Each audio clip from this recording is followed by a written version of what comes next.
Where are my salsa people?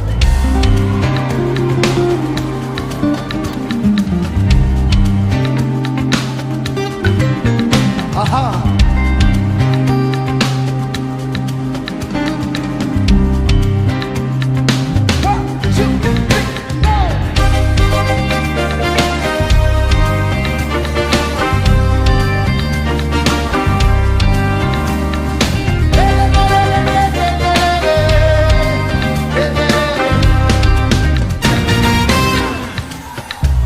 The Lord is my light and salvation, whom shall I fear? The Lord is the strength of my life, I will not be afraid.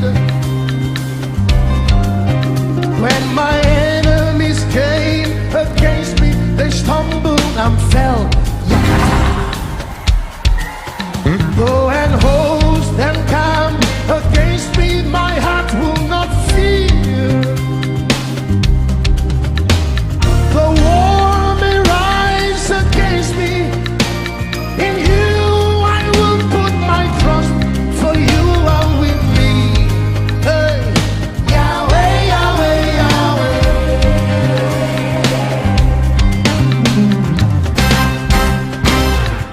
Da, da, da, da. The Lord is my light and salvation, whom shall I fear? Hey. The Lord is the strength of my life, I will not be afraid. When my enemies came Against me, they stumbled and fell. though an host encamp Against me, my heart will not fear. The war,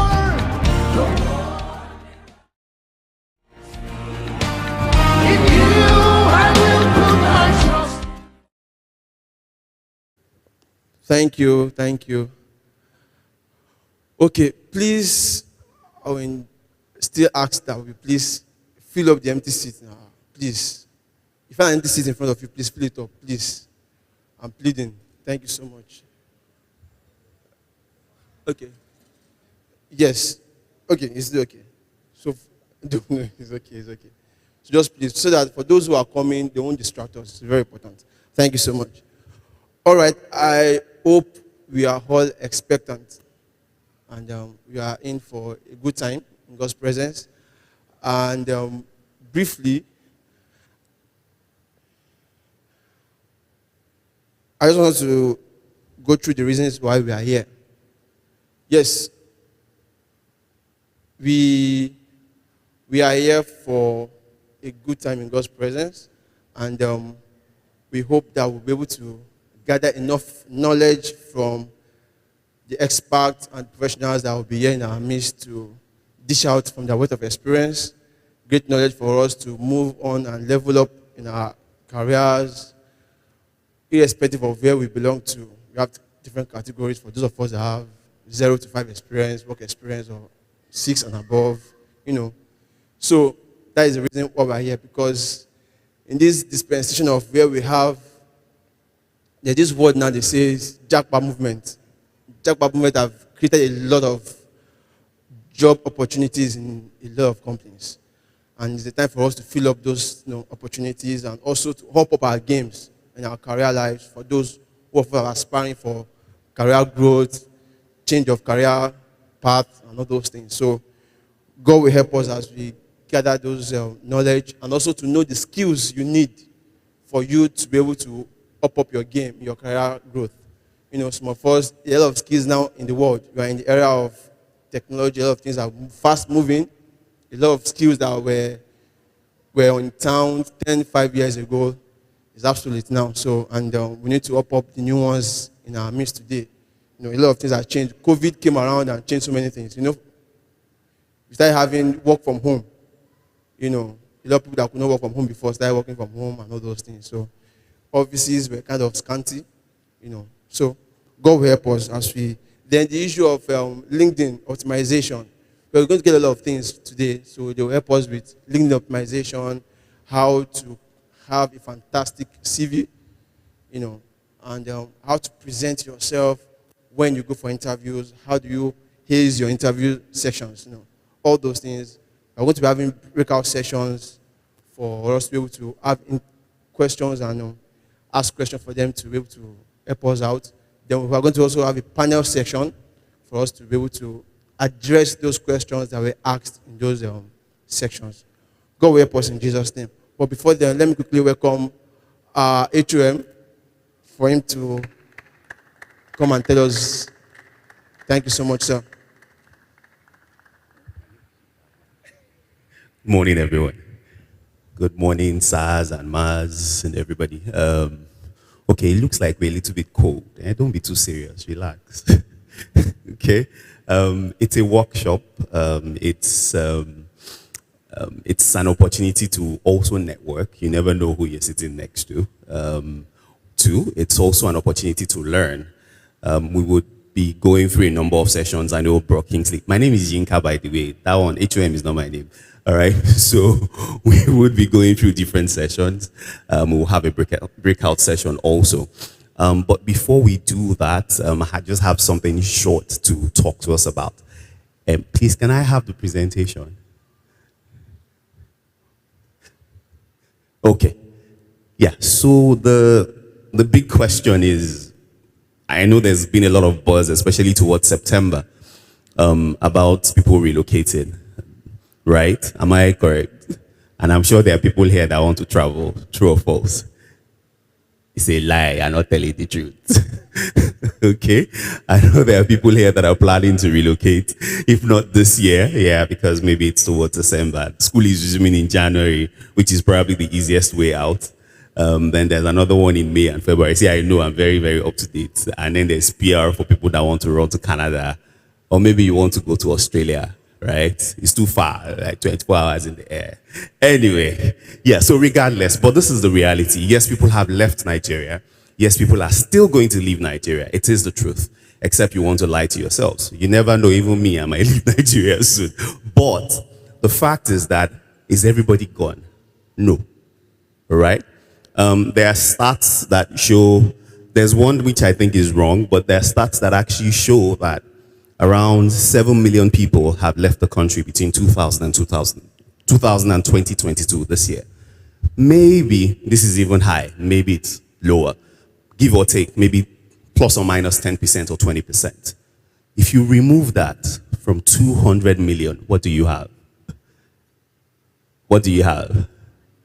One, exactly. And out of that 190-something million, some people are still giving birth to 4, to 5, to 6. All right? So the truth is, there's still a lot of people in this country. The fact is also that that movement has actually created some spaces in some institutions, in some offices and companies. And that's the truth. But the question is, are the people available? Are they ready to take up those roles? Because what we have seen is that people are complaining that there are no jobs in Nigeria. There are no jobs, there are no jobs. That's the song we hear. But the truth is, we have a job board. I don't know many people are on that job board. We post jobs, almost 100 in the minimum. I know it's more than that. Broto, how many jobs you post per day? About 300 jobs are posted on that platform, authenticated. They are not jobs from the air. Authenticated jobs. And they still don't have people to fill those roles. So there are people, there are jobs. The question is, do we have the necessary or the required skills to actually take up those positions? Are we well equipped? Are we experienced enough? Or are we even interested? Do we have the right attitude to actually take up these positions? And that's one of the reasons why we have said, look, let's come together as a church to say, look, what can we do to help people get to these positions, to get to these levels, to take up these positions? All right? So, for the next maybe 3-4 hours, I think that's what we'll be doing. I've even forgotten about this thing. All right, please, next slide. Okay, so exactly why we're here, Kingsley has mentioned part of it. It's basically to still do the basic CV writing. I have HR professionals in HRDM, they still see very funny CVs. Very, very funny CVs. You send in your CVs, there are companies that use bots, and then the bot throws out your CV because there are things that they are looking for on it that they can't find, and so you forget about it. It only takes grace and God. For example, the job that I currently do right now, when they screened with the software, my CV I was not shortlisted. It was then a matter of some discussions with someone that I knew who worked there and said, oh, okay, send in the CV, and then they saw it, and then I had the interview. So that's also another point to actually talk about. So what happens? How do you necessarily get the jobs, even if your CV gets screened out? Or because there are a lot of jobs that they don't even announce, that you don't get to hear about. It's internal, right? So that's the whole idea that we'll be talking about, all right? And then how to get your dream job. Maybe, okay, I don't want to use this example. I was going to say maybe you're a teacher. I don't want them to beat me. My mother was a teacher, so don't let me say that. Maybe you work in sales. Yeah, that's a good one. But I work in sales too, it doesn't matter. Anyway, yeah. So maybe you work in sales and you don't want to be in sales. You want to be in operations. You want to be in marketing, for example. You want to be in business development. You want to be in safety. Whatever it is you want to be in. But that's where you are. That's the reality as of today. How do you switch? What do you do? What are the things? What are the steps to take? What are the exams, certifications, experiences? Do I play politics? A whole lot of things, would be discussed at the breakout sessions. And then, of course, definitely what are the skills that you need to actually go up the corporate ladder? Because that's the whole essence of talking about the lead. Yes, I know business is a different discussion entirely. This is about your professional career. And to also say this, now, regardless of whether you're in Nigeria or you're in the US or you're in Canada, you would still require the skills, whatever it is you're doing. And that's the fact, that's the reality. So it's not limited to just being in Nigeria. It is something that you take along with you and then you make use of wherever you find yourself, okay? So, to drop the mic, because I'm not a speaker, I'm just doing, right, to bring up one of the main speakers that we have for today. I'd like to bring on Bro Ayo Oshitoga. He will be taking us on social media, the future of work, and then technology, especially LinkedIn optimization as regards to getting our career or our dream jobs. Thank you very much. Please let's give him a round of applause. Ayotunde is an analytical supply chain and business development professional with over 50 years experience spanning across Good morning, everyone. e-commerce, manufacturing, and media industry. He is specialist about delivering value across supply value chain for businesses and products in the retail business sector to achieve global competitiveness. Ayotunde currently leads the supply chain unit at Foodco, the second largest retail business chain in Southwest outside Lagos State and one of the fastest growing in Nigeria. In his role, he oversees the flow of goods to over 15 supermarkets, monitoring and managing hundreds of suppliers and about 50 staff. Over the last 4 years in Foodco, he has been responsible for driving key innovation to increase revenue through sales channel expansion, optimize product availability, and develop supply chain officers. He has been responsible for Foodco's supply chain during the world's toughest supply chain breakdown due to the COVID-19 pandemic. Ayotunde succeeded in this role due to great ability to network and negotiate win-win situations and his agile, pragmatic outlook to problem solving. He is a certified logistics specialist from Dunlap Stone University, International Import-Export Institute, United States of America, and holds a higher national diploma in computer science. Ayotunde enjoys having a laugh with good friends over a football match. Ladies and gentlemen, let's welcome Ayotunde Oshitoga.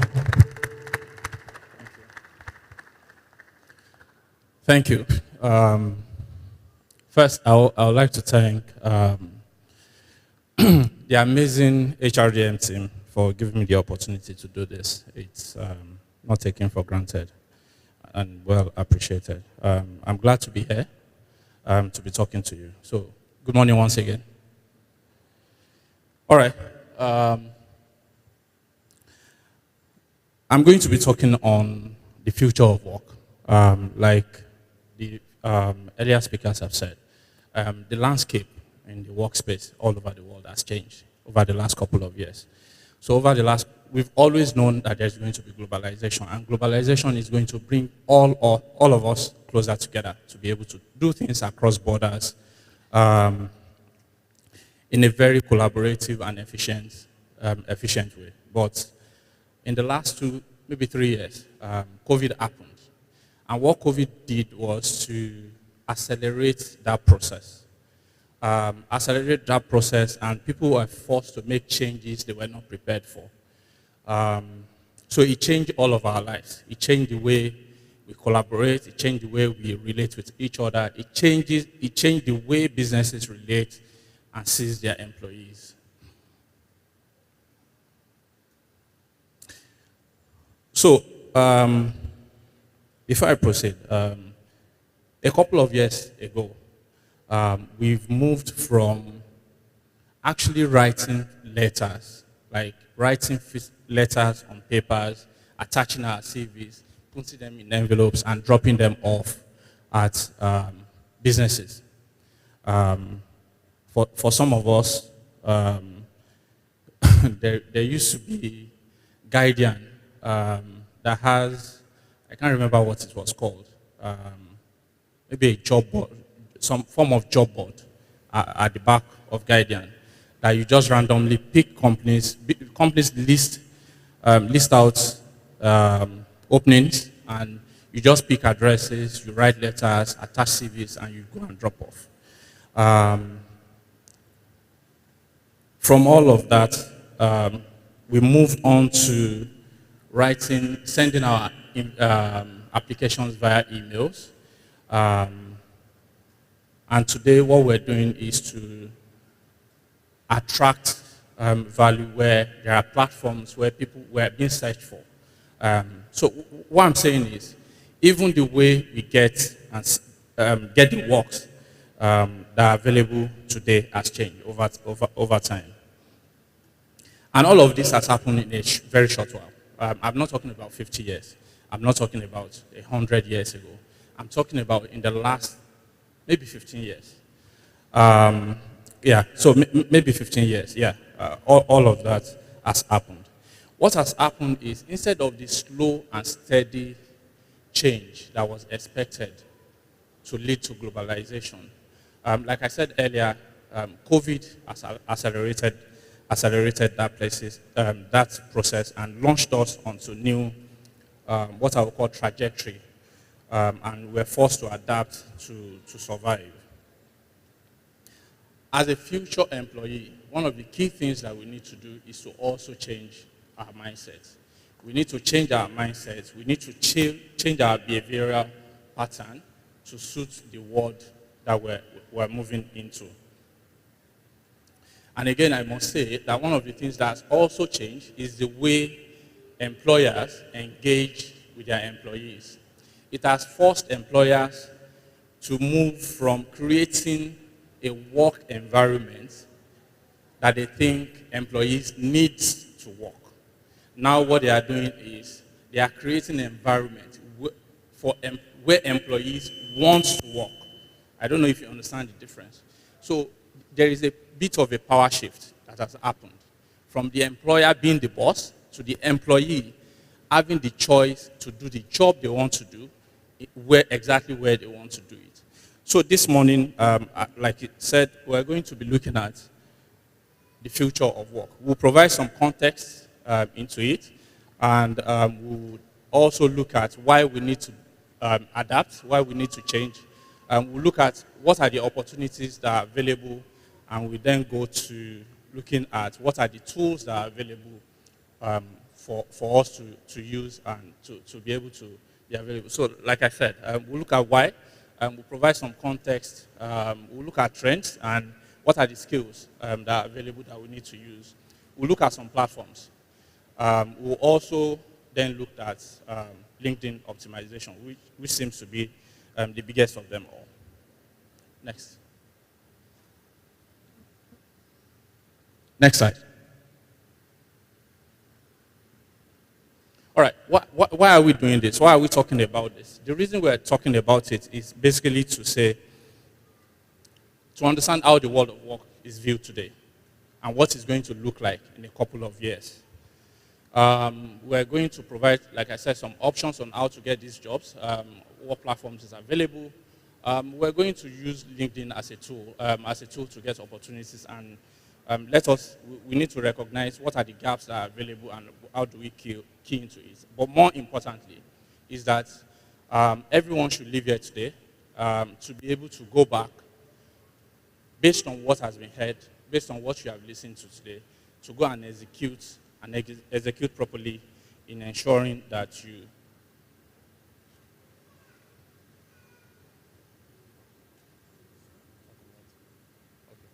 Thank you.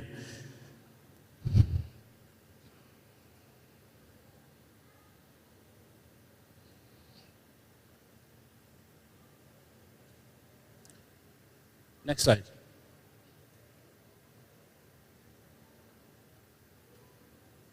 So just to provide context, like I said, the world has experienced like 3 ages prior to now. There is what we call I think the first one is the agricultural age, where people were basically living on the farm. There is what from agricultural age, I think we moved on to industrial age, where people were basically living in factories. From there, we move on to information age, which is where we were going to school to learn new skills like engineering, medicine, all those kind of skills. In the agricultural age, it's all about being an ecosystem. It's an ecosystem where people come together to farm and provide food for livelihood. It's an ecosystem, and that's why even in our own society, 300, 500 years ago, what you see is people are marrying many wives. They are marrying many wives because they believe that the more people you have with you, the more ability you have to be able to farm and provide for yourselves and even your immediate environment. In the industrial age, it's all about factory workers. The bigger the machine, the bigger wealth you have. The bigger, so things like the mills, the turbines, whoever owns it at the time, they were the ones that rules in their community. Then we move on to the information age. And gradually, if you notice, it continues to become an individualized kind of thing. Like you are moving from an ecosystem and you move to the industrial age where one man can own a machine and then rule their community.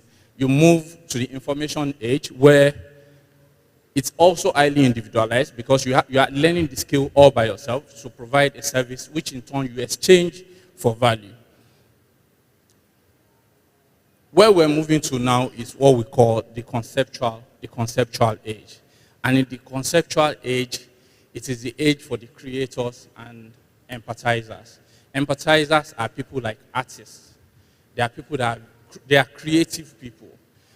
People like artists, storytellers. Those people are empathizers. It's a very collaborative and connected system. And the funny thing is moving back to being an ecosystem. Because now nobody wants to do everything by themselves. Everybody is leveraging on every other person's strength to provide services, to provide value and create some form of value system. Like I said, it's a new age that's crept in softly, and there's nothing we want to do about it. It's here. It's actually here to stay. It has quietly taken over the way we operate as humans and the world through our own natural abilities. In the conceptual age, unfortunately, not all of us has moved and adapted to the way we should right now. Next slide.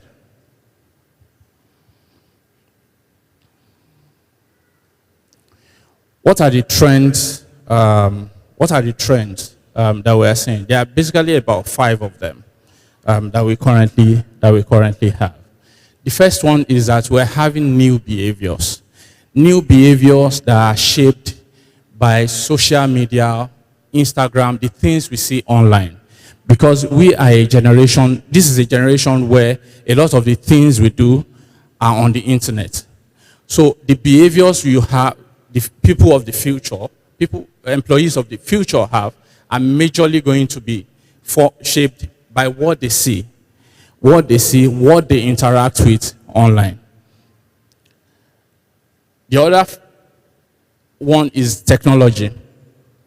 There is a shift to collaborative technology, like I mentioned earlier. We're not just doing things on our own, but we're doing things with other people.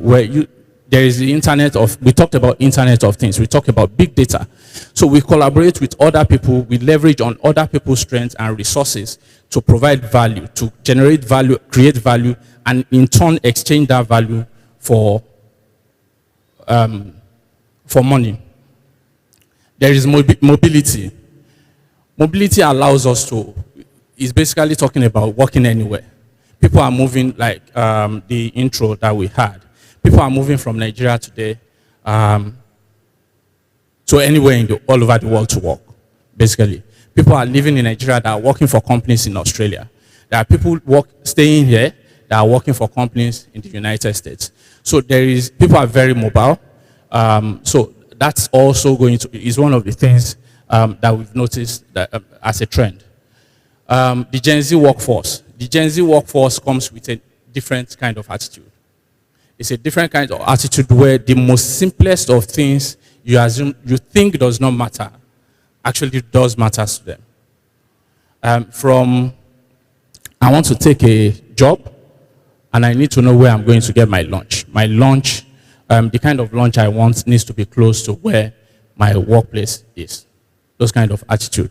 I don't want to sit on a table with 4 other people working together because I just want to be alone. So there are all sorts of attitudes that come with this generation. But unfortunately, those are the people that we have for work in the future. And there is globalization in a world where there is no boundaries, where anybody can do anything.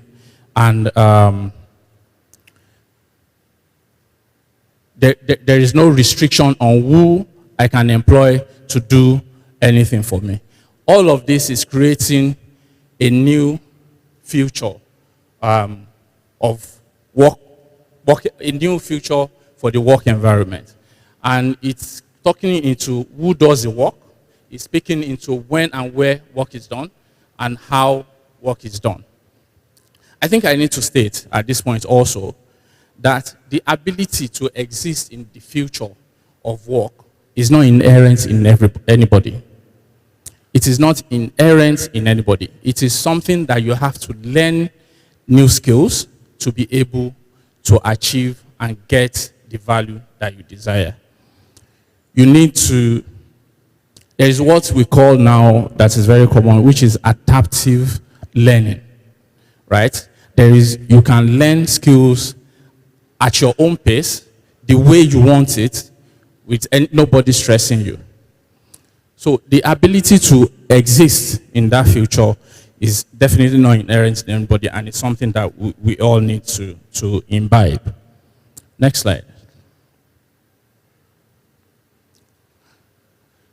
Like I mentioned earlier, we have evolved as humans. We definitely have evolved. Well, the skills that we require are very different from where we were coming from what it was, like I said, maybe 10 years, 15 years ago. And this, I'm just highlighting. In the past, we used to say we want to work 9 to 5. That's the work time. These days, you work anywhere and you work anytime, to be honest, because it's work from home. So you can wake up in the middle of the night and decide that's when you want to do your work. You are not restricted or bound by the time you come into any space and when you leave. In the past, we used to work in a corporate office. These days, we can work anywhere. You can sit on a beach and be delivering service to somebody in Zamfara. You can sit in a cafe and be working for a company in the United States. In the past, we used company equipment. Here, I would like to tell I would like to share a personal story. I started working in a distribution company called, the company was called, it was a South African company called Media 24. It was a distribution company, and I remembered, and for the sake of not sounding too old, let's say a little over 15 years ago. And I remember there was a time we were so busy in the office that I spent 5 consecutive days in the office working. 5 consecutive days. Yeah, because the work was so much. And guess what I was doing? The only reason I had to stay in the office was because I needed to use Excel on the desktop. That was the only reason. I needed to use Excel, and the only machine that is available is a desktop that I have to sit with in the office. So that no longer exists, because now you can use Excel on your phone, you can use it on the laptop, you can use it anywhere also, and you can have access to your documents anywhere. In the past, we used to focus on the inputs. Today, it's about what you can deliver. It's not about not just what you bring. It's about what value are you delivering to me as a person or to an organization or a business. In the past, you climbed the corporate ladder. Today, you have to come with your own ladder. You bring your own ladder and you decide how you want to climb it. If you like, take 2 steps at a time. If you like, take half step at a time. But nobody is building any ladder for you. You are going to come with yours and you decide how you want to climb it. Before now, there are predefined work. Who can remind us the first thing you get when you join a company? The first document they give you? Anybody? The first document, apart from, of course, engagement letter. Apart from that, you get a job description. These days, nobody is issuing any job description there anymore, because it's all about being adaptive in the environments that you find yourself. It's all about coming in and solving problems, providing solutions. As individuals, we are all service providers. We are all solution providers. In the past, in one of, like the example I gave, my personal experience, I remember even when, after we moved from desktop and started buying laptops in the office, what we used to do is, there is a chain that will tie the laptop to your desk.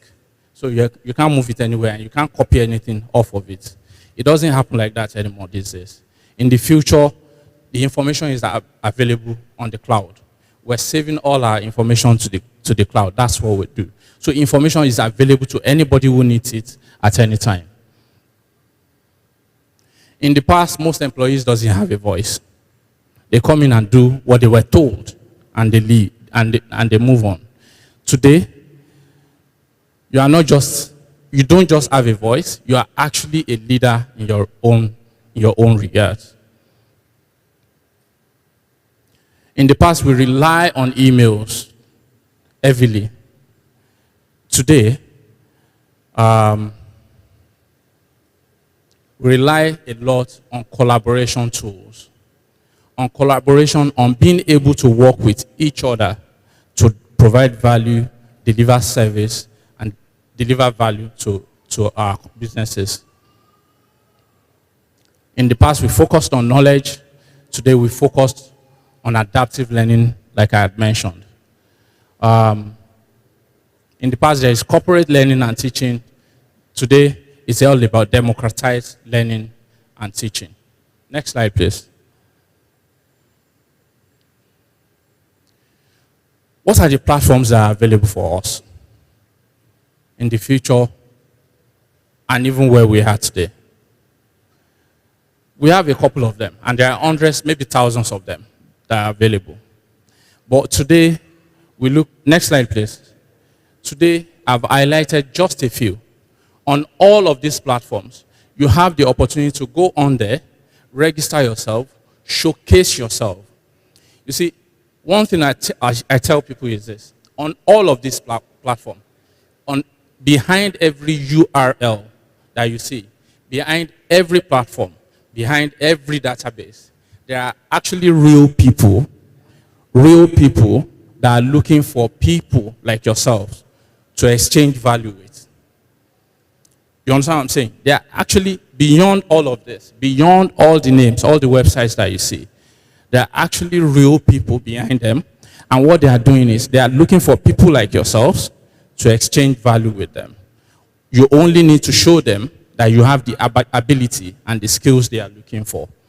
On all of them, some of them you might need to pay a token to register, but some are free.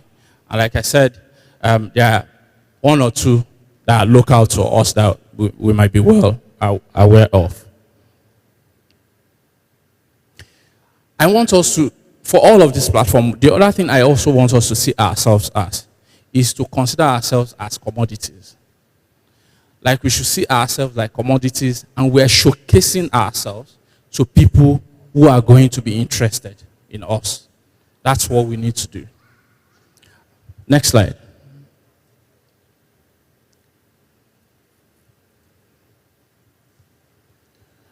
Next. So what's the noise about LinkedIn? What's the big deal about LinkedIn?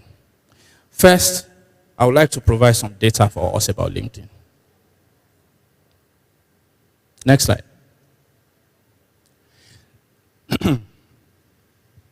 There are 850 million users on LinkedIn. It's amazing. On one platform, 850 million users. That's 12% of the world population.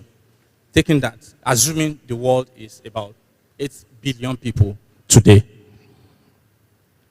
12% of the world population is on LinkedIn in over 200 countries, about all the countries of the world. There are 58 million companies listed on LinkedIn. 58 million. And there are 95 job applications that are submitted via LinkedIn every second. So, like I said, unfortunately or fortunately for us, a lot of us spend time on Instagram, Facebook, thank you, sir, and YouTube. While you are there, for every second you spend there are 95 opportunities that are being created on LinkedIn. There are 50 million people searching for jobs every week. And 35.5 million people have been hired just in 2022. 35.5 million people.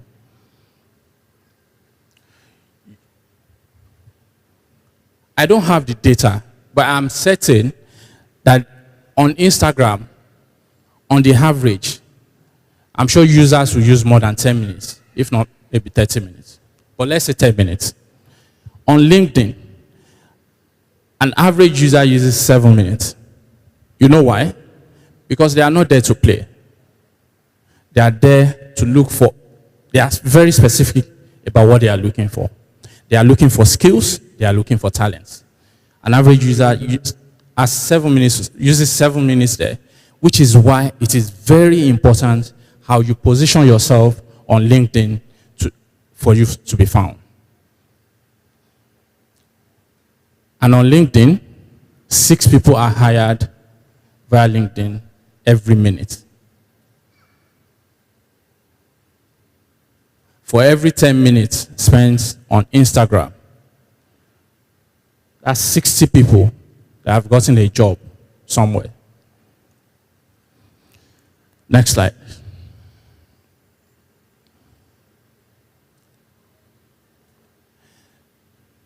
In optimizing our LinkedIn pages, there are certain, I've just highlighted a few areas that you need to touch on.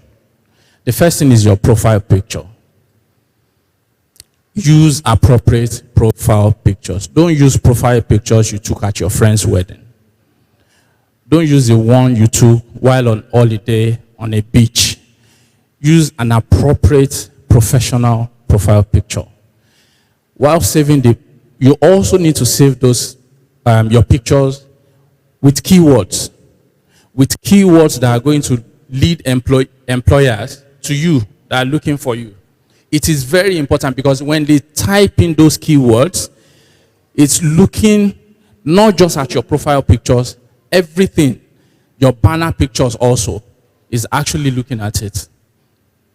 Like I said, the banner also, it needs to show value you offer and other crucial information. That's why you need to save them before you upload them with the keywords that is going to drive people to see you, with the value that you have in you that you want to deliver.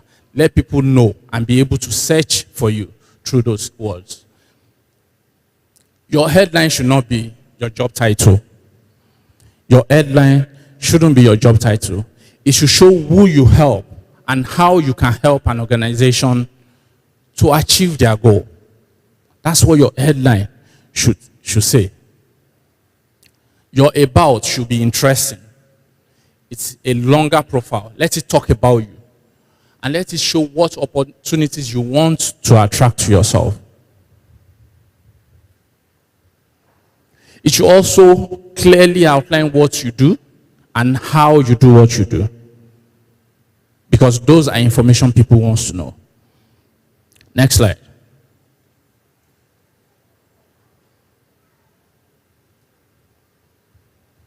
Your experience is not just a bunch of, I worked in a cafe, I worked as a school teacher after NYSC. You need to create a compelling list of your best career values and achievements that you've given to people. What you have achieved in your career, you need to create it, and those are the things that you want to show as experience. You need to customize your LinkedIn personal URL. This is free. Everything I've said here, you don't need a paid user profile on LinkedIn to do it. It's free. You create a personal URL.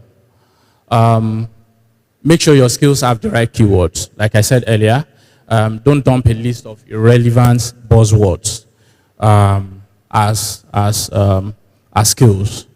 And your skills should be relevant also. I will give you an example. For someone who has worked 10 years and goes to LinkedIn to say, I have, you've been an operations manager, for example, for 10 years, and you are saying you have, one of your skills is Excel, Microsoft Office. Like, it's a given that you should know those things. It's a given that you have to know how to use the Word document. It's okay for a new graduate, if an entry-level candidate, to have those kind of skills, but for an experienced professional, you need to be specific about the kind of skills that you want to display. Get recommendation from people. Get recommendation from people that you have worked for, you have delivered value to, that can actually attest to your work. Next slide.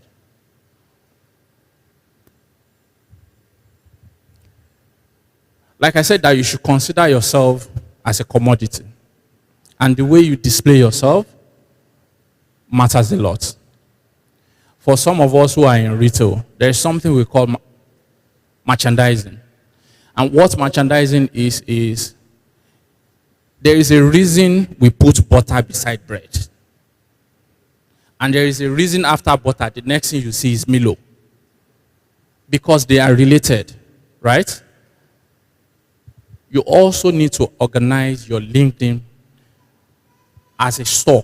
Consider your profile page as a store that people have come to shop.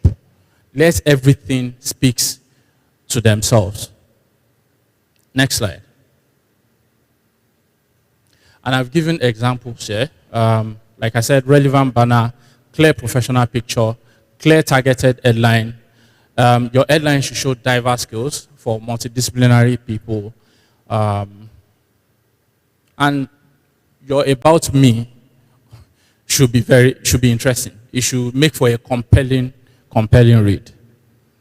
Next slide. These are some do's and don'ts that you shouldn't. you should have in mind. Share your insights and thoughts using hashtags. What it does is it puts your opinions along with people of like minds. And when people are searching for those things, they see it, they see you also. Keep your profile complete and true to who you are. Ensure that you are deliberate about the perception you are creating for yourself. Build relevant, meaningful relationships. Connect with purpose. Be very deliberate about the people you follow, about the people you connect with. It is very important. Don't use too many buzzwords. Don't leave your profile filled haphazardly. You don't know when opportunity is going to come. You don't know when people are going to check. Like I said, some of the platforms you saw earlier are not managed in Lagos. Some of them, while you are sleeping, they are awake. So it could be any time for them to come up and check your profile out. Don't dump your CV onto your profile. What I mean here is, don't write your LinkedIn page as if you are writing your CV. They are two completely different things. Put up a profession. If you need help, please get help. Put up a professional LinkedIn profile. Then write your CV as a CV. Don't connect incessantly. And don't just ask everybody for connection on LinkedIn. Some people has nothing to add to you. So don't bother going there. Be specific, be deliberate about who you are connecting to and who is going to add value to you. In all of this, there is so much you can do, but the most important thing is, are you going to go there and just execute and do the right thing? Next slide. I will leave us with this last quote, that the secret of success is to be ready when the opportunity comes. There is nothing more to add. You need to be ready because the opportunity exists and is going to be looking for you. Are you going to be ready when those opportunity comes? Thank you very much.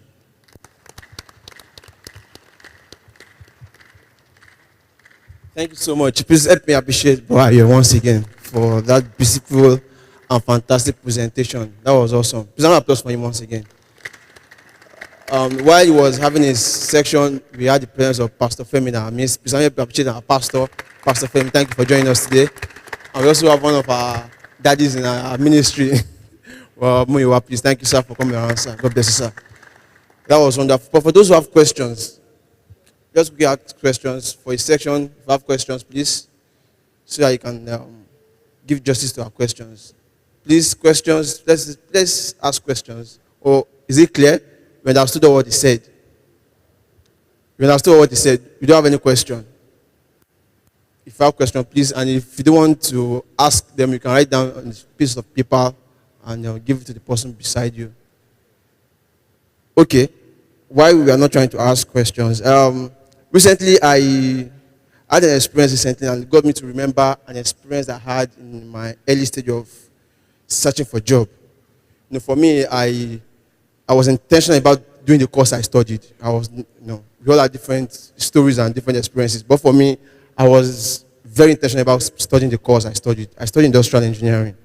And when I finished school, I told myself I was going to work in a manufacturing company.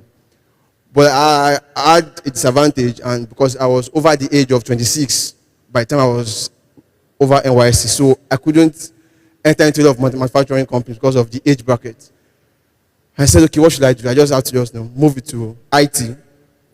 And while I was doing my IT training in a company in Lagos, I did internship with them, and I got my first permanent job with a resort on the island in Lagos. And I had an experience which I recently got to know about recently. That made me remember that experience, because whether we like it or not, we work with people to ensure they achieve their goals in businesses. Right. But I also want us to know that we should not be among people that keep businesses. When we talk about values that changes, skills that changes, there are some things that don't change. Our personal values. And it's very key because those things kill businesses. What was my experience when I just got this job? I was just 4 months into the job. I was opportunity to head the IT department. They just created the department. So they said I should head it because of my leadership skills. I became the head of the IT department and we wrote the budget for the month, for the equipment they will buy for that month. And we went to the market. I sent my staff to go to the market to get them. By the time he came back, before we could write the budget, we've already asked a particular department, electrical, that okay, we want to buy this. They told us the price and all those things. So we went to the market, we came back, and my staff came back with change. About over 50,000 naira. And what happened? Somebody said they bought for maybe 50,000, they got it for 10,000 naira. So I took the leftover to the account department. I said, sir, these are the things we have left. And he looked at me and said, since he has been working here, nobody has ever come to say that they had leftover after they got the funds for that budget. And I was like, wow. So I had the internal discussion. I realized that a lot of people have been starting the company. And I asked them a question. If we kill this business, all of us will suffer. A few months after that, I had my first opportunity to work in a manufacturing company. That was the first time I had my opportunity. A few months, I discovered that they killed that business. And all of them were out of jobs. So my take is, as we talk about optimization, talk about those things, it's very important. But our personal values to speak volumes. Because those businesses need to survive. Because if we kill those businesses, it will affect everybody in the company. So we all have to ensure that we are not part of the people that clean the business. We are part of the people that are promoting the business. And also, if you know those who are cleaning it and you are keeping quiet, you're also not helping. You're also supporting them clean that business. So you always need to ask God for wisdom to be able to help the company to eradicate such people in the business. So that God will help us in Jesus' name. I'm still waiting for questions. No question. Okay, somebody wants to ask a question. And he said something which I'll ask us to think about. Please, your name, sir? We can't hear you. We can't. Okay. Good morning, everyone. I'm Abodun Babajide by name. My question goes thus. If you are trained in a particular field, Okay. if you are trained in a particular field, and that's really your passion, that's really what you want to do, and that's where you really want to pursue a career in, and you find yourself in, let me say, another career. Let me give an instance. Maybe a trained engineer, like a trained civil engineer, Okay. in a bank, working already building profile there. But really, the passion of the person is the civil engineering per se. What do you do in terms of this LinkedIn? Okay. You understand? Do you, will it make sense having two LinkedIn profiles? How do you solve that kind of conundrum? Thank you very much. Okay. Do you understand this question? So he's saying that for someone that, okay, your profession is your passion, civil engineering, and that is what you want to work on. But fortunately, you are working in the bank, and you have maybe spent 5 or 6 years in the bank already, but you still have that passion for that civil engineering. So how do you work that out with your LinkedIn profile? You have to do something about your passion first. Because the honest truth is, what you are doing is the experience that you have, is where you have gathered skills over time. So for you to be able to move to where you have passion, I'll give you my own example. I studied computer science. My first job was supposed to be a part-time job that I do, not sit down at home, let me just make some money. But fortunately for me, it became my passion. Well, I wanted to do computer science because I thought I would build my own computer games since they won't allow me to play games at home. Yeah, so the first thing you have to do is, as you are making money in the banking job, you also need to be developing yourself, because the honest truth is, for a profession that you've not practiced for 2 years, you become rusty. Because things are changing quickly. So you have to keep in touch with what you have studied that you have passion for. And you have to keep taking courses to keep developing yourself so that you can list those certifications on your LinkedIn page. People will know what you have. And gradually, even in your banking space, you can begin to also do things that's gradually taking you back to your first love. Thank you so much, sir. Okay, I have like 3 questions here.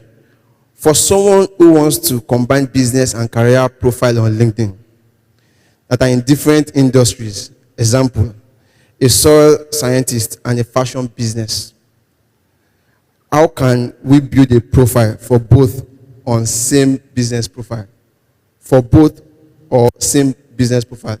So for the so how the person combine both the career part and the fashion and the business on LinkedIn?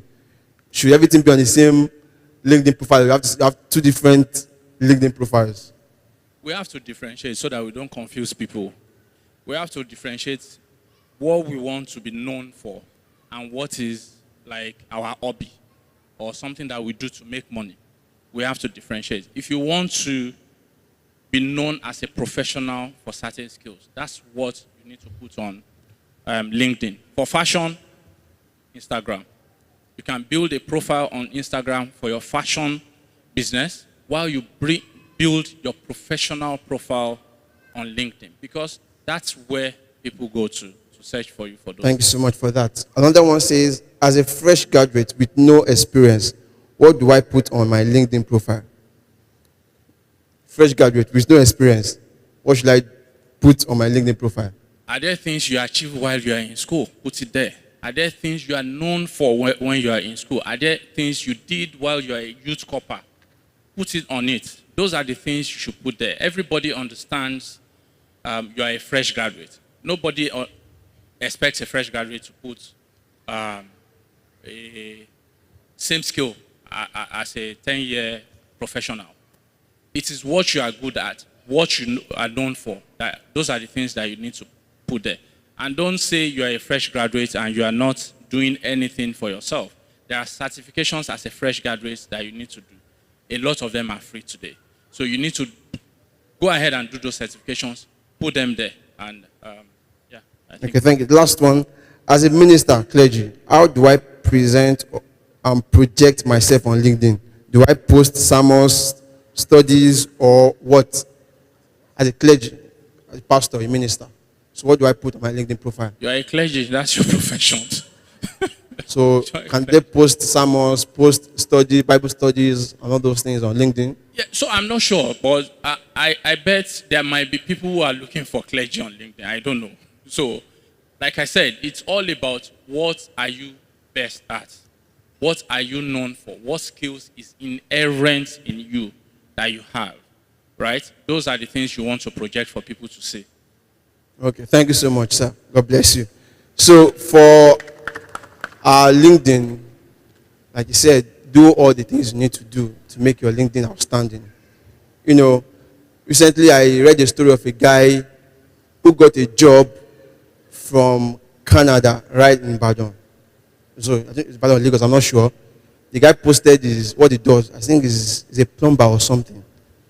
And a white man scanned through his profile, connected with him, and gave him a job, sponsored out the whole process till he got to Canada for the job. So anything can happen. A lot of people will scan through your profile to see what's going on. So give it your best. And for the for the fresh graduate, don't make yourself idle. Do as much as you can do. Volunteer. For me, I have a story with him.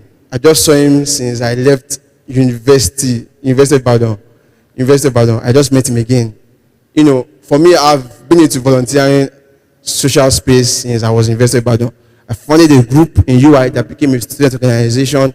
That was where we invited him to come and help us with what we are discussing today when in UI. And I was just sharing him his story, the success story of those of us in that group today. And so get yourself busy, do something, put it out there on your Facebook, on your LinkedIn, let the world see what you are doing. Because not all of us will get our desired job immediately. For me, like I said, I was at a disadvantage because of my age. I was looking for engineering job everywhere I could not find. I was like, wow. So I actually just said, okay, let me focus on my volunteering. I volunteered for US, Yali, that one, And I went into IT. It was when I was doing my IT that I got an opportunity for manufacturing. And when I got there, they scanned through my CV and they saw my experience with IITA. I had a success story with IITA. And that was what gave me my job today. And he said something when he was rounding up about leveling up opportunities. How prepared are you for the opportunities? It's very key. When I got my first engineering job, where I'm working presently, I'm 4 years there. The first 4 months that I joined them, an opportunity came up. Our plant manager went on leave and refused to come back. And I was practically the only graduate in the whole manufacturing company. I was employed as an assistant production engineer. And the MD and the consultant, because the new company, they just started. The consultant from Syria, the MD of them were looking at what should we do? And they will say, I thought we have one graduate. Call him. And they showed me what the things they did. Like you said, Excel. I was the president of my department in UI. I ensured that we did Excel training before we graduate. And that helped me. That was what helped me for the opportunity.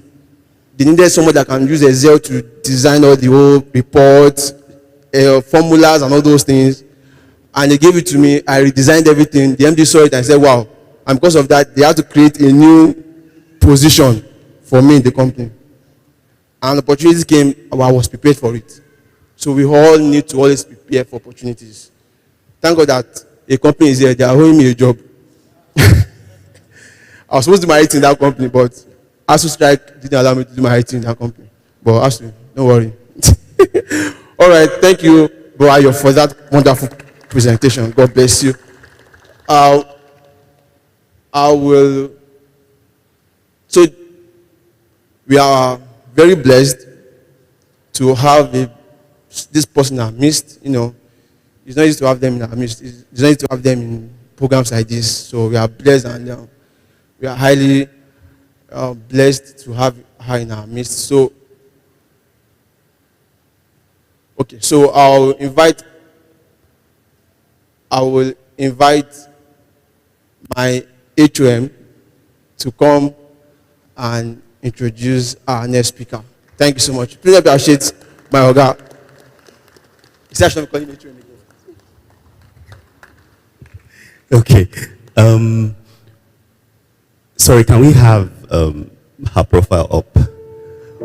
So sorry. Please hold on. 1 second. Sorry about that. Okay. So before we introduce our main speaker or our guest speaker, I would like to say a big thank you to our Father in the Lord who is here. I know we haven't done that.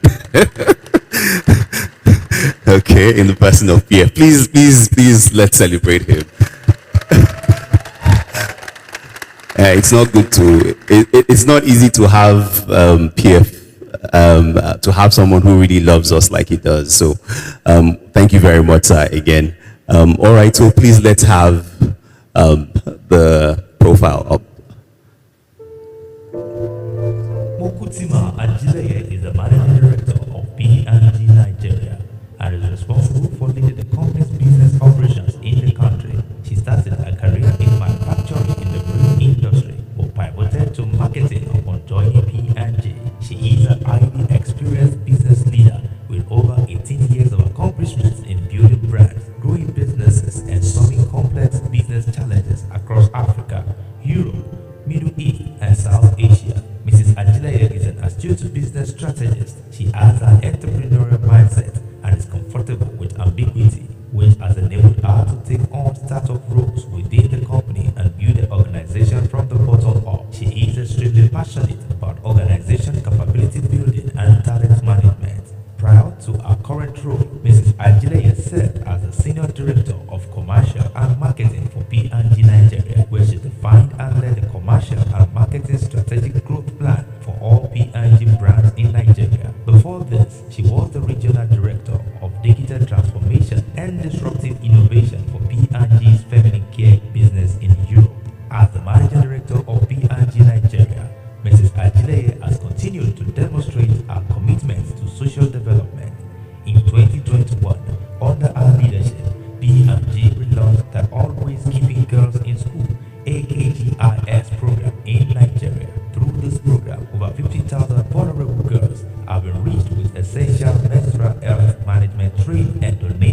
or a year's supply of sanitary pads so that they can commit to their education and their future. Through the Pampers Project with the Kavi, P&G also donated over 3.5 million Pampers diapers to improve the health outcomes of over 500,000 infants and increase immunization rates in peri-urban and rural areas of the state.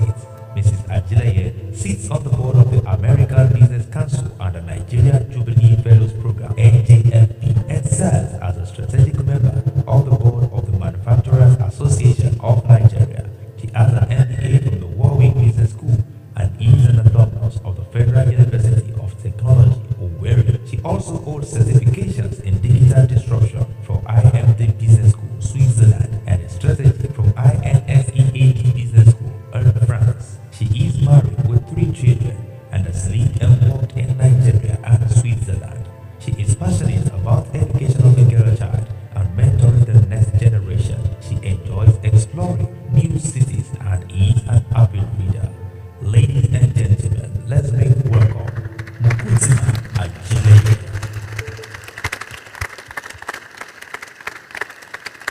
You're welcome.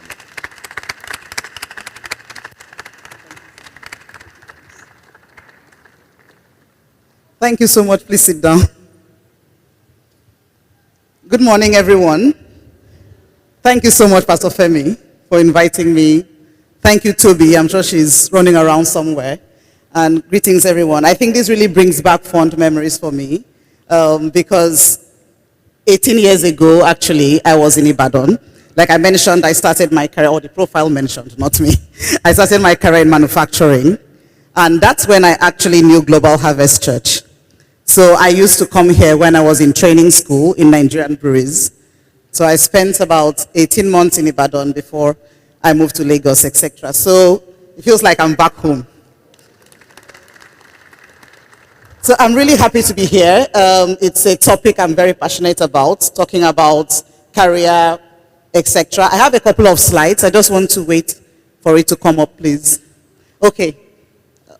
So the way, don't change the slides yet, please. So the way I run the session today, I'll have a very brief introduction, and there's a reason why I'm sharing the introduction, because I'll refer to it in the course of the conversation we are going to have.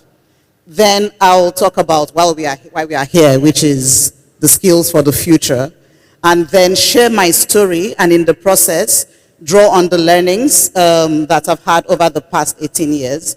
I understand that the questions and answers would come afterwards.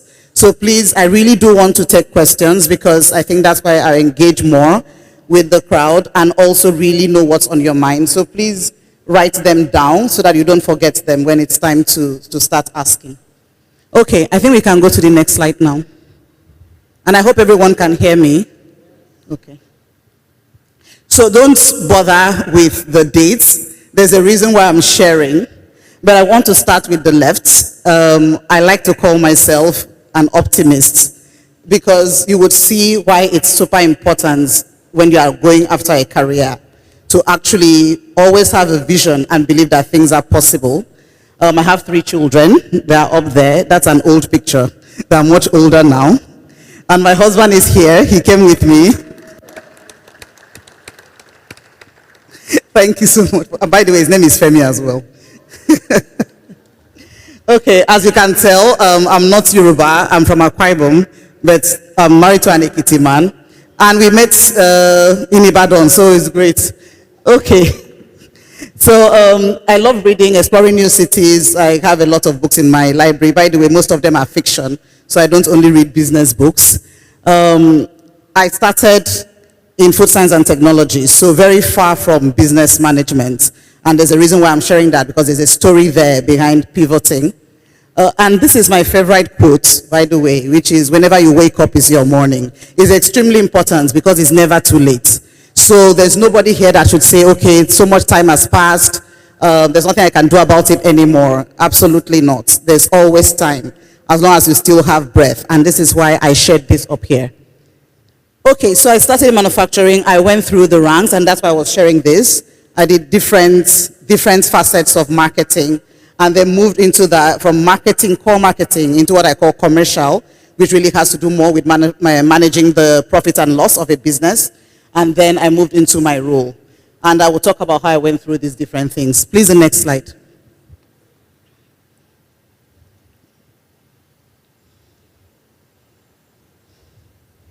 Okay, so why are we here? The brief I got is that we want to talk about the skills needed for the future. And I have these 3 infographics. They are not mine. I made sure I quoted the source. It's from the World Economic Forum. They did the Future of Work report. Number 1, 50% of employees would need to reskill by 2025, which, by the way, is in 3 years' time. This report was done in 2020. So it sounded like 5 years was a bit far off, but it's literally right here. So this is a call for change, and I'm sure this is why we are having this conference today, to talk about the fact that we need to accept that the world is changing, that the skills needed to thrive are actually changing as well. And what is driving this? Everybody refers to the pandemic, but I think it was coming anyway, even before the pandemic. The pandemic just accelerated the rate of the change. So, but 2 big things: the disruption of the pandemic, which forced everybody to rethink work and rethink life, by the way, and also the increasing automation that is happening. Before, when we used to think about automation, it sounded like the things that only happen in factories. Actually, anything can be automated, or any repetitive task can be automated. So, for instance, banking. I share banking because all of us are, so one way or the other, interact with banks. There was a time, I still remember again, Union Bank on Iwo Road. I wanted to send money to my mom in 2004. I had to queue and then use a pink teller. Actually, I had to pay for the teller, by the way, to be able to send money. Between then and today, banking has completely evolved. You don't even need to walk into the banking hall unless you really have something to go fight with them over. So maybe they debited your account and you want to fight. Apart from that, you do everything sitting in your home. So technology has enabled automation, and it is not just the work in the factories.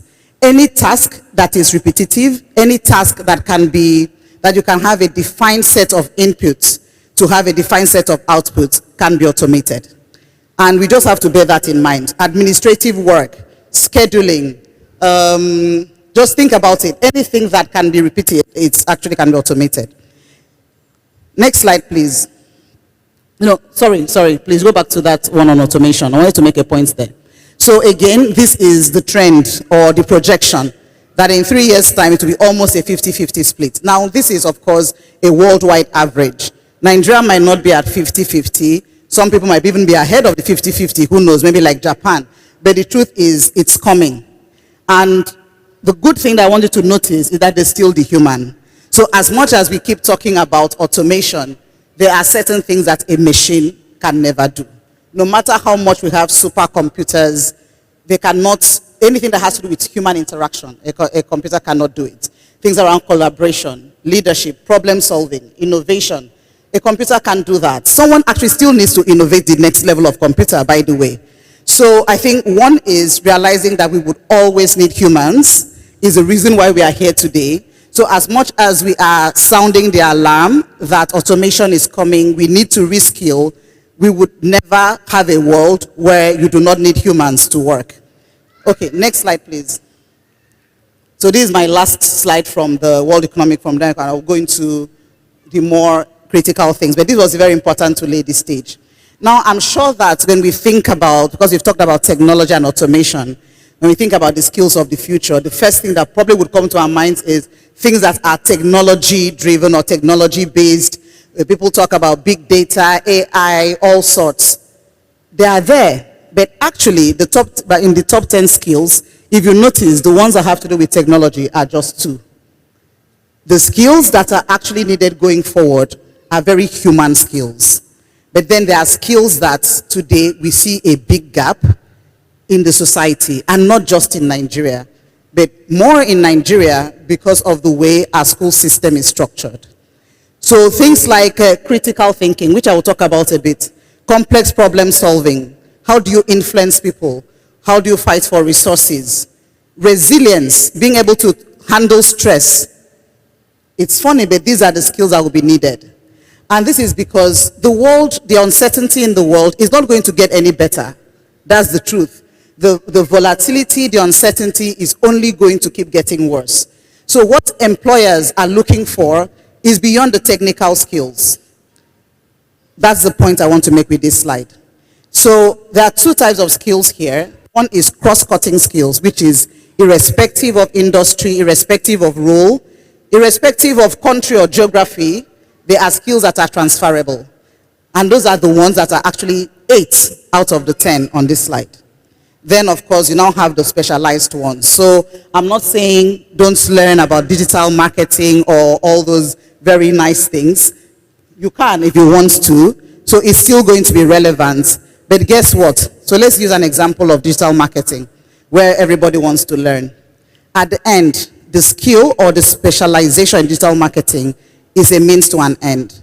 At the core of it is solving a business problem. So somebody has a company or has a brand that they want to sell or market, and they need someone with digital marketing skills. But that is just the end point. The beginning is they need someone that can actually think through the problem that the business has, come up with a recommendation that might end up being digital marketing. So I think that today people jump to the end to say, I need to know how to analyze big data. I need to get certification in XYZ. But honestly, that is just a specialization. What is more important is the attitudes, the mindset, and these other skills that are not very technical. So I want to talk about 3 of them, and then I'll start sharing my story. So next slide, please. And this is the one that is very close to my heart, because this is where, when I, in the organization or when I'm interviewing people, or just in everyday interaction, I see a very big gap. And what is it? It's really the ability to analyze an issue and form a judgment, going through a certain process.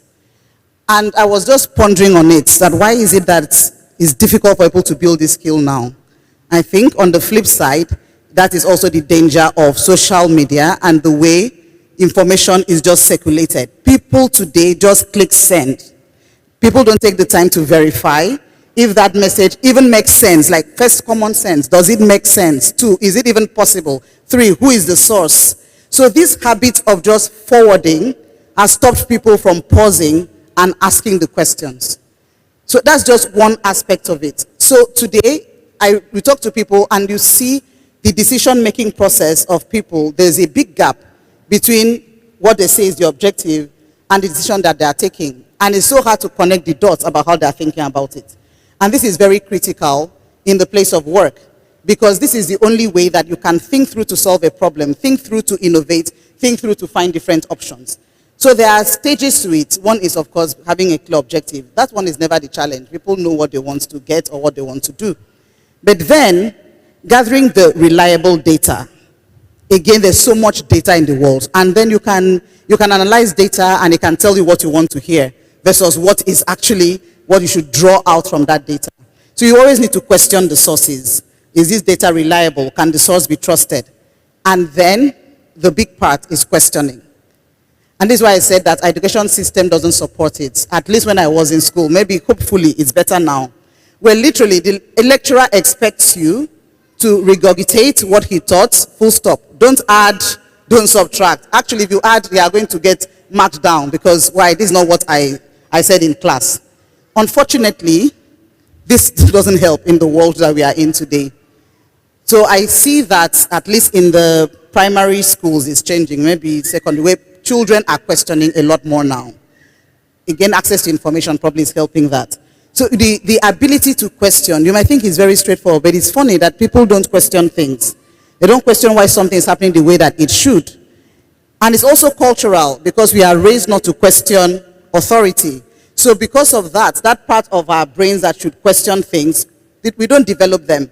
But honestly, this is what we need, because healthy curiosity and questioning is the only pathway to innovation.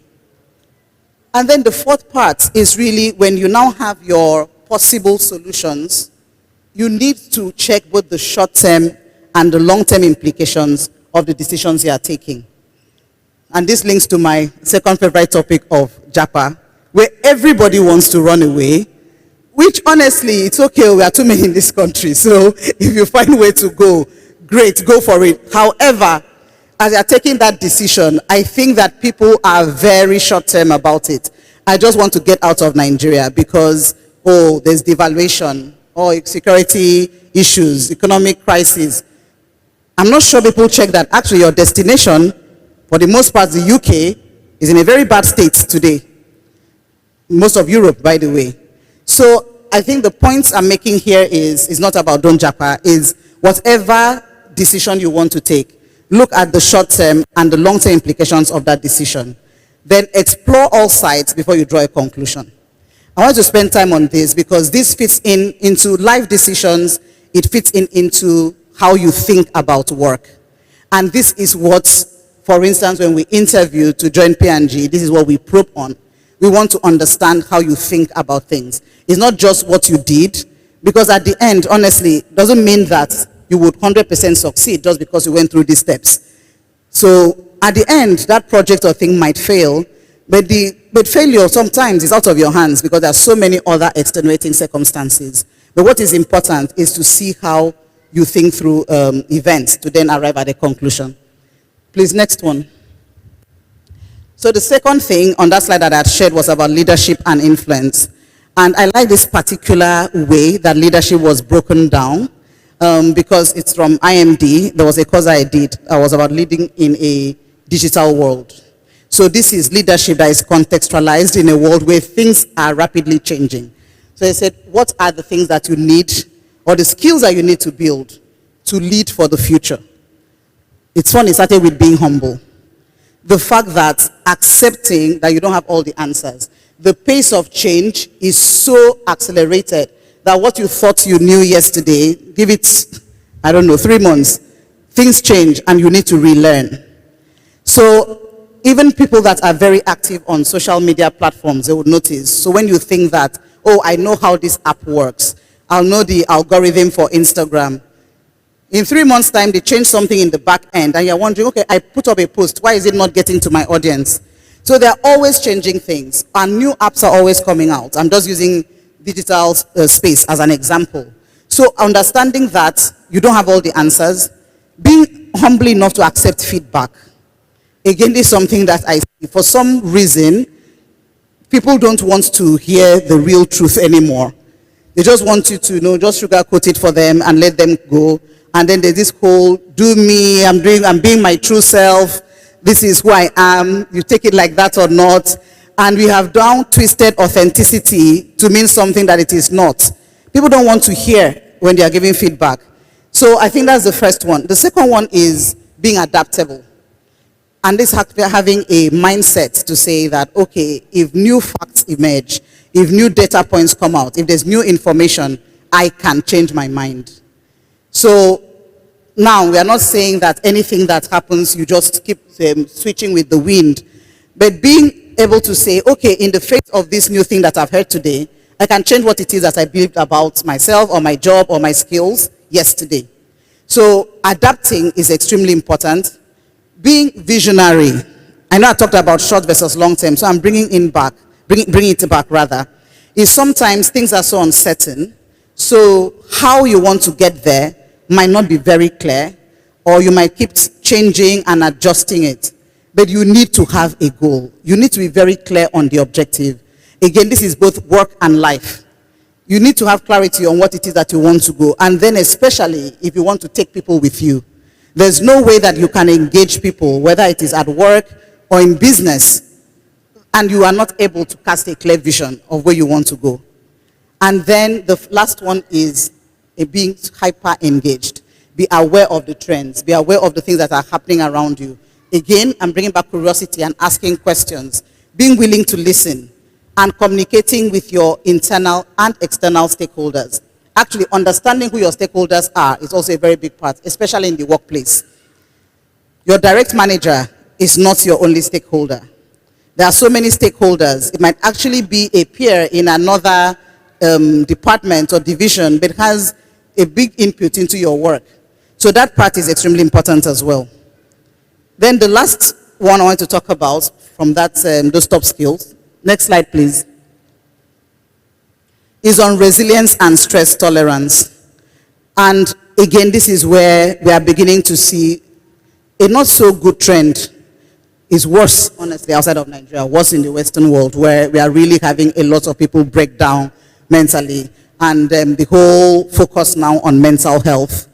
So, of course, the focus is the right one, because in the past, we were not even talking about it. So it's important that we are aware, that we address it, etc. At the same time, we need to also be careful that it doesn't become an excuse or a crutch, because the world is always going to be tough. It's the reality. I was talking to a friend and we said since 2020, there's been no break. There was COVID. As you came out from COVID, there's this war in Ukraine that has sent the whole world completely on its head. And then you come to Nigeria. It's like literally I think Nigeria is every week, not even every month. So something new is happening that is just mounting pressure.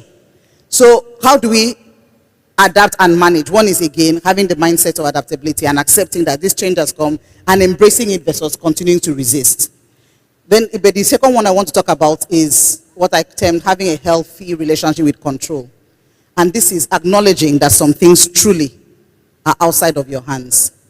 And being able to be clear on what are the things that I can control and I can influence, and putting your energy there, versus honestly expending your mental energy on things you can absolutely do nothing about. Then the third one is continual learning. One of the things that also bring a lot of stress is when you feel like, okay, I'm not able to catch up with where the trend is going. So I would link this to adaptability. The time where you learn one thing and it's okay and takes you through your work life, maybe it was easier, but it's over. So that understanding has to come first. If not, you would respond to the stress in panicking.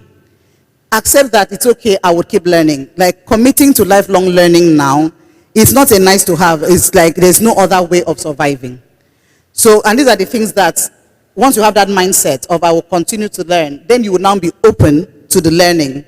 And then that's one path on how to build resilience and manage the stress. Having a sense of purpose. This is Global Harvest Church, so I'm sure that this one is not news. But let me not assume that everyone is a member of Global Harvest Church. At the end, these are some of the things that keep people grounded, when you know why you are doing something. There must be a why to it.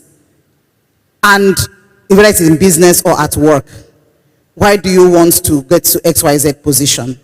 There must be a bigger sense of purpose beyond earning a paycheck. This is what keeps you through when the stress comes, because it would come.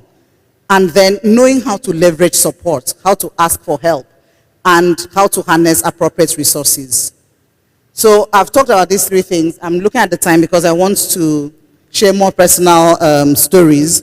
But I really wanted to raise these three skill areas because I think they are critical, and I don't think we talk about them enough as we are preparing for the future. Okay, I put a caveat there, by the way. As much as I'm talking about stress tolerance, there is actually a point when the stress is too much and the person is either burning out, about to burn out, or has burnt out.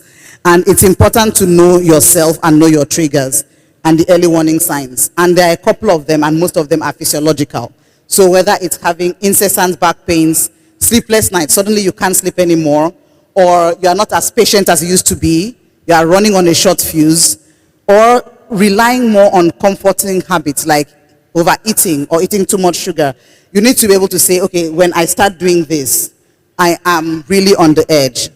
And then you take a break. Whether it's really, if you're working for someone, going to say, I need to take a break. Because taking a break, very different. Some people just need a weekend away.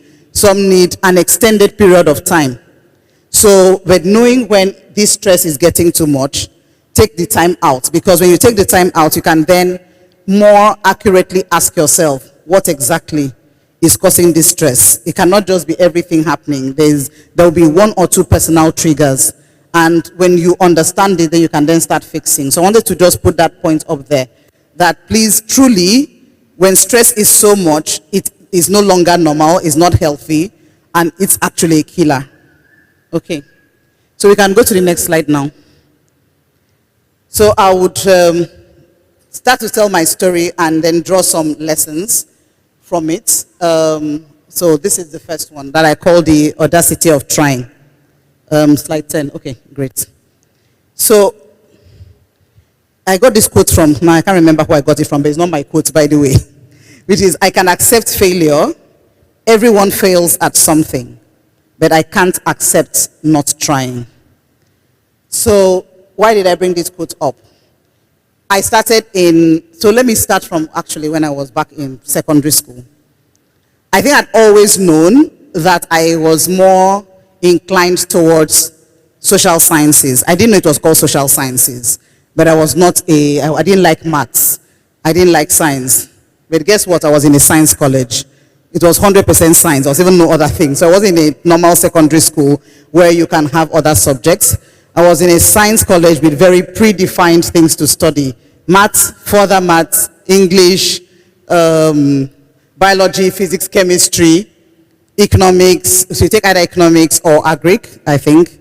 So there was actually no choice. So everybody was on the path to, being an engineer or being a doctor.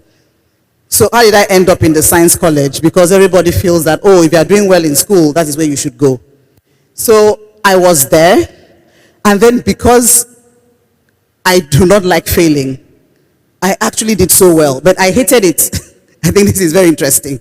Nobody would imagine that I did not like it. Because I was doing very well. I was actually a senior prefect in my school, but I hated what I was studying.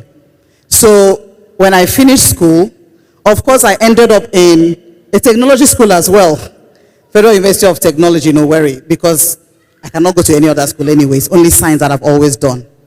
So I spent 5 years studying and knowing that I don't like science, but I studied it for 5 years and did very well as well. So people didn't understand when I keep saying I don't like what I'm studying. But I also was not able to articulate what I would rather be doing, by the way. But anyway, I knew that and I just somewhere kept it in the back of my mind. Then I joined Nigerian Breweries and of course ended up in manufacturing, production floor to be very specific. And that was when I said, okay, I've done this thing for the past 6 years in secondary school, 5 years in the university. This is not where I want to be. Now what is also very funny, and that's why my husband is smiling, even in this training school, I was fantastic. So when I told people that I don't like what I'm doing, they still couldn't reconcile it. And there's a reason why I'm sharing these parts, honestly, about even if you are in something that you 100% don't like, it is not the reason to fail. It is not the reason to not put in your best. Like there's absolutely no excuse. And that's why I'm sharing this part. In the training school, we had an international exam. It's run by Institute of Brewing and Distilling from the UK. I was the second best in Africa and the best in Nigeria. And this was doing something that I knew that, no, this is not me. So it's extremely important that you do not use the fact that I'm not where I want to be to now not put in your utmost into it. So then after that, I spent about, by the way, this I keep saying I didn't like, I still spent 3 years in Nigerian breweries. But the good thing about spending the 3 years was I started having clarity about what I thought I would like.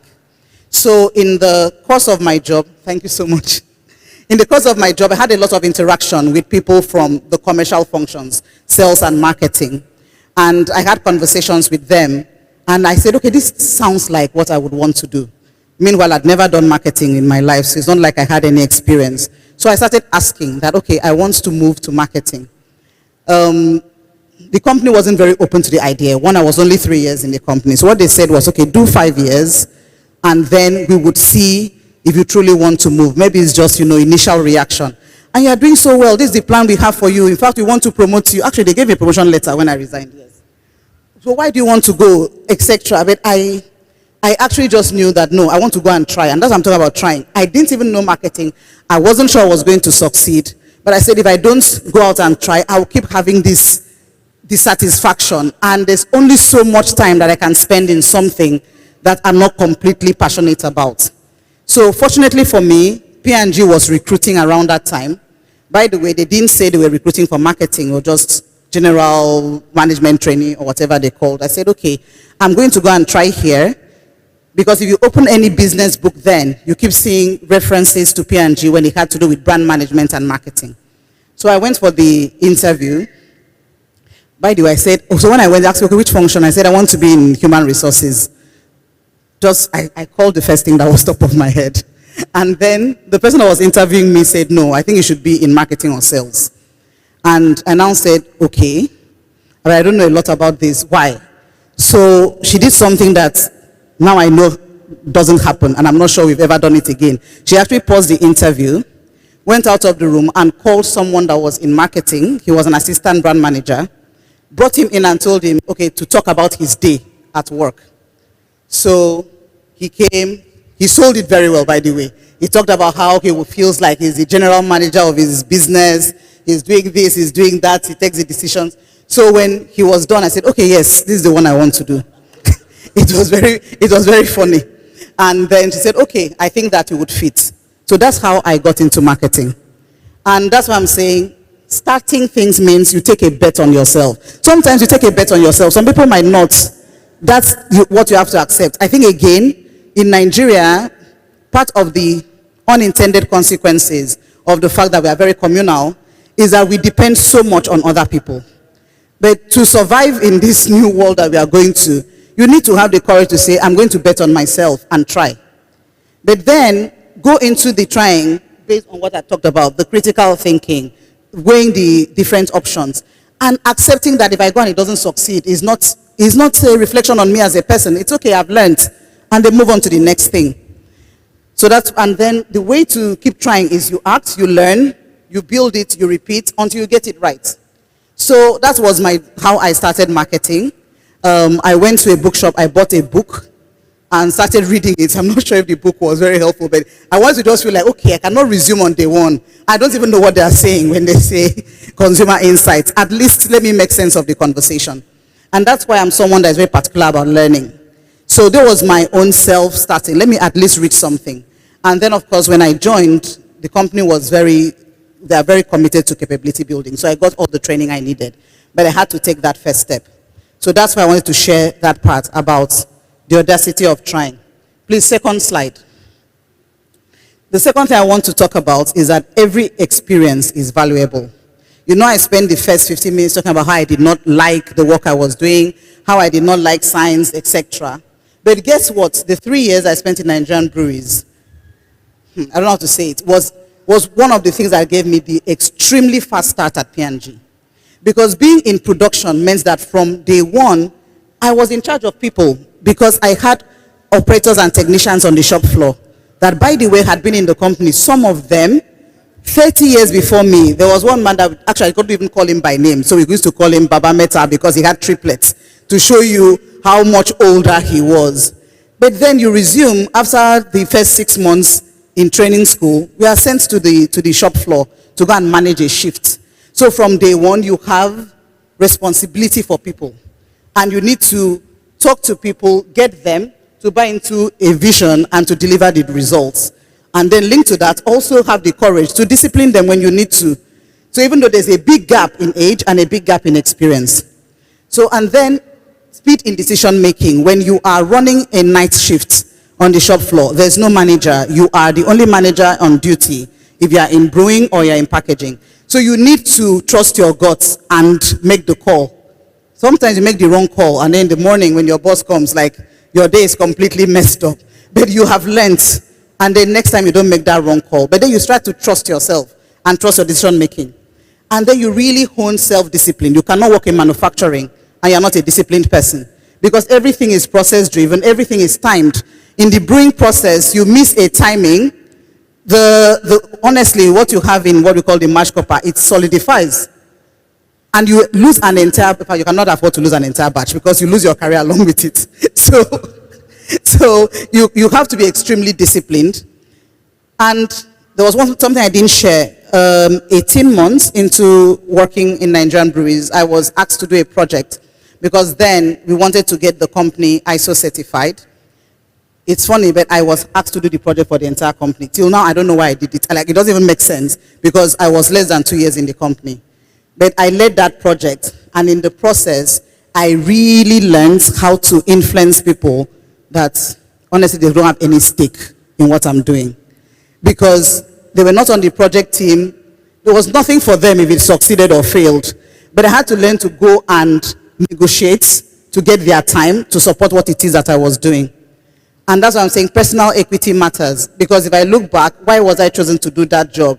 Because in the first 18 months, There must have been something that they saw in the way that I worked, that I was asked to do this job. So even though I spent so much time talking about why I did not like what I was doing before, this experience was incredibly valuable to me because I joined P&G starting from the bottom, but I already had a head start in everything that had to do with managerial skills. So back to whatever you are doing today, I tell you there's absolute value in that work. Absolute, like there's so much value in it. We just really need to shift our mindset and focus and say, what am I learning from what I'm doing today? You will be shocked how valuable it will become as you go in the future. I'll just share another quick one. Okay, I have 12 minutes. And this was in 2017. I was supposed to go and do a job in Dubai for the company. Somehow that fell through. I didn't go anymore. But then I had to now spend 9 months working on e-commerce. That was when Jumia was just really taking off. And in the company, Jumia and Kunga, we wanted to see, okay, how can we make this work for us? Because we are an FMCG company. We are used to selling directly to the open market, to supermarkets. But this whole selling online was new. So it was a project. It wasn't like a full role. So I was staffed with it. They said, okay, while we are trying to find another job for you, Muki, do this. I'll tell you, the first 1 week, I was very miserable. Like, what's, like, really, after how many years in the company, why am I doing this job that a new hire can do? But after 1 week, I said, no, okay, you know what? This is not you. Go and do the job. 9 months after I took on the job, a role opened up in Switzerland. They wanted someone to come and lead digital transformation in Europe. And this skill was just a very small part of digital, by the way, because e-commerce is a very small part. But that was enough for me to go because I even had a faint idea of what it was about. When I arrived at that job, in the first couple of weeks, people really used to walk up to me, and so there were two sets of people. There were some people that truly believed I was American or I was working in America because they couldn't understand why they would bring someone from Nigeria to lead digital transformation for 19 countries in Europe. So they were so sure that, okay, no, maybe she's Nigerian, but she's been working there. That's why she was brought back. And I kept telling them, no, I came from Lagos. I entered the plane. I came from Lagos. I did not stop over anywhere. You know, then there were the other sets of people that just could not understand. So they kept asking me, so what jobs have you been doing before now? What did you do? They didn't come out to say, but what qualifies you to come and do this for us? I'm also throwing that again to buttress these points. Whatever that experience or project is, embrace it, because if you actually embrace it, you would get value. If you don't embrace it, the time will tick off and go, and then somebody will ask you where the time went, and that's the reality. Okay, so I go to the third slide now. The power of personal connections. So now I have moved to P&G, had no background in marketing, and we have what we call a multifunctional team structure in P&G. So let me pick one of our brands, Ariel, which is a detergent. So you would have a brand manager for Ariel, but then you have a financial analyst that works for that brand. You have a market strategy and planning person. You have a demand planner. You have all these different functional people that are your peers. But the truth is, as a brand manager, questions and answers, everything, thank you, about that job, about that brand ends with you. Is the brand doing well? Are we selling the way we are supposed to sell? So even though you have all these people, every question around the brand stops with you. But they are your peers, they are not your direct reports. So the first two, I had to learn how to, again, influence people. Remember what I talked about my job in Nigerian breweries? It gave me a chance to already learn how to go and sell value to someone and sell to them what is in it for them and get a win-win compromise, because that's the only way you can lead a multifunctional team. Because the way the multifunctional teams work, they have their functional priorities that may not honestly be in tandem with what you want to do for the brand. So you must always try to find where is the sweet spot, and then also be willing to go out of your way to support them as well when they also need help. So this was something that I really learned in this job. The power of personal connections, consumer understanding what people want, your internal consumers or customers and the external ones. Then how do you then translate that insight that you have found to action? And how do you navigate ambiguity? Like when things are totally unclear, like literally nothing is making sense. How do you find a path through that and then take people through with you? So this was the third thing that I've really learned in my journey, and it is a recurring theme. Every time I change jobs, and that's why I showed how many times I changed jobs. I haven't never done a role more than 2.5 years. Just when I'm getting comfortable, I'm like, okay, I understand this. Then, which is also great for growth, I'm given something else to do, or the scope is expanded, or another job is added to it. There was a time I was double hatting, doing two things. So it kept stretching and growing me, but that is honestly why I'm here today. Because I kept allowing myself to be stretched. The fourth one, please, yes. I talked about the power of a vision.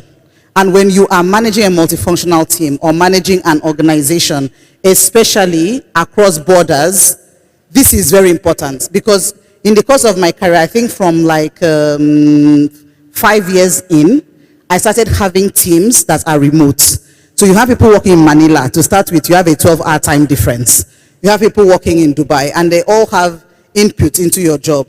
So, but what's the only thing that can hold all these people together is the vision that you have for the business or the brand or the projects, depending on what level of it that you're working with. And I'm sharing this story to buttress the point about the skills needed for the future, that these skills have always been the ones that actually set leaders apart, but we haven't talked about them enough. Now it's even becoming much more critical, because as machines take over the technical, repetitive parts of work, these other skills become even more crucial to have. And that's why I'm using examples to share this. So you need to have a strategy, a vision, and manage the people, and manage across geographies. And when you are managing across geographies, the power of communication is extremely important, because there cannot be any gaps in people understanding what it is that you want to do. And then you start having different challenges of cultural nuances, about accents. So you speak and you're like, I didn't understand you. Then you pause and then you speak a bit more slower. But these are the things that you start learning that are extremely important as you're managing across the geographies. The cultural nuances, how they like to work. Are there people that like to be very independent in the way they work, or they can't move unless a leader says, go and do this? So if you look at Asia, that's how Asians are. They are extremely hierarchical. If you don't spell out what you want them to do, honestly, just forget about it. So that's a very different way of managing them. However, when I was working in Europe, oh my God, everybody has a point of view. From the first person that just walked in, literally resumed the first day, and the person that has been there. Because again, that's their culture. They are trained to be very independent-minded in their outlook, in their opinions. And they don't see taking credit for the work that they've done as something wrong. You know, in Nigeria, again, back to our communal living, we like to say the team did this and the team did that, and it is okay as well, because this is our cultural nuance. However, when you are in Europe, they want to be clear, what is my contribution to this project? What is my contribution to this work? And how would I be rewarded if I deliver it? They are very upfront. So it's a completely different style of managing them, giving them the space to think about what they want to do, being very clear on what reward would look like if they deliver the results. In Nigeria, we don't demand for rewards. We believe that if we work, someone will see us, and then we will be promoted. If you are in a Nigerian company, maybe, because that is the culture of our place. If you are in a multinational company, you would fail. Because you are competing with people, like I said from day one, when they are coming in to discuss their work plan for the year, they are negotiating up front for what will be the reward, either a salary increase, a promotion, an assignment in XYZ country. People negotiate for stock options as they are starting they've not done one thing that even indicates that they would deliver. So when you're competing against those kind of people and you are working without talking about what you are doing, people think that you are not ambitious. People think you don't have personal leadership. So you wonder why you are struggling in a multinational, meanwhile you are working so hard. It's because you need to understand the overarching culture of that multinational company and understand your peer group, the people that you are working with or competing with. how are they also managing these conversations? I think I'll talk a bit more about that maybe in the question and answer session. I want to make sure I'm not late. So slide 5, courage. This is, if I've talked about so many things, adaptability, I keep talking about it a lot, curiosity. If there's another one you need to remember, is courage. Like, I really love this one because when all has been said and done, fear and self-doubt is a human emotion, is a human response. But what do you do despite the fear? So now I remember, I think this was Michael Jordan, I hope it's him. So you miss 100% of the shots you don't take. That's it. So you really, really need to be courageous. And I have so many examples, but the one that I would share is my move to Europe. I had to relocate with 3 children. That time my last daughter was 3. So to a country that I've never lived in before, without support, because my husband also has a career, so he couldn't leave. I had to really think about it and say, okay, is this something that I want to do? And how does this add up to where I want to go in terms of career? And what is the end time to this assignment? Because I'm not going to do it forever, because it was a split family setup. But it took a lot of courage to go and live in a different country, and not just managing one country, managing 19 countries. By the way, out of those 19 countries, English was spoken in only 2, actually. The rest, you have to grapple with the fact that English is not their first language. It's a learned one. So even when you are communicating with them, it's really, really a hassle. And then there was such a diversity of cultures and work styles.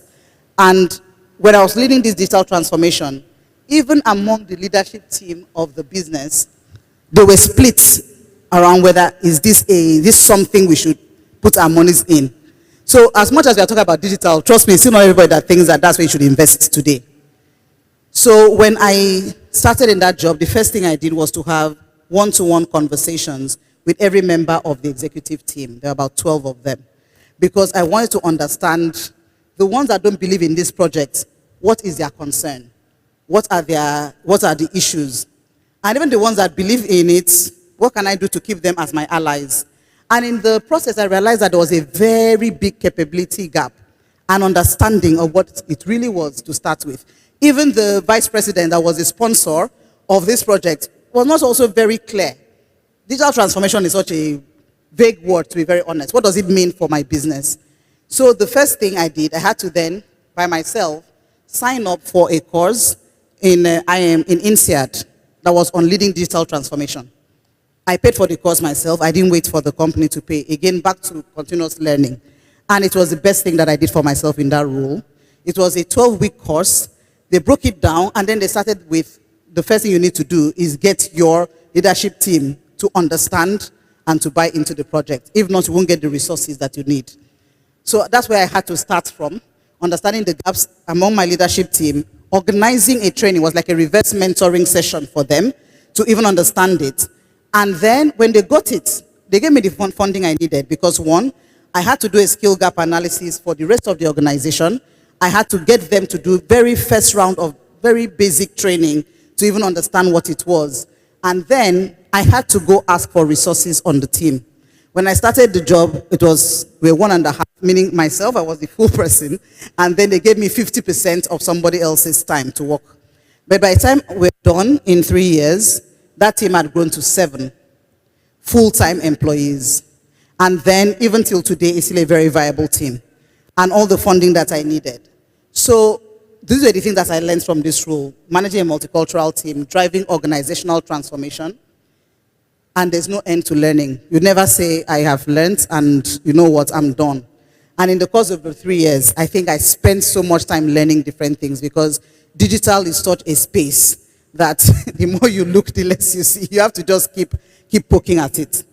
So my time is up. I had some things on personal reflections. I would quickly run through it, and then I can deep dive a bit with the comes up in the questions. And I'll just go quite quickly through the slides. Please, the next one. So I had mentioned this in the course of what I was saying. So I will not spend too much time here, and I can elaborate more if needed. Which is, you need to learn to claim your achievements.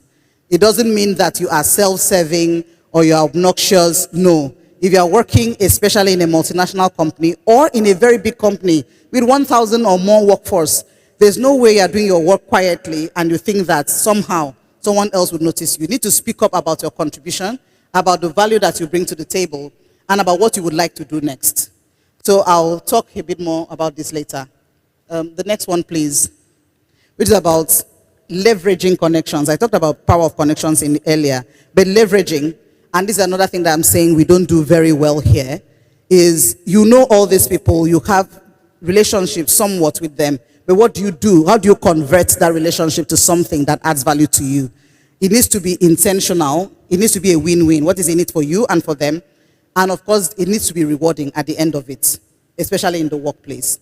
You don't build relationships just because you like the person and the person likes you. There has to be something in there for you from a career point of view. The third one, please. Coaches, mentors, and sponsors. In the deep dive session, I will spend a lot of time here because I see that it really makes a big difference if you want to grow your career to the top.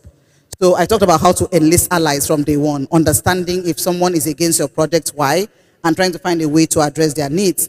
But beyond that, being very particular about, I need to be mentored in this organization, identifying the mentor yourself if the organization doesn't support in matching you with someone, and then having a sponsor, which is someone that is an active advocate for you in the place of work.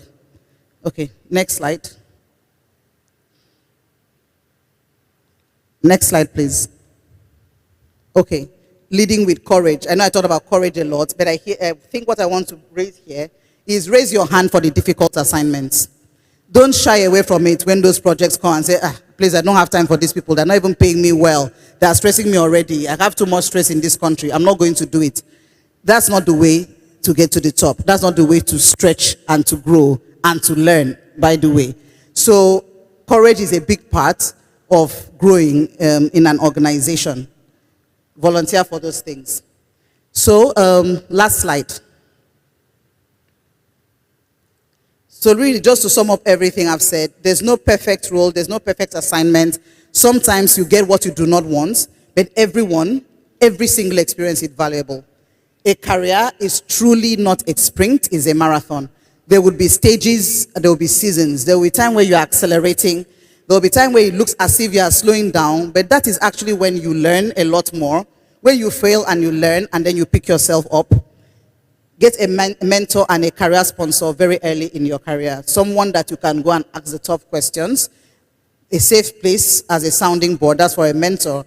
But a sponsor is someone that would bet his badge on you and say, you know what, I'm going to stick my neck out for this person. Build credibility very quickly, and the only way to build that is to deliver on the results. So there's just no way that you will build your personal equity or build your credibility if you are not delivering, if someone cannot trust you. Nobody is going to sponsor someone that they do not think has potential for the future.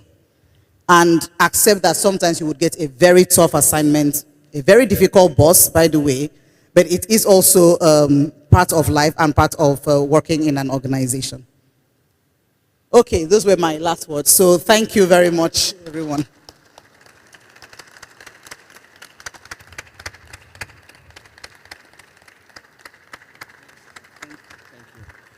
Please, a big round of applause for her once again. That was wonderful. Thank you so much for that beautiful delivery. Wow. I hope we are taking notes of all she was saying. It's powerful. It's huge.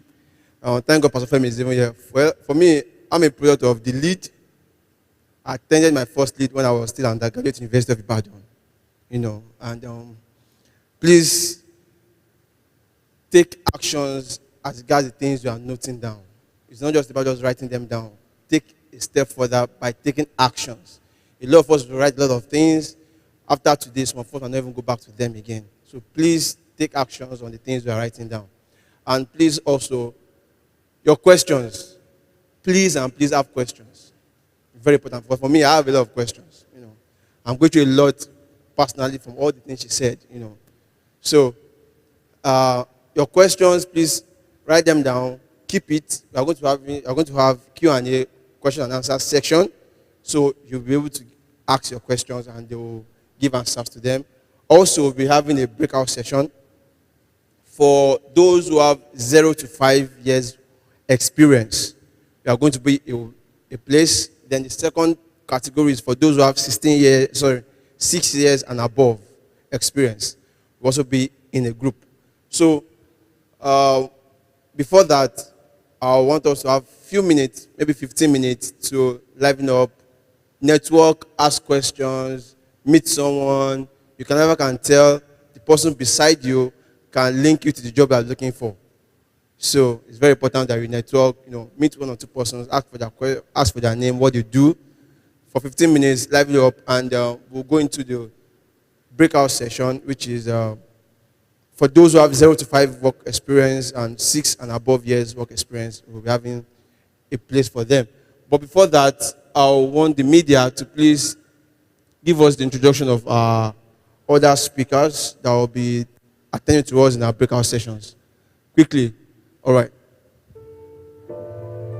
Daniel Ioa Oji is a passionate agile change management specialist, keynote speaker, trainer, and HR generalist with over a decade of cognate industry experience. Coach Daniel, as he is fondly called, possesses a master's degree in personnel psychology from the University of Ibadan and also a bachelor's degree in economics from the University of Ilorin. He is a senior professional, human resources, SHPRI, from the Human Resource Certification Institute, HRCI, an associate of the Institute of Personnel Recruitment Consultants, IPRC, an associate of the Nigerian Institute of Training and Development, INITAD, a Scrum Master with Scrum.org, a disciplined agile coach from the Project Management Institute, PMI, a certified men engaged trainer with USAID, and also a micro mentor with micromentor.com. He is a change manager with the capability to unlock business processes and organizational structure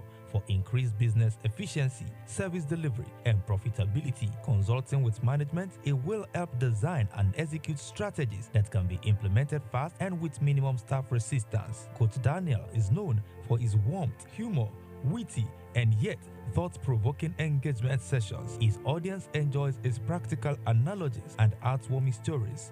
Coach Daniel is able to help organizations succeed through people in the era Peter Drucker calls the era of the 3 C's: accelerated change, tremendous competition, and overwhelming complexity. Ladies and gentlemen, let's welcome Coach Daniel.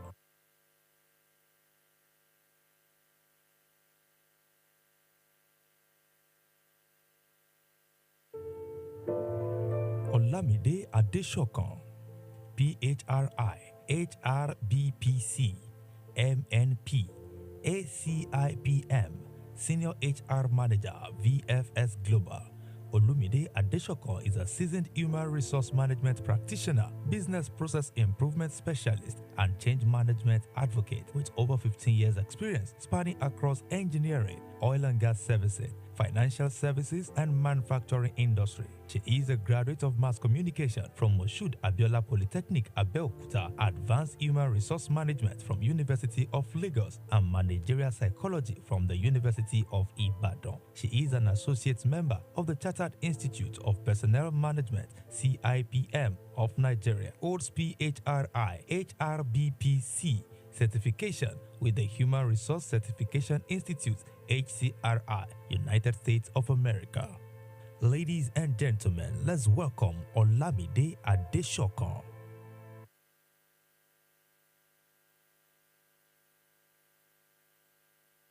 Thank you so much.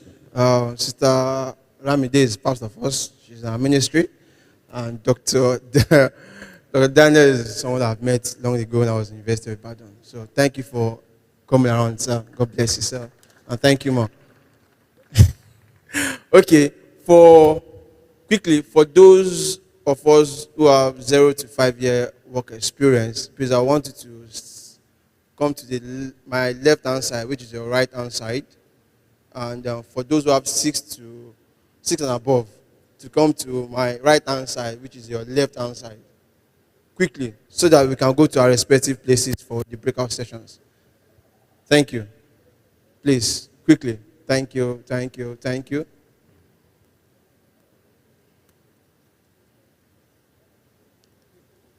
I hope we have a lot of core members here who just graduated, who just finished their service. Oh, that's good.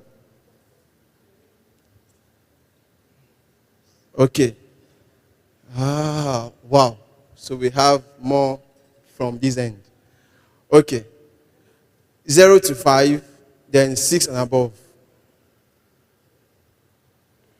Okay. All right.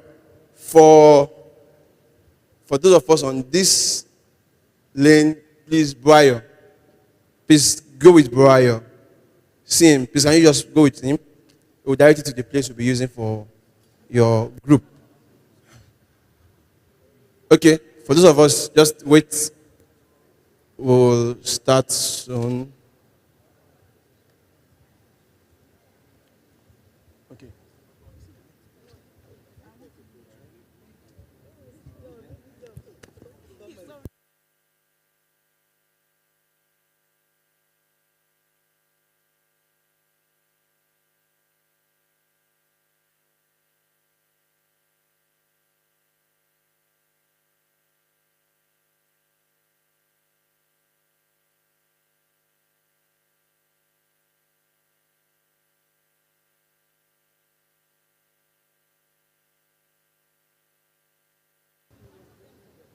Okay.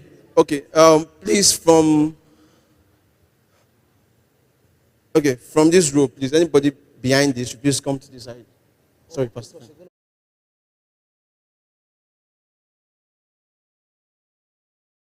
Second line roll. Yes. So let's fill up that space. Thank you. Where is Sister Antoniette? Okay. So we're having her and Dr. Daniel attend to us.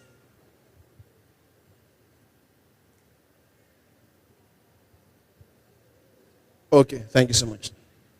Thank you.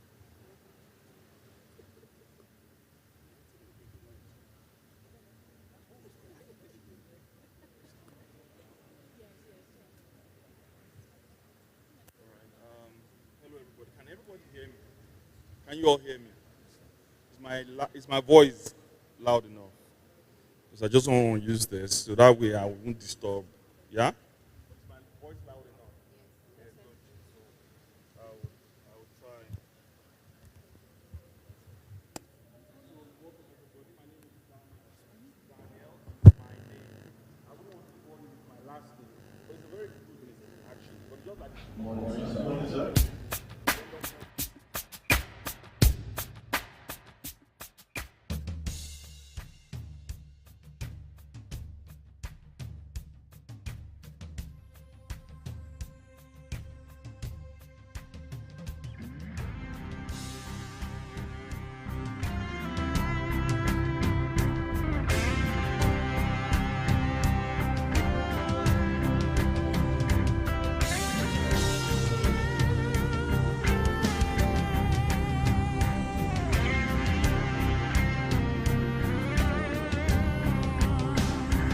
You are the first and the last. That's why we call you Alpha, Omega. You own the world. You fill the universe. You made the things we see and cannot see. Your love is great. Your mercy sure. Your grace has done more than I could have done. When I was bound, you came and rescued me. You gave me light and took the darkness. Yeah.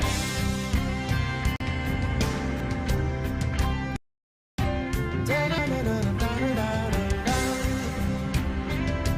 You are the first.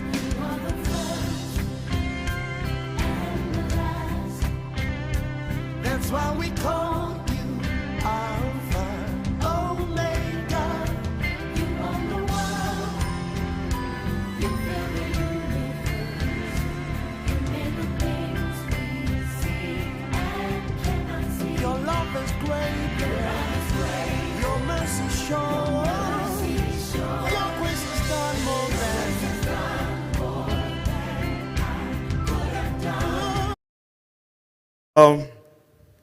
Yes. But before we start, let us loosen up a little bit. I'm a HR professional, I'm a training professional, and I believe in people loosening up a little bit. Is that okay? Okay, so this is what I want us to do, a very short exercise. When I say abata, we clap once. So abata, abata, abata. Very good. Hold it there. So when I say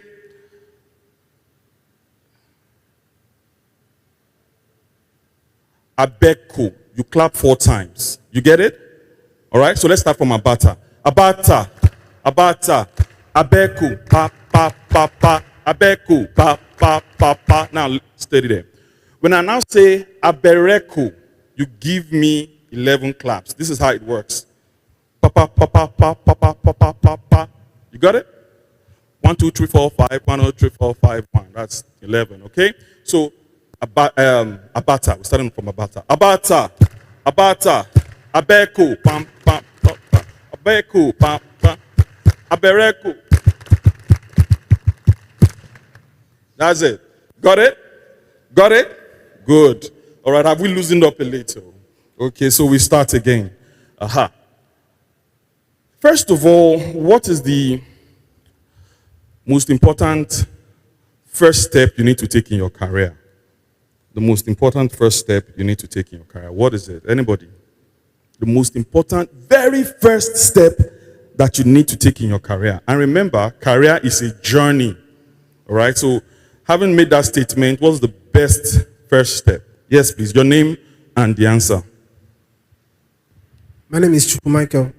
I think the very first step to take in career is self-development. Well, good. Self-development, and we're going to get to that in a bit. Okay? So, I am developing myself. By self-development, you mean preparing yourself, correct? Preparing yourself for what? For career. But career is vague. So, for you personally, you have to define your career. You have to come to that realization. Remember the questions we were asking the first speaker with regards to, okay, if I am a civil engineer and I have, some side hustle that I do as a hobby, which one should I put on my LinkedIn profile? So the answer was that you have to really define what you want to do, which one you want to focus on, then use that as your LinkedIn profile. Don't confuse. So sometimes we have to make sense of our personal strengths, weaknesses, the threats and opportunities out there, and come to make that one decision that this is what I will do for the rest of my life to bring food on the table for me, or to make my life, so that one thing. So defining that one thing is probably, if not the most important decision in your life, I don't know what is. Apart from giving your life to Christ, anyway. But the second most important decision in your life is making that career choice. And the earlier you make it, the better. Am I communicating? I can take a deep dive into it, and we can go. There are a lot of people that are actually in this space of career coaching or career counseling that would help you, discover yourselves. There are a lot of tools online that would help you discover who you really are. According to Chinese proverb, they say there are 3 kinds of self. All right, there are 3 most powerful elements in the world. The first element, most powerful element, is the gun, which in those 3 is the least most powerful. The second most powerful element is the pen, which is the second most powerful, according to the Japanese culture. The third and the most powerful is the mirror.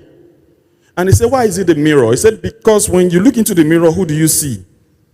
Yourself. So which means you, yourself, and I is the most powerful element in the universe. So what is it for you that makes sense to you, that you can say, this is what I was built to do? Do you know that you are purpose built? You know that, don't you? You are purpose built for something. So what is the purpose to which God has planted you on this Mother Earth? Okay, so once you discover that, the whole world opens up to you. basically.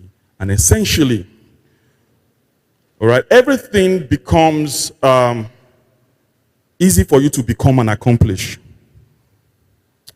Again, not because it is not hard.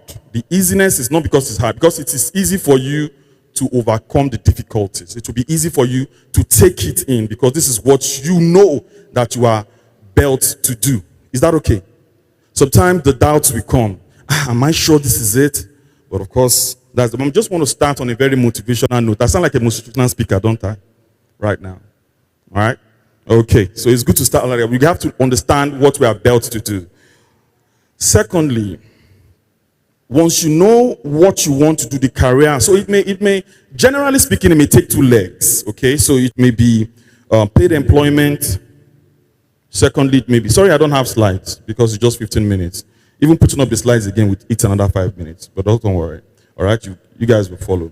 Okay, so it's either you want paid employment, you want to be an employee, which is not a bad thing. Currently, right now in the country, well, on those two spectrums, either you are paid, you want to go in paid employment, or you want to start up.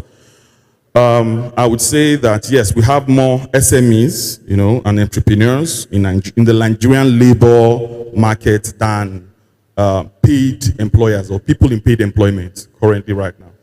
But what they don't tell you is that, and I say this with every sense of humility, having sat in multiple interviews over the years, that people don't have all the information they need to enter into self-employment. They don't have all the information, or they don't build the right competencies. They don't have it. So what they do is that when they get into it, they do a lot of trial and error, until they get it right, which is not a problem at all. But some people take the shortcut. Everybody say shortcut. And the shortcut is just getting to paid employment, where you become an apprentice in a way for somebody, because you see, paid employment has its own advantages. It teaches you how to organize yourself. It teaches you how to, you heard the story, okay, that was said by the last speaker. And it was a wonderful story. For me, I was taking notes, and hope you guys were taking notes too, about her journey. And from everything I was able to milk out was how she was able to build resilience, understand people, work with people from various backgrounds and from various cadres in order to achieve her aim. That you can learn very well in a structured work environment. And by the time you pull out and you want to start your own, you know you are starting on a very strong and solid footing. Am I communicating? So paid employment is good and have its own benefits, because we are there are two types of people on the aisle, and you know, in the other sides of the aisle. Some will look at those in paid employment like, you guys, especially those in multi-level marketing. You know, there was one day, somebody sent me a message to come to an interview, and because of that, I was just curious, because at that time I was in a body, Ibadan Employers Association, basically. I was working with a recruitment company at the time, and they sent me a message, and then I wanted to police all these people that would see they are giving out fake jobs, just gather everybody together and then push them out to start selling drugs, all these cheap, what do you call it? So, and then So they sent out this fake advert, and it got to me, and they invited me personally to come and take a job. And I'm like, very good. I've caught you guys today. And I really destroyed that place when I got there. So when I got there, I sat down. And they started multi-level marketing. You know, if you bring in this, we'll give you this one, we'll give you this back. You go and start selling on the street. And I stood up and I said, excuse me, please. You sent me an advert for a job. Please, can anybody define a job for me? And I started that place. I turned the place to a conference. All right? And everybody, in fact, they had to get the police and security to escort me out, which is not a problem. So what I'm saying is that to express to you that I'm passionate about this, to say that while we begin to position ourselves for our career, we have to come to that realization that you may settle you may not get the desirable, okay? And you may settle for the available, okay? But while you are settling for the available, know that it is a transition, okay, to your desirable point. So which means that I'm not going to come here like a motivational speaker, like where I started, to say everything is going to be dandy and rosy. I'm here to say that sometimes the road to that your goal may come with a little bit of ups and the downs. What you want to prevent at any given time is to be idle, all right? To let 1 minute pass of your day without you learning something. Okay, so I'm standing here, and most of us are going to be standing here looking fresh. But the truth of the matter is this: if we told you our story, it was never a straight line. For instance, I worked 1 year after my graduation without being paid. As a matter of fact, I was paying my employer to work for him. I was practically paying my employer because I would have to transport myself some distance to get to work. I have to pay for my lunch. I have to stay with him. But what I learned there formed today the foundation of what I've become today. Okay, so sometimes you have to sacrifice for the experience. Again, let me put it in context. May not apply to everybody here. Okay, it may not apply to everybody. Some of you have done that, got t-shirt, and you can even tell your own testimony. Okay, but it may apply to some people here. And for those people, like if you're just fresh out of school, what is the most important to you right now in your career right now is just getting that experience, okay, and that opportunity to work in a structured place, because that becomes your leverage point when you want to enter into that one that you really desire to have. Am I communicating? I hope I'm communicating something. So, for instance, do not take, of course it's in the Bible, it says that don't take for granted days of little beginning. And that is exactly what it is, okay? Maybe days of little beginning, never you take it for granted. Work on it like as if your life depends on, of course, your life now depends on it. So that's what I want. That's the attitude I want you to, approach it with. Okay, so I worked with an NGO immediately after my university, 1 year, without being paid. Sometimes the owner of the NGO will look at me and say, Daniel, you've tried today, take 15 naira. What would 15 naira to? But I just take it, thank you very much, sir. Daniel, I really like this artwork. In fact, I had a very big title. I was the resident director, can you imagine? Resident director, arts and publicity for the NGO. And guess what? My next career move. You know when the Bible says that when the Lord turned around the captivity of Zion, how did it feel? It was like they were dreaming. Wait, what's happening here? So that was exactly what happened to me. So sometimes you use those kind of experiences as a leverage for your next point. Now, I would like to ask some questions, and I'd like to define some things before we start. As a career coach, it's essential that I do this. What is the difference between a career and a job? Can anybody tell me? A career and a job. Anybody? Just try. It's okay. Just try. Career and a job. How does it sound to you? What does it tell you? What is your mind telling you the difference is? A job. I have a job. Or my career and my job. What does it mean? Yes. Your name? Thank you very much, sir. I'm Ben Francis. Let me try to make an attempt to define or distinguish between both.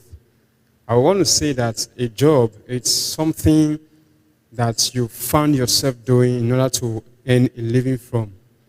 While a career, it's a path or something that you are passionate about, a path that you have chosen to follow and advance in as you move forward in life, something you want to be known for and known about.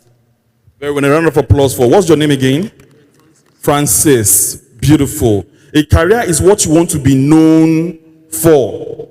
A job is what you do now. Am I okay? What do you want to be? Okay, for instance, there are many footballers who wants to be known as a famous footballer, but currently right now they are somewhere in Tasty Fried Chicken serving chips. Is that okay? But as they serve chips, that's their job. after work, they live there, they put on they go to the field and start training. Do you get it? So training, your career is the sum total of your education, how it ties to your work experience, how this one ties to all the jobs you've had in between the way, and how it ties to your training and to your network and to your many things. All those things, when you put together that ecosystem, it talks about your career. So career is when you mention your name, what is associated with your name. And the career is very important. For instance, if I'm going to be meeting you for the first time and I greet you, I say my name, and in every civil meeting, the next thing I say is my career. Haven't you noticed? So I'm going to meet you for the first time. Good afternoon. My name is Daniel Yoha. I'm a human resource professional. Immediately, you know my career. So when you say, I'm a web developer, immediately I know your career. But you don't say, I'm a web developer. You say your name first, then I'm a web developer. All right? So what is that one thing you want to be known for? Define it now. Once you define it now, the path becomes clearer to you. And it helps you to also absorb all the traverses, all the challenges that will come on the way, because you have to commit to it. Committing to your career is like chicken and chips. No. It's like bacon and eggs. So bacon is pork, all right? Eggs is... So the chicken was involved, but the pig was committed. It will take time for some of you to get it. The chicken was involved, but the pig was committed. I want you to be committed like the pig. The pig had to die to create bacon and eggs. The chicken only gave eggs. Sorry? You get it now? So some of you will get it later on, but that's fine. But you see, for your career, be ready to die. Jesus Christ died for his career. You don't know. Be ready to die for your career. That is how it is, all right? So choose that one career, follow it. Every other thing I'm going to be saying is going to be based on this, and we're going to be talking about it's going to be based on that one career. So far, if you don't choose it, then it becomes a problem. Lastly, what's the difference between a CV and a resume? And I'll be rounding up with this. CV and a resume. Anybody want to try? Yes, brilliant. I'm not totally sure about this, but I believe your CV is more or less what you would show that's going to talk about what makes you eligible for a certain role or job, whereas your resume more or less focuses more on your past experiences and what you've accomplished and your history, in a sense. Yeah, a round of applause for what? I didn't catch your name. Eh? Adekani. Ade. Can I just shorten it to Ade? Adekani. Okay, sorry, Adekani. Did I get it right? Okay, good. All right, brilliant. Okay. Does anybody else want to try? All right, my name is Folake. I believe a CV is like a compilation of all your experiences, your achievements, awards, volunteer experience, job experience, education, certification, while a resume is actually like you selling yourself for a particular role. So a resume can be streamlined to a particular job you're looking for. So that's what I think. A round of applause for Fadike. Folake. I have to hear the name twice. Have you noticed? Before it sticks. Okay, that's just me. It's just me. Okay, so now, very good try. Fantastic. And I like your analogies. Now, CV is a Latin, the etymology is from a Latin root, okay? Which means, literally actually means story of my life. Everybody says story of my life. That is a CV. CV is a detailed compilation of who you are, where you are. In fact, in a CV, you say, I have 3 children, their names are, you can put those in, especially for those academic CVs. All right, so it's detailed. No limits to the information you want to give, but it's streamlined towards you and your career path. Got it? Now, resume, well, it's also Latin, well, which means summary. That's just what it means, summary. Okay, so this is a summary of your CV, limited to only 2 pages. How many pages? So like what Folake was saying, you can not now put everything in there. You just have to now tailor fit it to that particular job, 2 pages. So some American companies prefer CVs. Some European companies American companies prefer resume. European companies prefer CVs because we are, how would I put it, colonized by British or Britain or England. Because of it, we prefer also CV. So send your CV, send your CV. But in the event you hear, send your resume, it will mean something different. It will just mean, look, just give me in a short, just go straight to the point. Jobs and education that is pertaining to what you have applied for, not more than 2 pages. On this note, I'd like to say a very big thank you, and I'll be handing over to the next speaker. Good afternoon. Okay, my name is Antoinette. I'm a human resource professional. So the name is actually Antoinette because people make mistake in pronouncing my name. Okay, so we'll talk about applying for a job and the interview process. First of all, I believe there are core members here, and there are also core members that just passed out recent. It's not graduating, but recent core members. So most times, we try as much as possible to apply for professional courses that are not relevant to our field during service. It's not bad per se, but it's actually wrong. I've seen a situation where someone is applying for a job of an account officer or an accountant, and you're attaching CIPM, customer relation, and wondering what's going on. What's your path? So in as much as we try to acquire these professional certifications, we should also try to stay track on our career path. So when it comes to applying for the job, our CV or resume, we should try as much as possible to stay in line with what we're applying for. You're applying for a job, you're not attaching your degree certificate. In your CV, you're seeing second child from a family of 4, and I'm wondering, are you applying for a personal assistant to a husband or a wife? That's the position you saw. Okay, so coming down to the interview. So there are common interview questions we should try as much as possible to be acquainted with before applying for a job. And before we get to the interview stage, I think the first step is being aware of the job description. You're applying for a job and you're seeing job description, you're supposed to work as a personal assistant, or you're supposed to work as the HR officer, irrespective of the job description you're seeing. In your mind, I'm looking for a job, so let me just submit. Anyhow, I'll get called for the interview. But you try as much as possible to tailor your CV to that job description. Especially if you had some level of experience.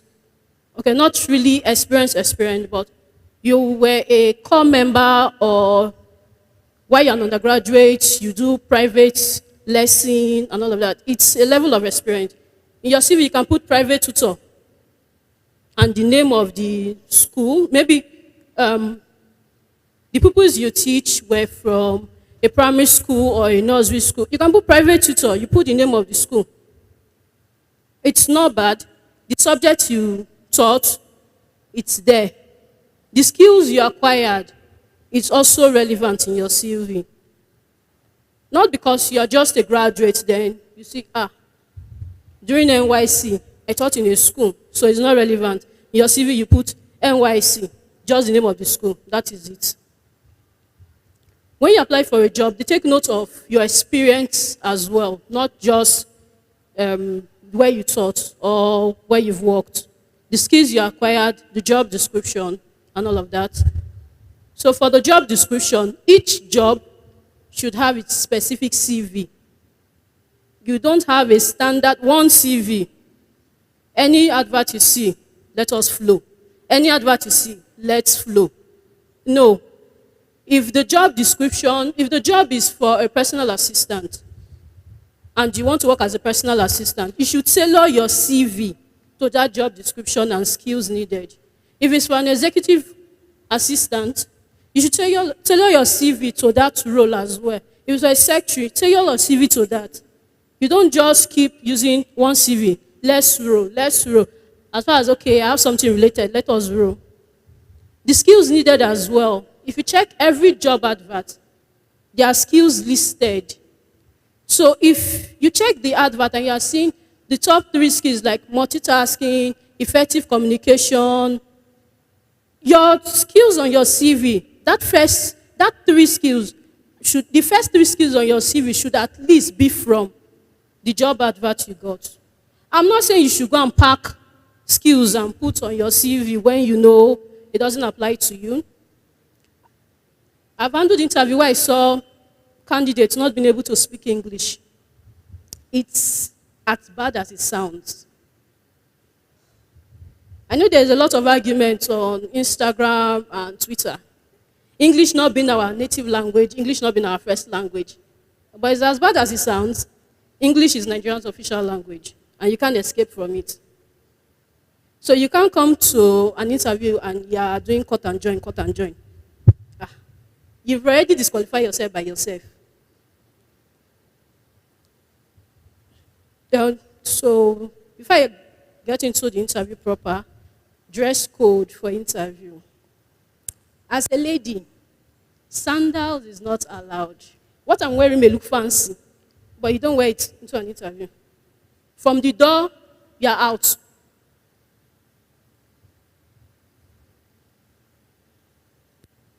Should I resolve my leg? Okay, you see it later.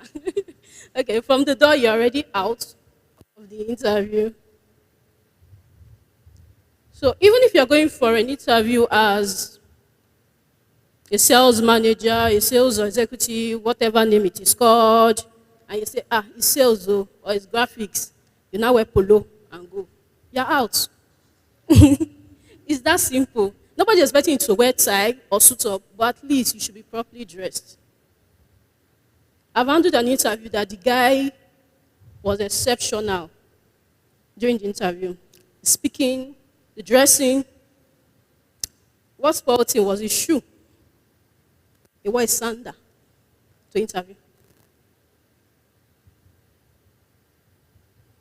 So in as much as we're trying to gather the skills needed for our job or the skills relevant to our industry, we should try as much as possible to take note of the basic things.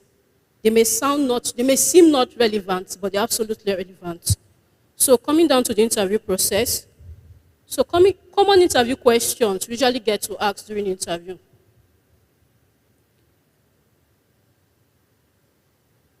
Tell me about yourself. How would you describe yourself? What makes you unique for this position? What makes you unique as an individual? They are all the same thing. So you don't go saying, my name is this. I'm the second child in my family. In my house, this is this. I'm a graduate of this. In school, I did a project on this. It might sound funny, but there are people that do during interview. So I may say, my name is this. I'm a young lady. I graduated in this. I'm the first person in my family to be a graduate. And I'm wondering, what is going on? Because I've had a candidate like that. She started, my name is this. I'm a young lady. And one of the panelists were like, oh, I thought you were a guy.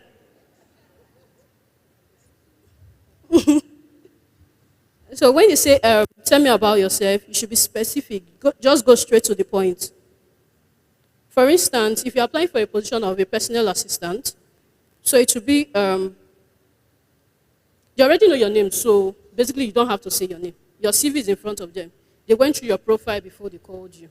So it's basically, I've worked as a personal assistant for 8 years now, serving a variety of executive and head of department and the rest. I've loved the work, especially when I get to use my talent for planning and efficiency. I think I'm now ready to move up to a challenging level, which is why I'm interested in this position. It's that simple, straight to the point. Less than a minute, you are done with that question. But when you keep adding, you are creating more questions for yourself. So then the next part is what are your greatest strengths? Before applying for a role, you've gone through the job description, as I've said. You've gone through the skills needed. So by the time they ask you, what are your greatest strengths? Try as much as possible to remember the skills that were listed on the job adverts. Try as much as possible. I'm not saying you should go through all the skills, at least one skill that is relevant. That should be your skill.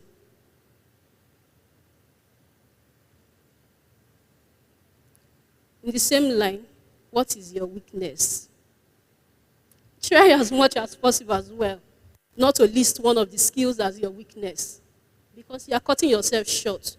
You can't be applying for a job in a bank and you are stating your weakness as multitasking. You are supposed to be able to multitask in a bank.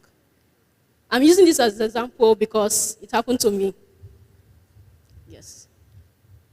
I remember applying for a job in a bank and I was caught off guard. Actually crammed for the interview. The first question was, what is your weakness? The first thing that came to my mind, multitasking. When I said it, the CEO was like, in a bank, you're supposed to multitask. That's when I realized what I've done to myself. So you should try as much as possible to know the skills that are needed in your job and try not to use them as your weakness. You can state something really not relevant, but doesn't mean that it is not relevant for that position. You can say, for instance, you're working as a graphic artist. Most times you really don't get to speak to people one-on-one if it's a structured environment or a structured company. You really don't get to speak to clients one-on-one. So your weakness can be public speaking. My weakness is public speaking, but I'm trying to work on it. I've taken courses on this. So you help me with public speaking. It shows that you're trying to improve yourself. In actual fact, that skill may not be really needed for that position.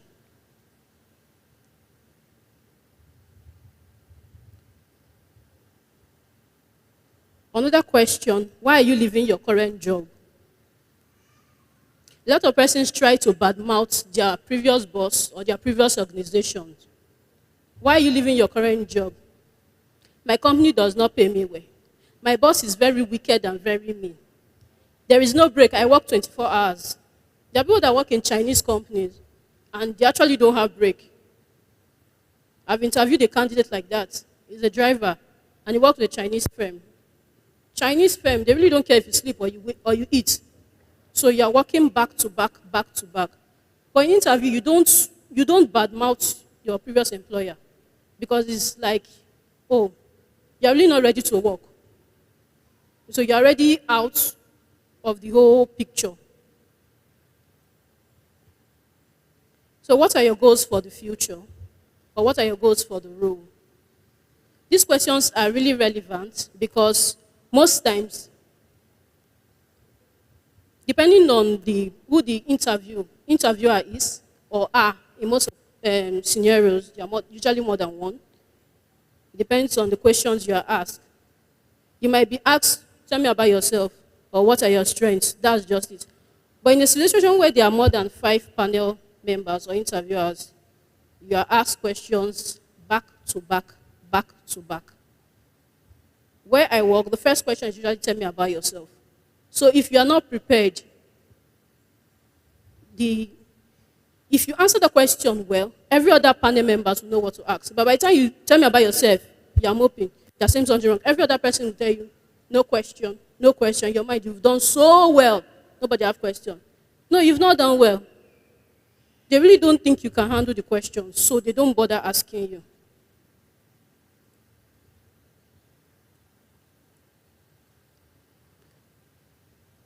So that aside, let's go down to experience. I think a lot of us here already have experience, or we are fresh graduates. Please, who has some experience, even if it's 1 year, 2 years, 3 years? Okay, good. I'm currently a human resource professional, but I didn't start from this path. my first job was not in HR. My first job actually was a customer service representative. I wanted a career in human resource, but you know the Nigerian industry. It's not what you want to get at that moment. So the first thing I got was customer representative, customer service rep, which I did. From then, my second job was a secretary. As funny as it sounds, that was the job that gave me my career path. I worked as a secretary, a medical secretary, for 2 years. From then, admin assistant. From then, personnel officer. It was in the admin assistant I took on additional responsibility as personnel officer. You won't be paid most times for the additional responsibility, but you know the career path you're placing yourself for. You know the career path you've placed yourself before. So in as much as possible, you should try to enjoy the process. It will not be enjoyable, but you should try to enjoy it.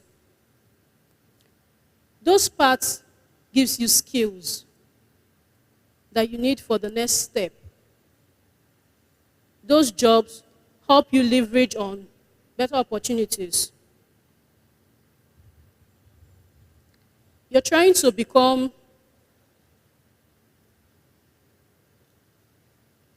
an accountant, and you're working in customer service. In your mind, how is it related?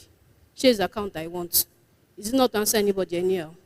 But there are situations where you are a customer service and one person will walk in and say, I like this person. No. I have an opening in my organization. Did you have so skills? Are you ready to take so courses? You're like, yes.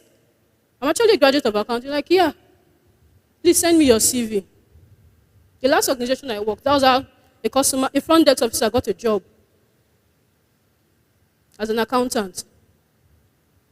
So in as much as possible, we are trying to pave way for ourselves. We should try as much as possible to enjoy the path. The skills you need for your career is not what you get mostly in school. It's what you get after school. So you are in a space where you really don't share space with people. By that I mean you're in an office where it's just you. You don't have to share space with people. It doesn't mean you shouldn't communicate with people.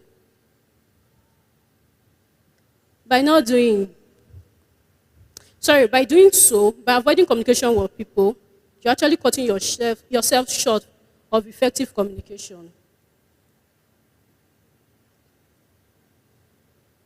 Because effective communication is not just by speaking. Listening is part of effective communication. Communication is a two-way thing. You talk, I talk.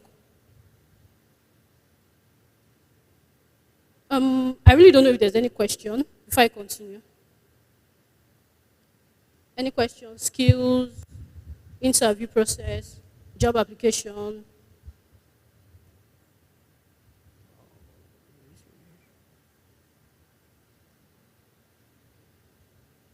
Okay, I guess everybody understood what I said.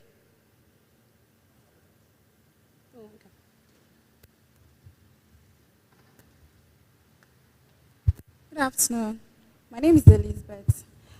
You were talking about that part of why are you leaving your current job. You just a little bit talked about it, but you didn't give us a very good insight on how we will have done it better to talk to the HR personnel or the panel that wants to hear why we are leaving the current job. Thank you. Okay, thank you. Why are you leaving your current job? For instance, you're moving from one path to another, or you're actually the same job or the same role. You're leaving your current job to grow, to advance yourself professionally. You're leaving your current job. For instance, probably the company you were working with before was not a structured company. By structured, I mean a one-man business or a limited liability company. So you're leaving your current job to advance your career.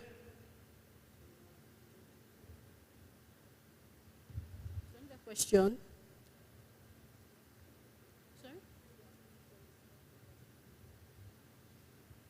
Sorry? It's a structured company. You're trying to advance your career. You're not leaving because you're not well treated. You don't say that in an interview.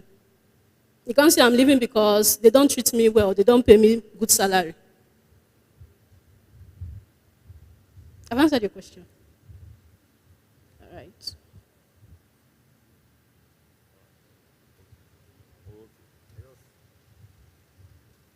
You don't talk bad about your current employer.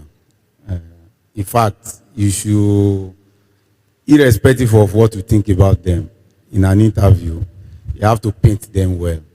Look for the positive in your current employer. If I'm sitting in an interview and somebody is talking bad about their current employer, I can't hire them.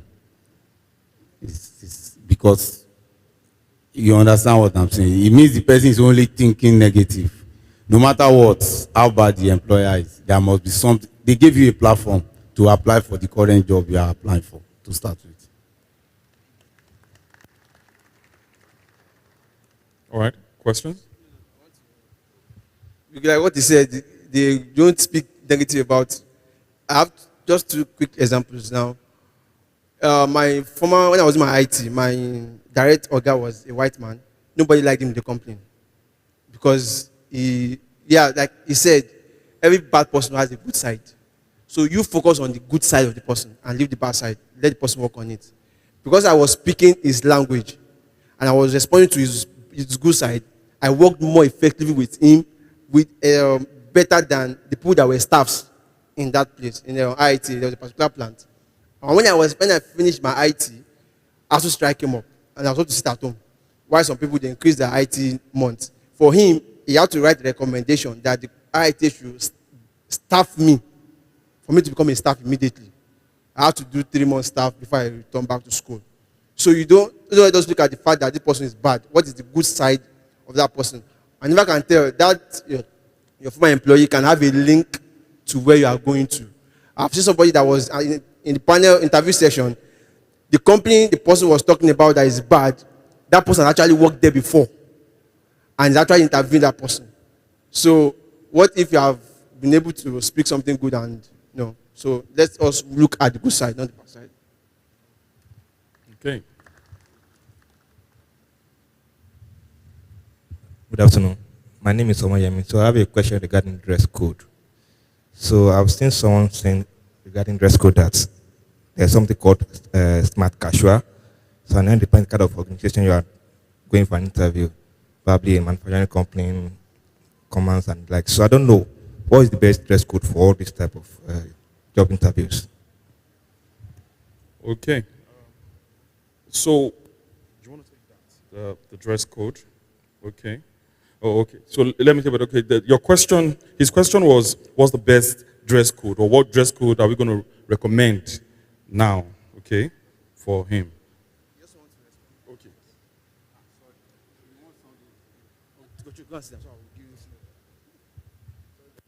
Okay, I think the dress code is tied to the position you're applying for. If you're applying for a position as an accountant, a cashier, account officer, you should know you're supposed to go in a suit and a tie. Yes, that's the dress code for accounts officers. A suit, a tie, a good shoe. But if you're applying for a sales rep, you're not expected to wear a tie. You might go with a tie, but you're not expected to wear a tie. You're supposed to go dressed in corporate, but without a tie. A suit or a jacket with a nice pair of shoe. I'm not talking of the trouser because you already know you can't go to interview with a jean. It's absolutely wrong. Okay, sir. Sorry, I just had to jump in. I don't know whether. Okay. Okay, so it's a tricky question. When you have something like this, the way I would throw it back at you is, what type of image do you want to project? So when you show up in a place, you want them to leave with an impression about you. So it's better to overdress. And when I say overdress, it's not the how new the dress is. It's well ironed. It's well taken care of. You know, at some point you may not have money for the big dress, but is it well ironed and is it well kept together? You want to appear your best. You understand?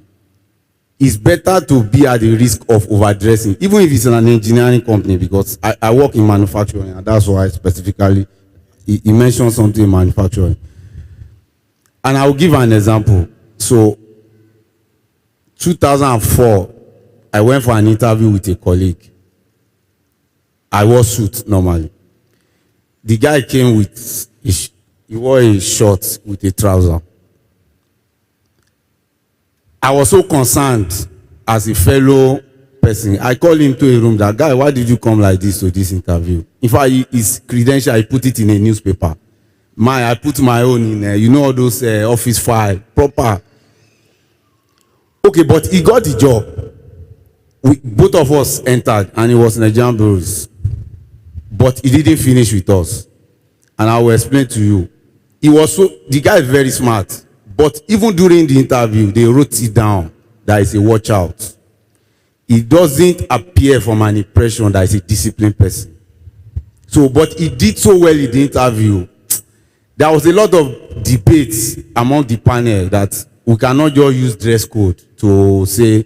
So they put it there that this guy is a watch out. Because you're dressing and the way you present yourself, people can start reading meaning to it. So when we're in training school, some of those behaviors started manifesting. So you were on attachment, you will go out we had the canteen in the plant. You will go out during break, you will be late in coming back. So when they started reporting all these things, because he already had something in his report that this guy is a watch out, he was not confirmed. You understand? So maybe if he didn't have that in his report, maybe they will give him a bit of excuse that he's young. So generally, people think the way you dress is a reflection of the personality. And interviews start from when you walk in, the way you shake the person's hand, the way you stand, everything, everybody is watching you. So because at the end of the day, everybody came with a first class or 2-1 or whatever. That's not what is going to distinguish, because we want to work with somebody. So your dressing is very important. I normally prescribe, irrespective of whether it's an accountant or a technician job, dress your best, smart. Don't wear jeans. You have enough time to wear jeans when you enter the company. So you don't want to wear it on that day. Thank you so much, sir. Dress your best outfit, no matter what. If it's suit or tie, wear it. I don't know why people. Someone said, this Facebook guy, Mark, is only trousers and are you Mark? I don't know. I asked somebody say, he went to see whatever, and when you went to see president or something, he wore suit. You are not even Mark, so forget about this is Mark or whatever. You are going for an interview, dress well. Like he said, that's when I just presented YC, that's what they told me. My mentors told me, if it is suit, wear suit. All my interviews, I went on suit with tie, because even entering safe, they were like, this guy, this lady, you are. Even the interview, the people that interview, you know that this person, you came well prepared. So forget about whatever. Give your best attire. I've seen somebody that went for interview and wore complete, is it danshiki, what you call it, native with cap. Correct, and they liked it. It was complete. So. All right, sir. Sorry, just to add a little to that, a little bit of context. First of all, your career path differs. It may differ. So if you're in an entertainment industry, okay, so there was a piece of cartoon I saw. Okay, so in the cartoon, the first 3 pictures. So the first picture, 3 guys sat, or a lady and 3 guys, all well decked up, and it was an interview, yeah? It was the waiting room of an interview. The second picture, a clown walked in. A clown, like clown dressed, walked in. And the people sitting started laughing. But then again, the third picture, they now showed the room the interview room, and the label on the interview room was funny entertainer needed. I don't know if you understand what I'm saying. So which meant that actually the fact that he's dressing like a clown, he was actually the best dressed for the event. So again, if you're in entertainment, it's okay for you to come with the, even with your tattoos showing and all that kind of stuff. Like, for instance, if I was Davido looking for a hype man, do you get what I mean? So it won't be appropriate for me to dress like a banker. I'll really dress like a hype man. So it depends on the context. And then secondly, and that's what he was saying, alluding to that, look, how would you want to present yourself? So secondly, most interviews are done online now. So you have Zoom, online interviews now. This is how it is. Sometimes it goes beyond how you dress. Your environment too, okay, is the total picture. So this is it. You have your system or your device that you're connecting to the Zoom with, okay? Please ensure, first of all, that you understand the Zoom or the whatever, if it's Microsoft Teams or Google Meet or whichever of these video networks, you understand the mechanism very well before the interview, because it looks a little funny, you fiddling with it, trying to log in. I say, sir, the microphone is at the down right corner, please connect, and you're like fiddling. You really have to understand your device, okay? So once you do that, make sure the source of light is in front of you. The source of what? Light is right in front of you. So don't back the light like this is the source of light. Now see, there's light there. Then I back and I put my device like this. It will cast a shadow on my face. And all the good dressing and I've taken time to wear would not be seen. And my face and my countenance would not be seen. Except for our ladies, the makeup would not be seen because it would be just a big black face that everybody will be looking at. So you want to space the source of light. Put your device in between your face and the source of light. Like the source of light shines on your face. Now, your background too as well. Okay, very, very, very important. Okay, the best background is white background. Everybody say white background. White background is a very fine background, yeah? Sometimes you may need to invest in getting a white background, especially for some of us who live in some, you can't get that space in where you're living in, and really need to go to a restaurant, for instance, at a time, maybe it's no more too much. So you talk to them and they will buy food, buy drinks, sit down there and then do your interview. Or, I don't know, just enter into an office, your colleagues that they will give you space. How many people, I can't count how many people have given that kind of opportunity in my office. Sit down in my office, do your interview, and then they go. That's it. Okay, so it helps. Lastly, I'd also want to say that for guys, if you want to wear a suit, rock it nicely. What did I say? Rock it nicely. Whether you want to do casual or non-casual, go with a suit. All right, go with a suit. With a suit, you can never go bad, but it depends on the color of the suit. Always go with dark, conservative colors. The best color ever. In fact, I wanted to do this thing is black, blue, or brown. Can anybody tell me? Black, blue, or brown? For guys. Black, blue, or brown. The best conservative color. Blue. What kind of blue? Navy blue. Oh my God. Navy blue. And what kind of shirt? Give me a shirt. Give me a shirt. Fashionistas. Sky blue. White. White. Pure white. And what kind of cotton? Sorry, I've said the answer. What's the type of the fabric? Cotton. White. Or navy blue. Even if you are ugly as Obasanjo, you will look good in it. I'm sorry. Yeah, even if I was looking like a monkey that only his mother can love, when you deck like that and you put yourself in front of the light and make sure your face is not oily, all right, so it bounces up light unnecessarily. So just keep and you look good, and so people just accept you. In interviews, actually, there's a name for it. It's a bias. Like the story he told, somebody that worked in jeans and t-shirt, he got the job, but they struggled. They struggled before they could pick the guy because of a bias, and the bias is called the Halos effect. Halos effect. Interviewers do a lot of these biases, and the opposite is called Horn's effect. So, which means that I have never met you before in my life, I have never met you. This is the first time, and most interviews is like that. They've never met you before. It's the first time they'll be seeing you. But guess what? Immediately they saw you and you walked into that door, they will either hate you or love you. They will either hate you or love you. They will either dislike you or like you.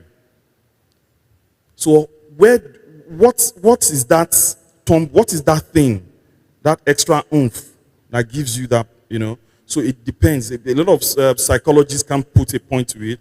So that's why a girl will marry and say, why did you marry such a useless, horrible man that treated you badly? I don't know. I think it was the shirt he wore the first time I saw him. You married the shirt, not the man.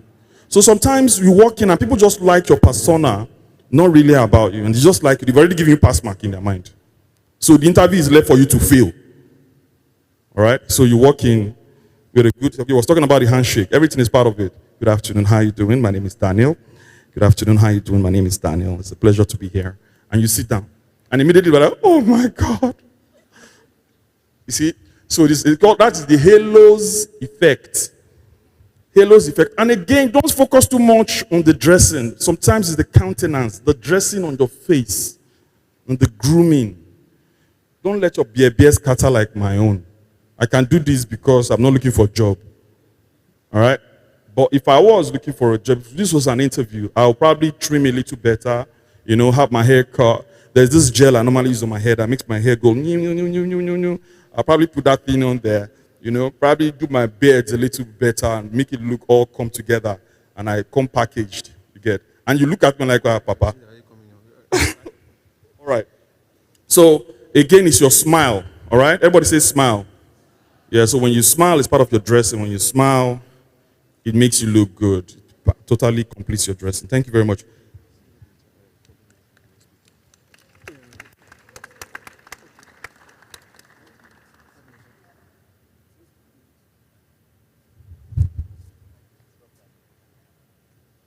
All right.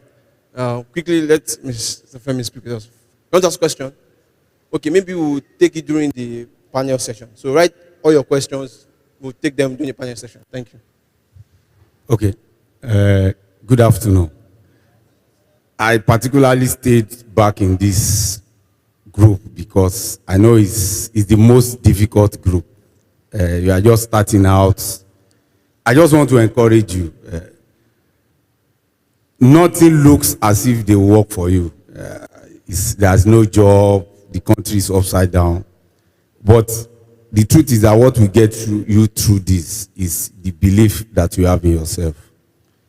And you have to be an optimist. I normally give this example. So my first job, I saw it in newspaper, just like anybody. Applied, went through a lot of process and got it.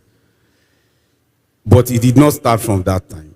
I always believe that, okay, my father doesn't know anybody. I'm not from a rich family.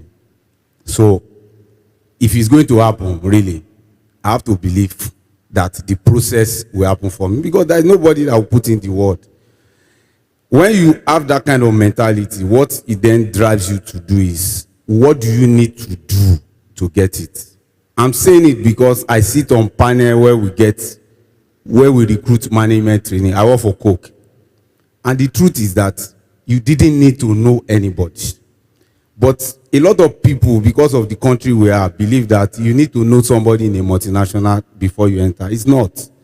One man business, I don't know because I've not worked. But for multinationals, we are not bringing out an advert because we want to employ our brother. No. We want somebody to do the job. I don't want to bring my brother into a factory and then he cannot do the job. No, I need somebody to do it. But what happens is that when we call for interview, half of the people came to that place not prepared. They already believe that when we put it in the newspaper, we are just fulfilling our righteousness. And I will give you my story. So I didn't finish with 2-1. I finished with 2-2. So when I came out, I had limited opportunities because a lot of the job were 2-1, first class. Not because I was not serious. My part 1, I was following students up and down. I had terrible GPA first year. It can happen. But so when I was going to NYC, I told myself, there will be 100 interviews, but most of them will be 2-1, 2-2. So you will not have. But you are going to have very few. The few you have to get it. So all these GMAT, all this preparation, that's what I was reading throughout. So ahead of time, I was already preparing. So if they call you for an interview next week, and you're just preparing this week, it's a bit too late. You understand what I'm saying? Why am I saying that? You have to trust that there are companies, especially the multinationals, and I say it, we are not putting out advert because we want to employ our brother. If the MD is going to employ his brother, the brother will not pass through that test. When we did the first written test, well, I did mine in law school in Lagos, and I'm talking 2004, we're like 10,000. I did not write my own session until 6 p.m. in the evening. When we came in the morning, it was like market. Some people left because you will not even believe that they will take somebody from it. But I went and did my thing. The second stage you were calling on for, just guess how many people came from the second stage? 200.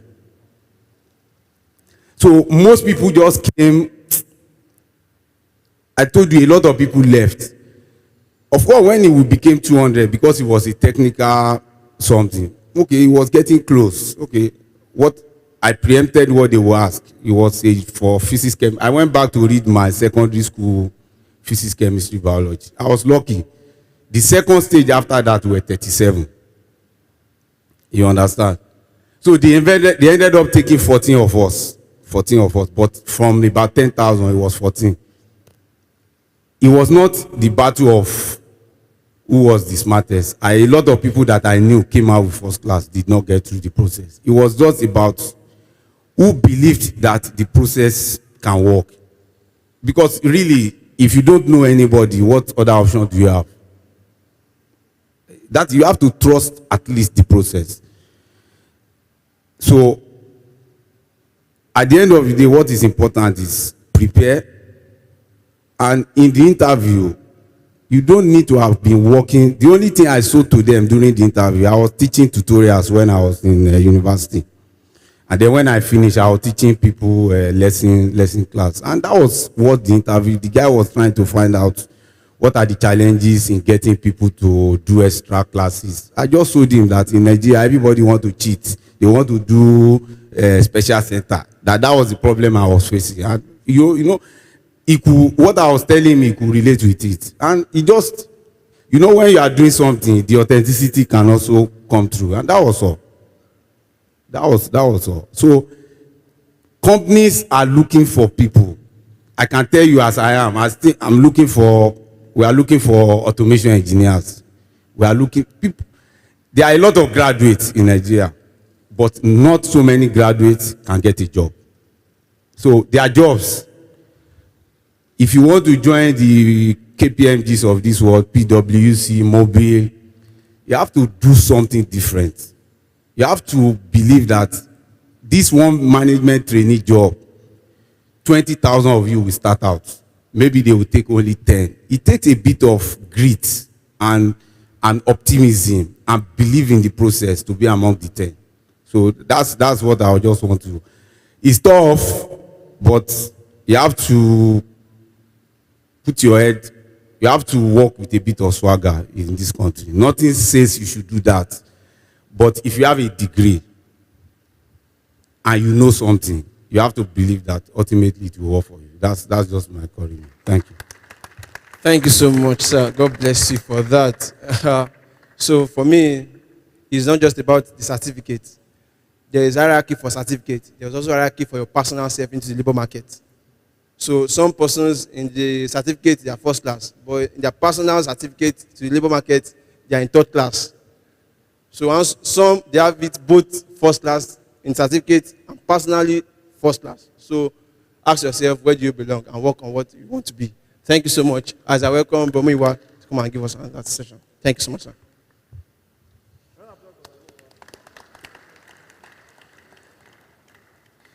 Thank you very much, everybody, and thank you, our resource persons. We are so blessed. We are lucky to have had you. It's been such a wonderful session to listen to this array of blessed people. Can we please show them appreciation? Please put your hands together. They have deposited so much into us. And I believe we're going to go out there and make a difference. Right now, I'm supposed to just speak for 15 minutes about the God factor. So I've titled my session, Navigating Life's Journey Through Divine Direction. What do I mean? I will tell you in a bit. Let's pray. Eternal Rock of Ages, we want to thank you for this enormous opportunity you have given to everybody present, for drawing these people close to you, for the words you have spoken to them already, and for the ones they will yet listen to. Lord, I ask that of all those listening to me, you will mark out this day as a day of special direction for them in Jesus' name. They will remember this day as the turning point for their good in the name of Jesus. This day will mark the beginning of new things for good for each and every one of the applicants. They will find new jobs. For those who are already working, you will show them new directions. In Jesus' mighty name, I have prayed. Thank you very much. It is important that we understand that life itself is a journey. And we are all on a journey. And that we are not likely to be at the same point on this journey. That is why a while ago we were separated. We had those who are already 5 years and more in their career, and those who are just starting out. That is what the level, or that is what God has planned for each and every one of us. You see, this journey called life, we start out without really knowing the roadmap. Yet, there is a roadmap, I can tell you. We go out acquiring different skills, living in different societies, learning from different people. In all of that, God is deliberately doing something to all of us. You are deliberately meeting someone today. You are here not by accident, believe me. You are here because there is something God has planned that you must get from this point today. I want to take a Bible reading. I want us to please check the book of Genesis, Exodus rather, chapter 4, verse 2. I don't know if we can have it on the screen. Because every human being, wherever we may be in the world, whatever stage of life we may be, we are on a journey and we are going to have encounters. And on this road of encounters, God is going to meet with us. And when God comes, he will not come like a supernatural being. He may not come like an angel. He may not even come the way we imagine God would come. But God is going to come. And when God comes, he's going to first ask questions. Because when God makes every man, he keeps the man. The scripture we have is, please go to verse 2, please. Now the Lord spoke to Moses, saying, please give me verse 2. Speak to the children of Israel that they turn.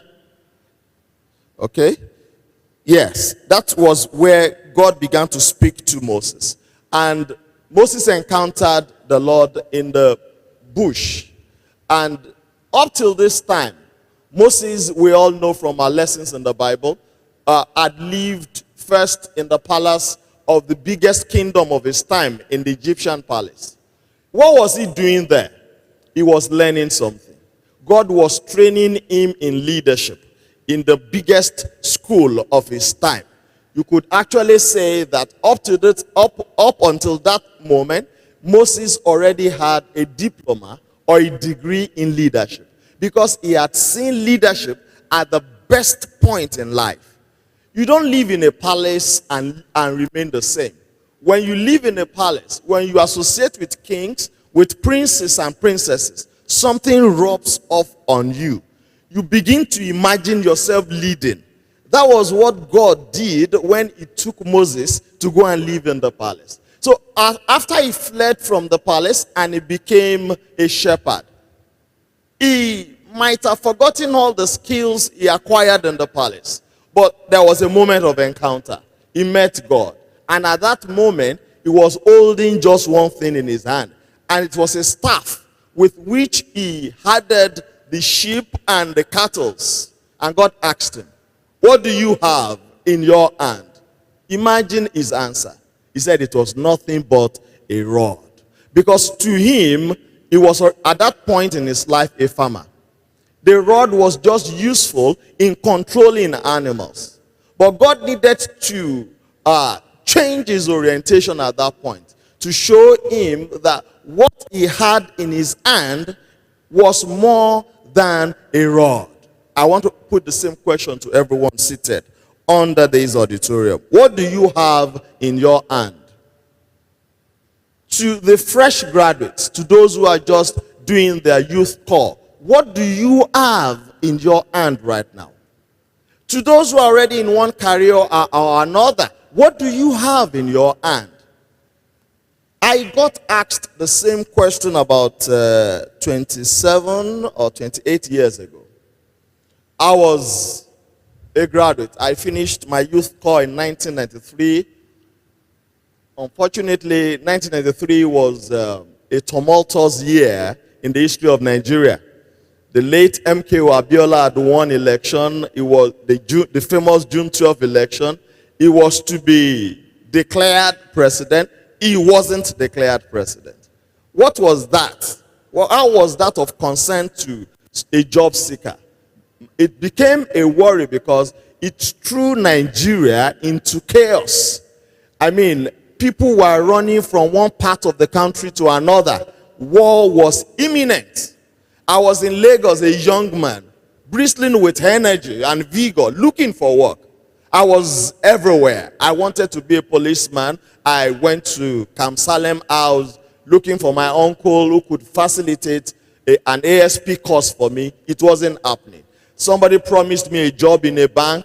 The day I was asked to show up, the man said, are you not in Nigeria? You are looking for a job when the whole country is in turmoil.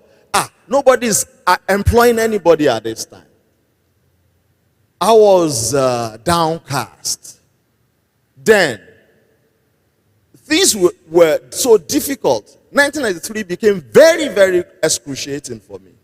Then, after that, I said, what do I do then? I went to join the clearing and forwarding business. I also wanted to become a big man in clearing and forwarding. I stayed at that until the end of 1993, 94. Abacha had taken over, and so on and so forth. Things became really difficult in Lagos. I ran to Ibadan. Then I listened to a message at a conference like this. Our senior pastor, Victor, was the lead pastor at Rema Chapel. We were having the convention for that year. Then his elder brother, Pastor Sam Adeyemike, and he was preaching. And he said, he showed me this scripture.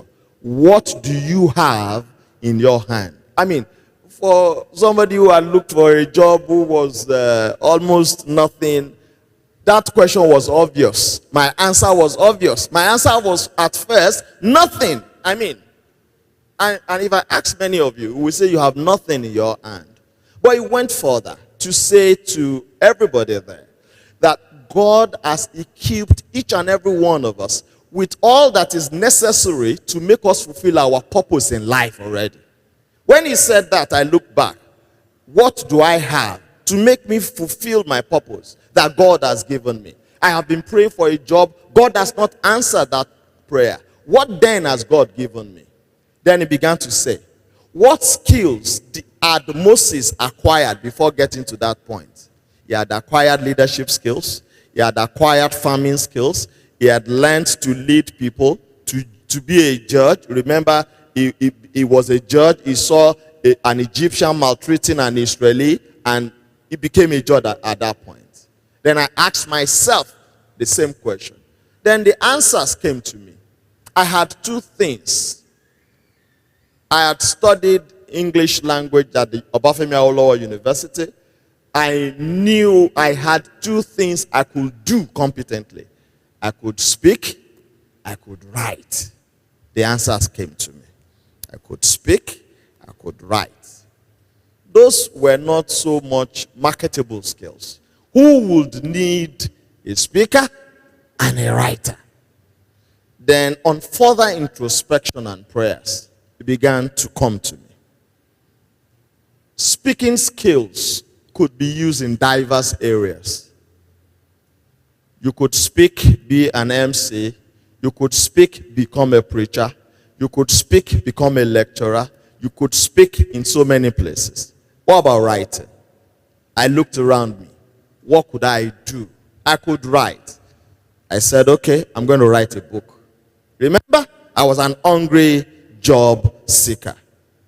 Then I bought a 60-leaf notebook and a pen, and I started writing my first book. That was 1994. Where is the book? Never published. But it showed me one thing. I could write. Immediately after that, writing opportunities began to show up for me. A newspaper house opened up right some streets from where we were, and I was living in the neighborhood. I got to know about it. I applied. Pronto. I became a journalist. God reminded me, see, you could write. And I took to journalism like fish to water. I mean, writing was easy for me, and I became a journalist. I did that, and in record time, I became acclaimed, won laurels and all of that. But that's not the story. Remember I said I could do two things: writing, speaking. While I was writing, while I became a journalist, it made my name an household name. People saw where I was. An old friend from my school, with that, located where I was. He had just gotten a job as a lecturer at the Polytechnic Ibadan. He was looking for his old friend. So he came to find me. He found me. We became friends again. We renewed our ties. About a year later, an opening came up at that institution. Who do you think he would call? His old friend. So I said, okay, what do I do about this? Do I want to go there? I said, yes. Writing, yes. What does it take to succeed as a lecturer? You must be able to teach well, speaking. You must be able to write well, writing. That was what God showed me. Long story cut short, I've spent 25 years being a lecturer. And up till today, my audience, I have not done anything else other than speaking and writing. Speaking and writing. God asked Moses, what do you have in your hand? And that was what defined my life. Today, I could tell you I've published several books, 6 plays, other books. I've even written a book on public speaking. I could tell you I've risen through my career, got a master's degree, got a PhD, do all of the things, speaking and writing. My audience, my listeners, all of you, will at whatever point in the journey of life you are, we need to be aware that we are transiting. We are on a journey. Some of you may be at the point where you are still trying to define your skills. Where should I go? I have seen people asking, what is it that I am good at? Go back and ask yourself, what do you do easily? What are those things that come to you? When you discover that, then you need to come back to God. When we begin the journey of life, we are not aware of the roadmap. But sincerely, there's a roadmap. God does not leave anybody without guidance. At the infancy, your parents are there. When you grow up a little, the teachers in the schools are there.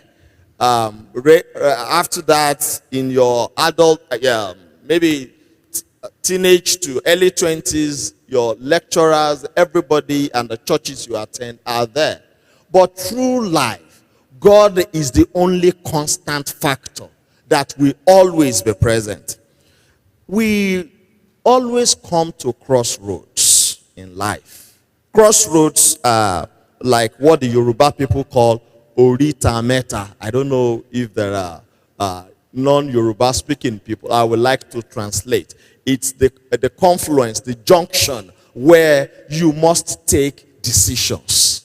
Let's again look in the Bible what God says we should do when we come to crossroads. Can you please find Judges chapters, please go to Proverbs chapter 8 verses 1 to 2. Proverbs chapter 8 verses 1 and 2.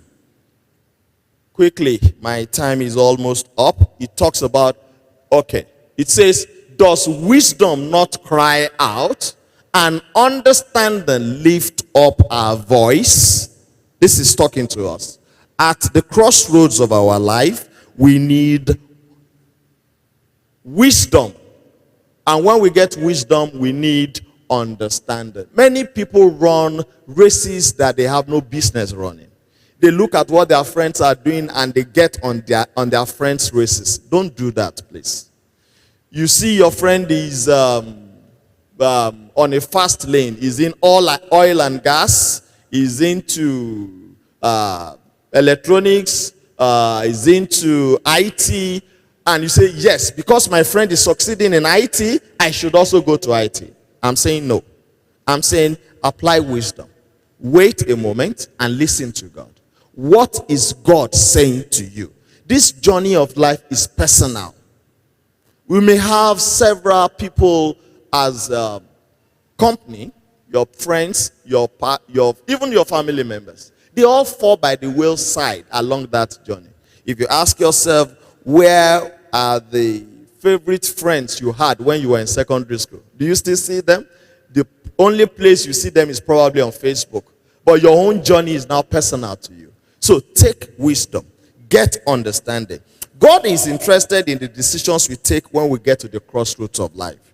This is clearly shown in the lives of different Bible characters like Moses, Jacob, Joseph. You could see all of these. I mean, you have read about them. The story of Joseph is particularly very interesting.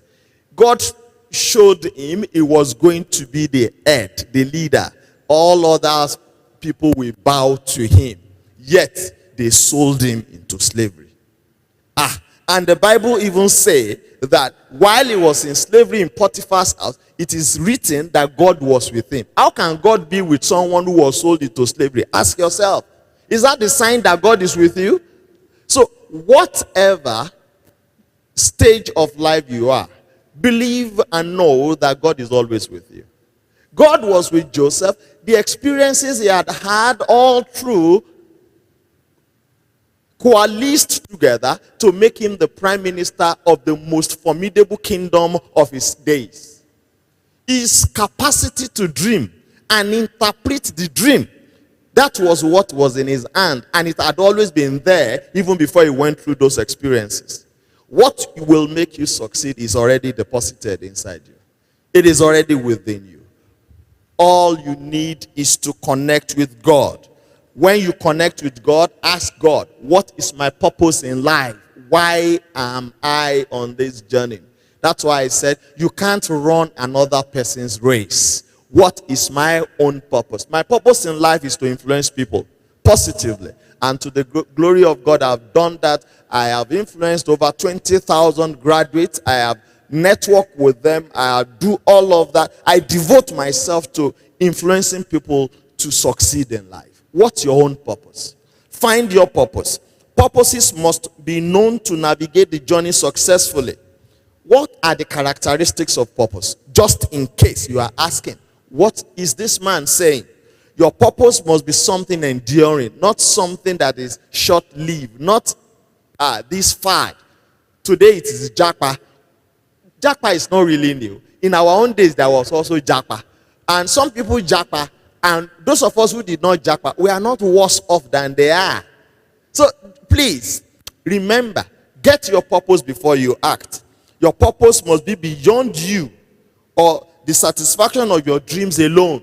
Yes, it must be something that is connected to others, because God did not create us to just come and fulfill the need to have a house, get a wife, have children. God wants us to expand His kingdom. What you call your purpose is something that brings excitement to your own spirit. When you think about it, it wakes you up at night. When you are doing it, it makes you happy. See, I'm in my best element when I'm doing two things, either writing or I'm speaking. That's my purpose. That's the things God has committed into my hands to fulfill my purpose in life. Your purpose must also provide solutions to the problems in the world around you.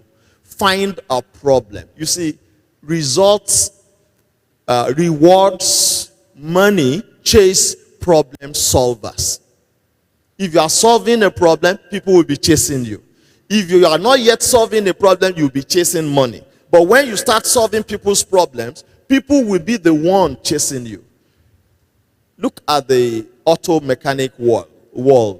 Today, the cars, if you're riding any car manufactured 2000 up, 2020 up, 2000 upwards, you will likely need an auto rewire who can work online, who can do scanning, Abi, because those cars are beyond what the whole mechanics can handle.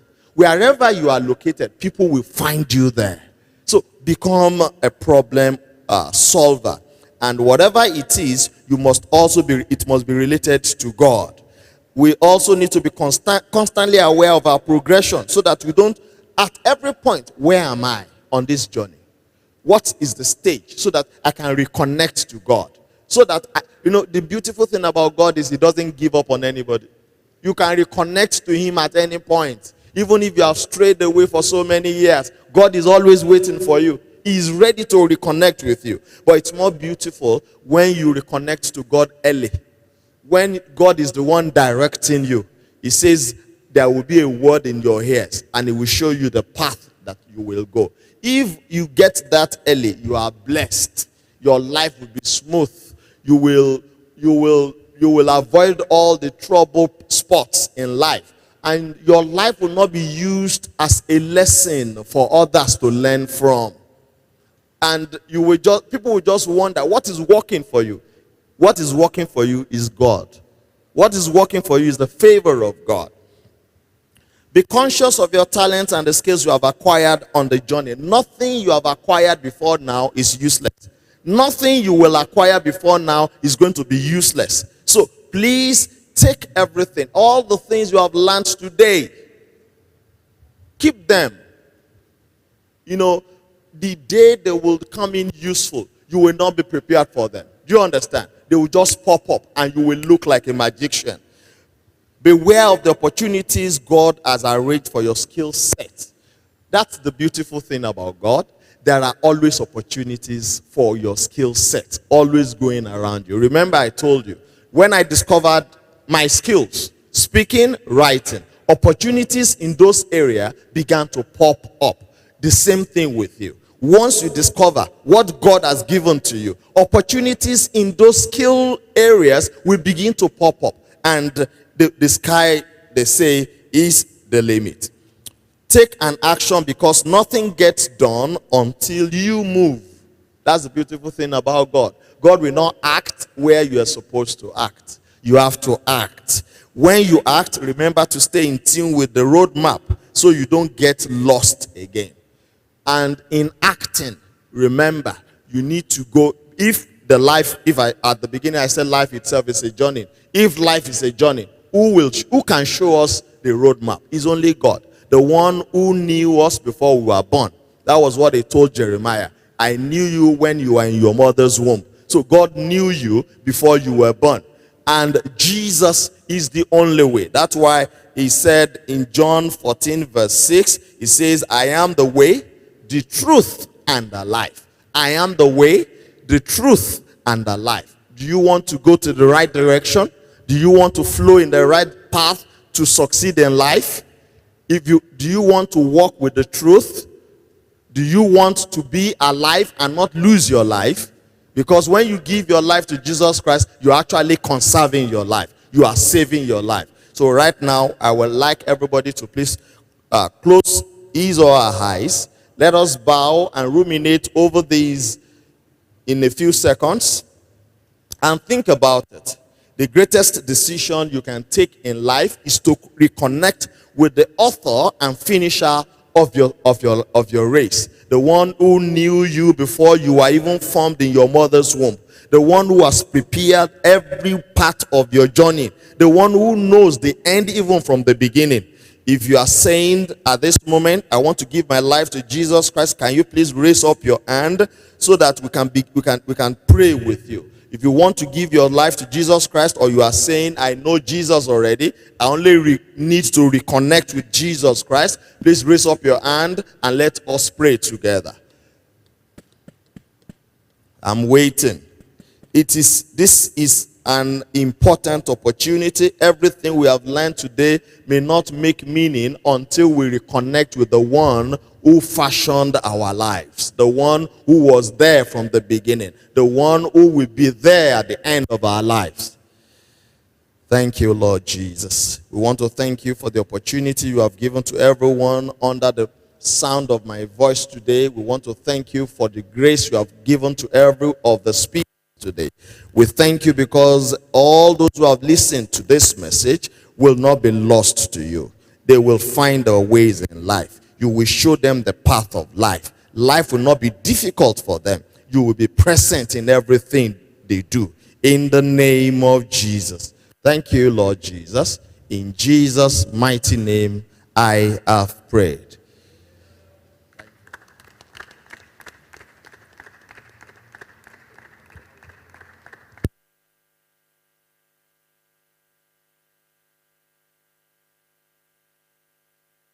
For Muiwa, thank you so much. God bless you, sir. I remember when I attended mine 2013, you took a session. And I was going through my notes last week. I was telling someone in the ministry that I went through my notes for that lead of 2013. And I was seeing the things I wrote. Powerful. Thank you so much, sir. God bless you, sir. There's a need for the God factor. God's grace will always be on top of your substance. So there's a need for that God's grace on your substance. So the place of God factor is very, very important in all our careers, our businesses. You can't do without the God factor. And I pray the Lord will help us in Jesus' name. So right away, we'll go to the Q&A. And please, your questions, write your questions, and they will be dealt with accordingly. As I welcome, bro, please help us out. Thank you so much, sir. Thank you very much. My name is Oludare Dipe. I'll be anchoring this session. I just want to encourage everybody to maintain the energy, and if you can amp up the energy, please let's keep the energy up. This is the very last session, and it's Q&A. So for questions that you've not gotten answers to, or for new questions that have come up, maybe during the last session or any of the sessions, this is the time to ask them. I'm also happy because some of the people watching us online have sent in some questions, so I have some questions with me already, and then we will take a few more questions from the hall. So at this point, I will welcome some of our facilitators that we have been listening to today. They'll be joining me on stage right now, and then we'll be taking those questions. Please feel free to ask as many questions as possible, and like I said, please, let's keep the energy up. Thank you very much. So I would like to invite to the stage here Coach Daniel. Oh, sorry, ladies first. Let's start with Mrs. Ajile, Mrs. Adeshoko, and Coach Daniel. Please join me on stage. Thank you very much.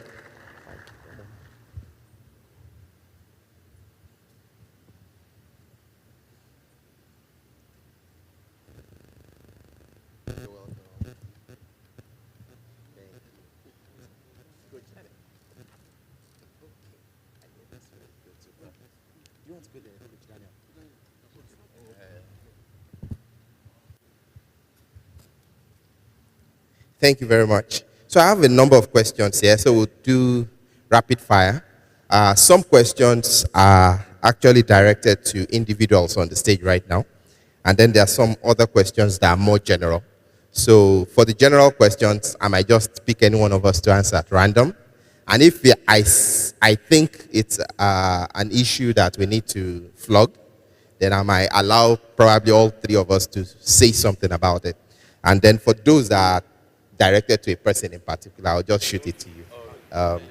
So first question I have here, it goes back to the very first session we had today. He says, while packaging our LinkedIn profiles to attract desired opportunities, what are the dangers in overhyping our skills, abilities, or achievements on LinkedIn? Let's start with Coach Daniel. So to get the question right, it's what are the disadvantages of overhyping? Is that the question? Oh, okay. Well, ultimately, anytime you market yourself and you promise to, or you give a certain kind of imagery about yourself, people are going to hold you up to that you have said.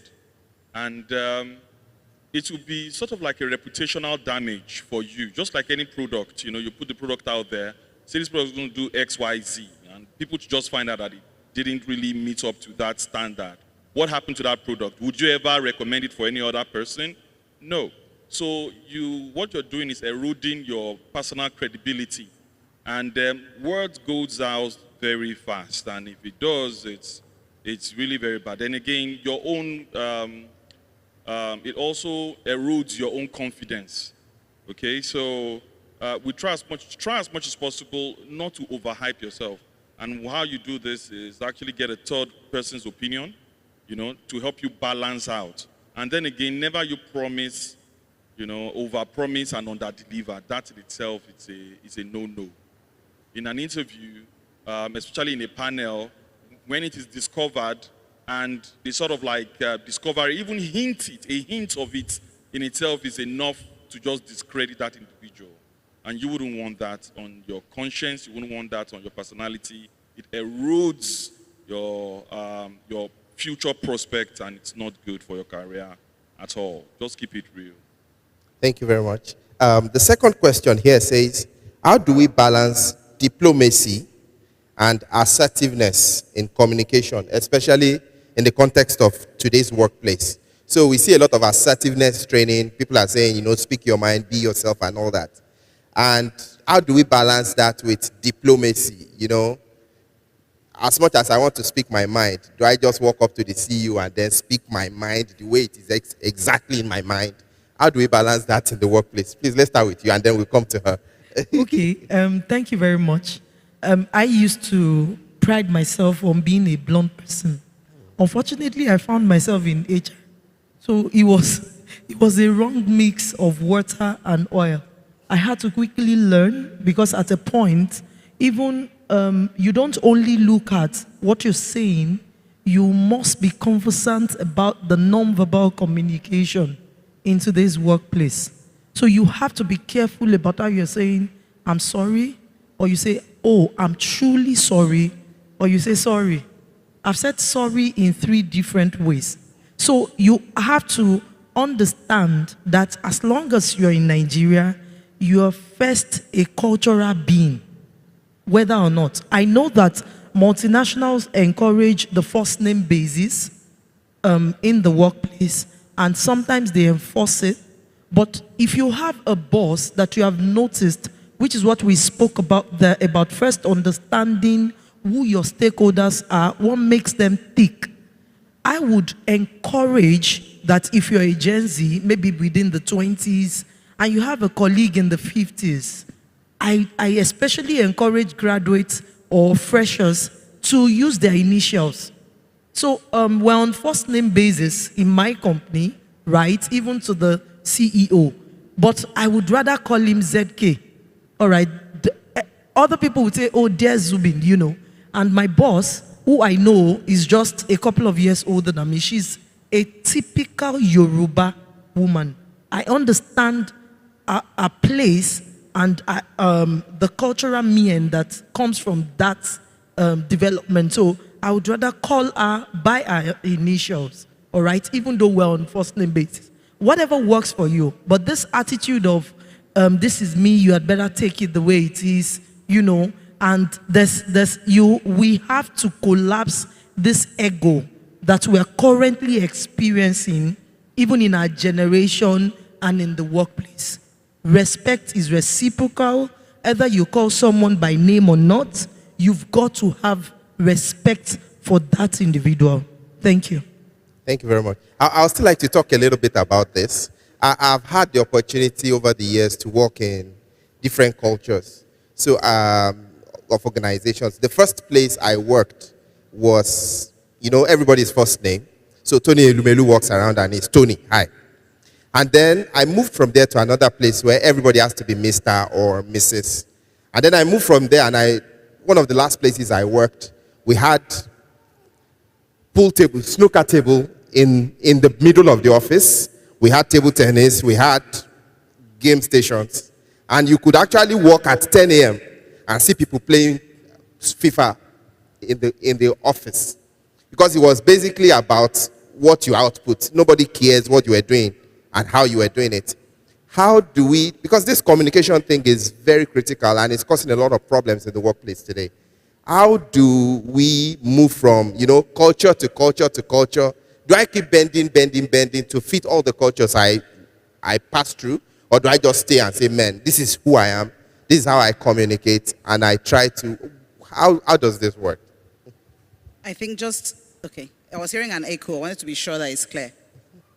First of all, from the question, diplomacy and assertiveness are not polar opposites. You can be assertive in a diplomatic way. Awesome. So I think that's the very first thing.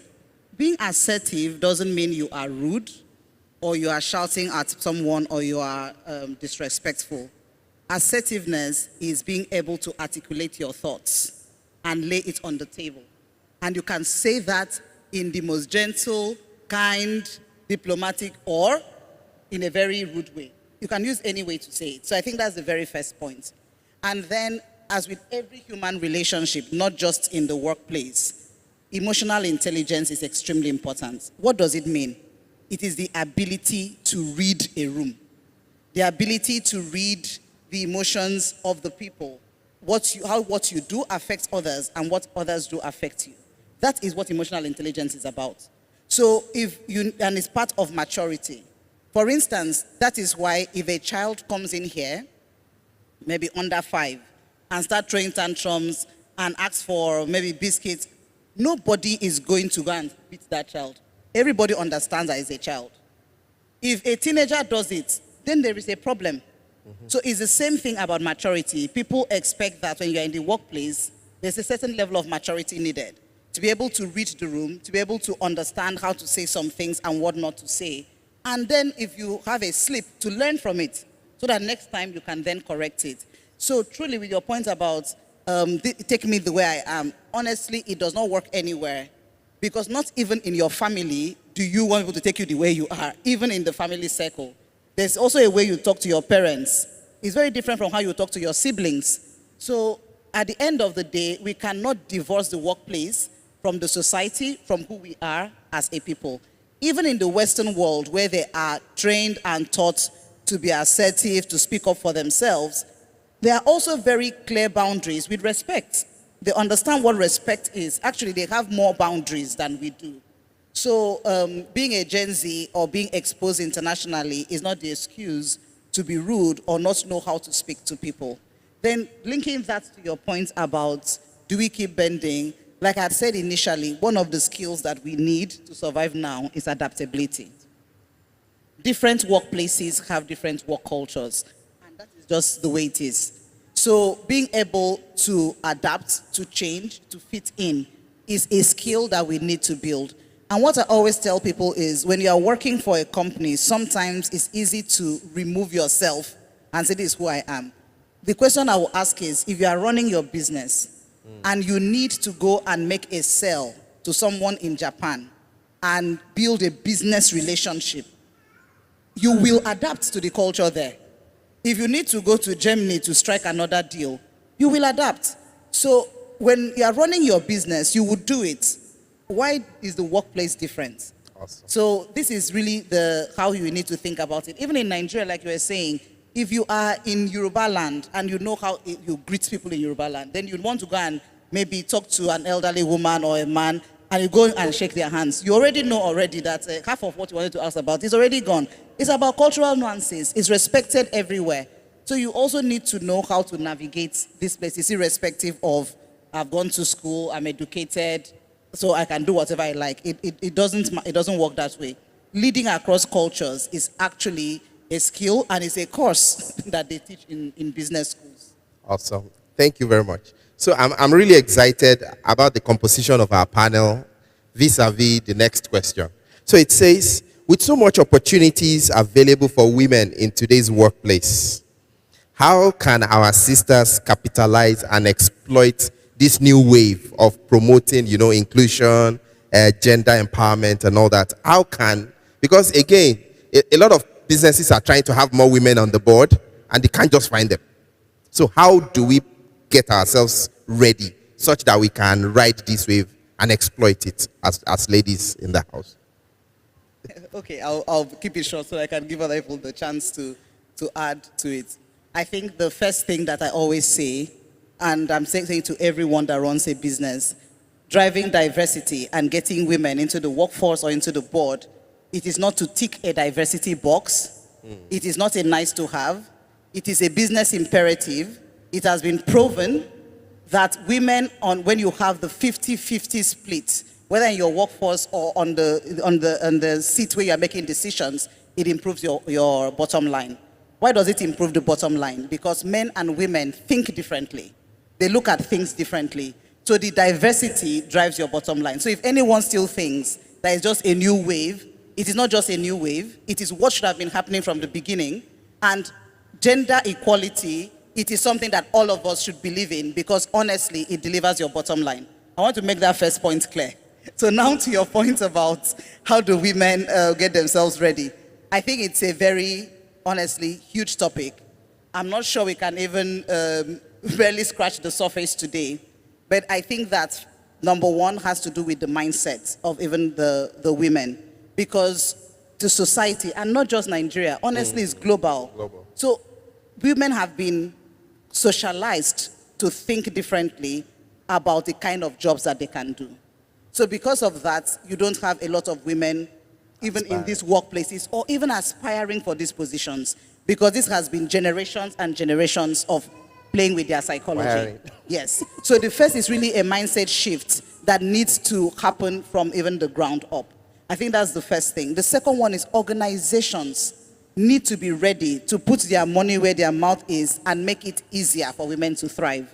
The truth is that the challenges that women face, they are different from the challenges that men face.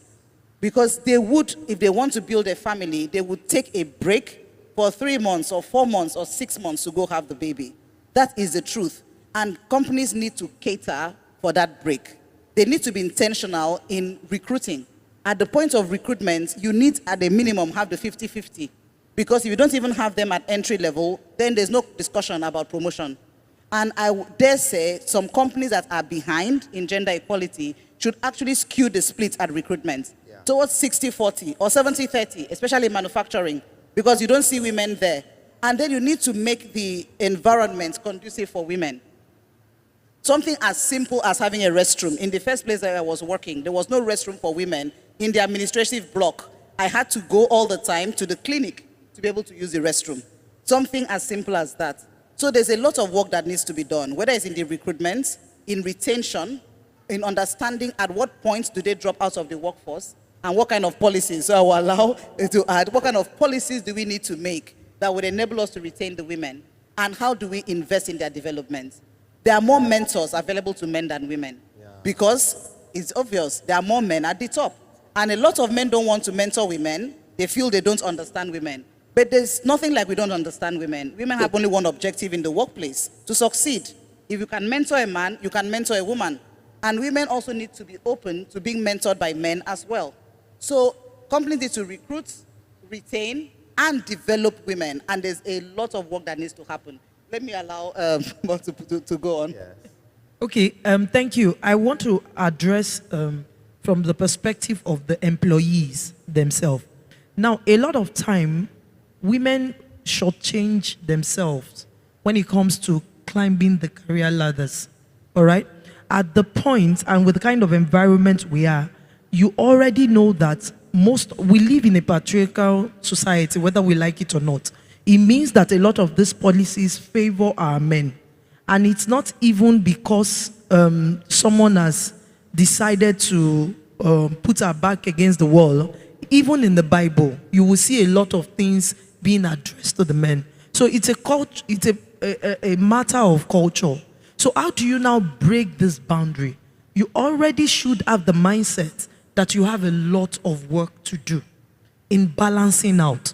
So where someone is having an 80% on a particular specialized skills, you should know as a woman that you need to bridge that gap of 20%. So whether you're going to move up to 90% of the echelon, you've got to be ready to go that extra mile in acquiring the necessary skills. Another thing I learned in my career is that we are more of emotional being, all right? And we tend to approach everything from the emotional perspectives. Christ do not get board resolutions out. No, I'm sorry. You cannot afford to. I'm a very emotional person, even though from the outside, people are like, oh, Margaret Thatcher and all of that. But when it comes to it, I would rather sit on the floor and cry, Then we dust ourselves up, look at the proposals, what have I done wrong? What is this feedback this person is giving me? And you go back and face this head on. So you need to understand that emotions do not get the job done. Like I would advise people, target the process, target the system, not the person. This person is giving you a feedback. So do not be emotional that the director, I know that HR and finance are always at loggerhead. So it's not like they don't like you, all right? They are particular about something, like Mrs. Ajeleye said, there's a need, they need something. What is that thing? Find it out, all right? And it's differentiated from unit, from department to department, and even unit to unit. What your cost accountant need or your supply chain accountant need is different from the problems of your treasury accountant. All right, it's different from what your who are these people that did reporting and analytics, FP and A analyst. So that's even in the accounting profession alone. So you need to, like she said, read the room, understand what works out in your current environment, understand the skills needed to get to the next level, find mentors, build a formidable network of professionals who have gone ahead. For example, so I'm publicly saying I'm going to tap it into the network built today, all right? And leverage on this appropriately. Approach people with the mindset of solving their problems. It's not a question of sending a message. I know that a lot of them may have collected numbers now, and the next message you're sending is, Ms. Ajeleye, please, I've been applying to P&G a long time ago. I'm sorry, she may probably not respond to you. Not because she doesn't want to, but because there are thousands of messages like that. What does P&G need? Is it in terms of the raw material? Is it in terms of the supply chain? So which comes to the research that we're talking about. I want to climb the ladder like you. What's on board for me? She may not ask it directly. I may not ask it directly. But that's the way a business leader would think. All right? The last one would be get support. You need all the support you can get to climb this career ladder. So a lot of times you would need to outsource some of these things that you're doing while placing a critical eye on how they are being managed by the side. All right? Like we have so much to talk about in climbing the corporate ladder as women, but I hope we've been able to pick a thing or two from all of these answers. Thank you. Okay. You want to add? Okay, go ahead, sir. Okay, so I'm so excited about this particular topic because, again, apart from being a gender warrior myself, yes, I am actually a certified gender equality specialist by USAID and Equimundo. So I had worked in this space directly in this space to expand the gender inclusion for over 5 years now. Actively involved. And I do this for a major corporation here in Ibadan and in 7 states too as well. And what we've come to realize over my work with gender inclusiveness is the fact that in the talent pipeline, and that is where the question is coming from, just to add to it. And in the talent pipeline, there is the demand side and there is the supply side. So the demand side is from the employer who demands labor. But if we put out adverts there as employers of labor, especially for some technical roles, we only get just a few application from females. So when we really critically looked at this, we now decided to backward integrate. That is, where is this problem coming from? So we went into the supply side. That is the educational systems that is actually populated. So we now discovered what we call self-defeating imagery, you know? So, and this came actually, and she had mentioned it, ma'am.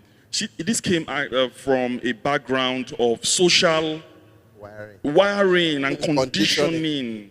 And we had to really work on the psyche of women to say, look, you know, okay, I'll give you just one example. So you have a son. Tell me, is this comment, how do you appropriate it to a son or a daughter? So when you say, be a man, be a man. When you begin to say that, you have boxed the man into, so they call it the man box. You box the man, then you don't say that to the lady. There is no commensurate word like that for your daughter. So actually, in essence, you have conditioned her to believe it is okay for you to be sentimental. It's okay for you to cry a little, to be emotional. But you as a guy, you can't do that. You are not allowed to do that. Okay, so that in itself has conditioned them. They grow up with that. So when they are going to be picking courses, and then you take them to the toy store, okay, and you buy pink looking nice, you know, dresses for the, but then for the guys you buy, for the boy you buy blue trucks, and you know, for them. So already what you're saying is, look, you are like this and you're like this, and that is how it is. And they grow up like that. So when they're going to be choosing jobs at that point, making their career moves, what kind of jobs do you think they'll be taking? They will leave engineering jobs. They will leave all those other so-called masculine jobs, and they will go for jobs that are more nurturing, like customer care.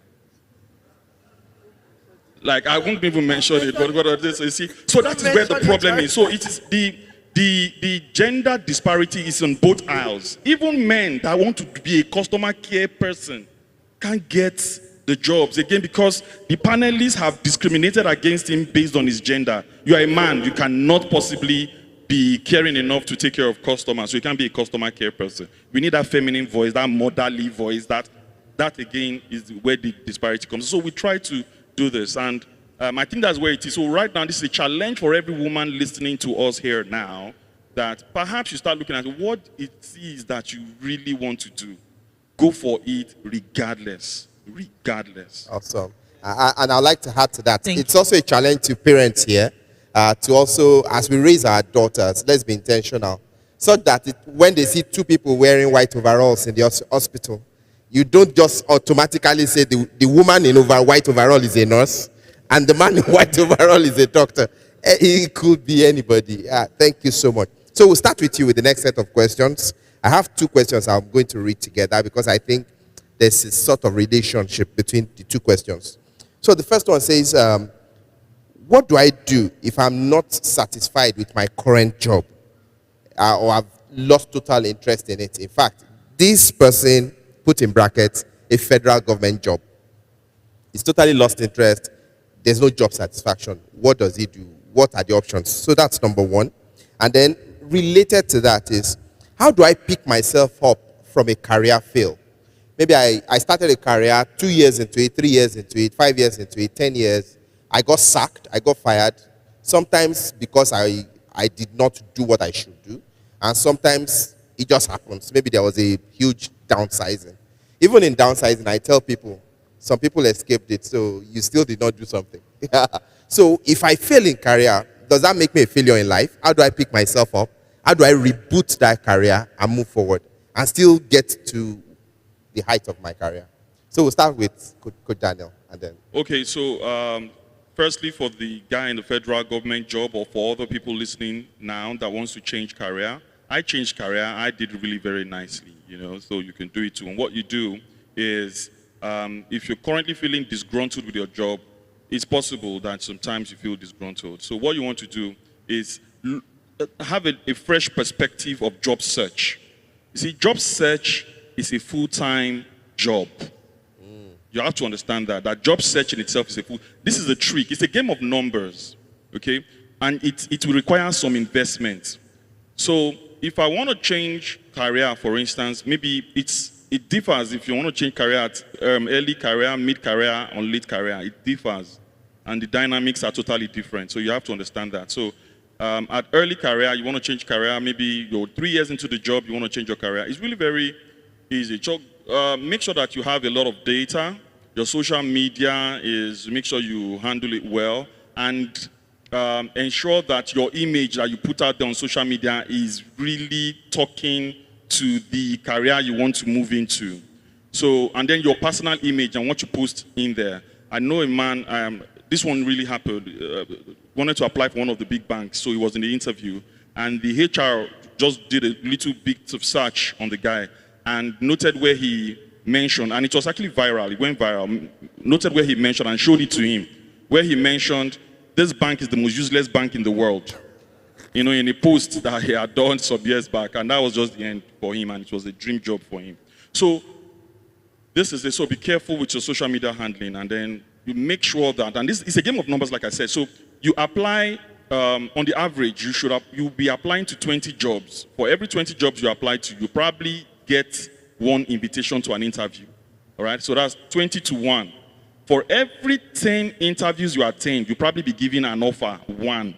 So that's 10 to 1. So if you multiply 10 by 20, that would give you, what, 200? 200. So you have to apply to 200 companies before you even get one offer. So you tell me how many jobs would you be applying? In fact, in a month, for you to cover that number, you should be applying to nothing less than 200 jobs if you want to get one offer. Okay, so it's the number hasn't changed much, but it's an old, what do you call it? It's an old stats, but I'm not sure it's going to change, but it's pretty much maybe even worse now. So the challenge is get data, manage your social media presence, and begin to position yourself. Okay, so that's what mid-level, entry level. Mid-level is a little different, but mid-level and what you want to do is your social connect, all right, your network. Your network is going to, that will be the magic. So put the word out there, and get involved in a network of people that are professionals in the area you want to go into. Like, for instance, I'll probably start going, if I'm a CIPM member, okay, and my local CIPM chapter, I will have to start going for their meetings, meeting people, collecting numbers, networking, because they will know of a position and they will headhunt me. That's what they call it at that level of career. You are being headhunted. Okay, so you will probably not see that job on social media or see it on a job board, but you're probably going to be given a call. Sorry, we saw your, somebody gave us your number and told us to call you that you might be interested in this job. Please, can you just kindly send your, that's how it's going to happen. Or most times it's going to happen 80% of the time. So make sure you expand your network, and that will work for it. So for him, he had to stop working with people, interacting with people who are in the civil service, because that will keep him there. So let him start networking with people also in the, real, private sectors, and go to their networks and begin to sell himself informally, and then let's see what happens there. Yeah. Awesome. So this is directed to you. It's a direct question. It says, what advice will you give someone who is starting out in a global organization in a different country? It says it just feels different, considering it's a different country, different culture, different people. Sometimes you don't even have the same skin color as they do. So what practical advices would you give someone like that?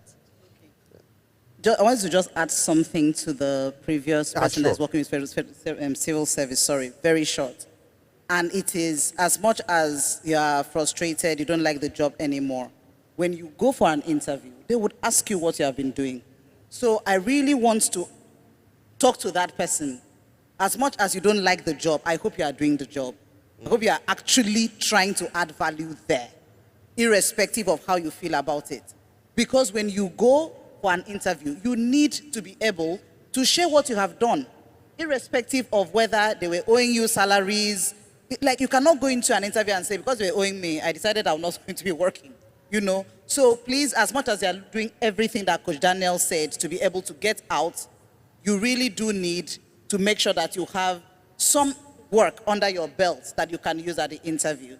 Knowing that when you are trying to break into the private sector and you say you're coming from public service, transparently, there's a bias about your work ethic. And I'm telling you very openly. So you would have to overcome that bias by really demonstrating that actually I was adding value there. So that was just for that person. And let me now move to the main question. So I think I like the question because it means that the person has self-awareness and has already realized that it's a very different context. And this is why when we were talking initially about culture, you cannot ignore the culture of a place, meaning that country, or the culture of the organization, because it will be different from whatever you had known in Nigeria.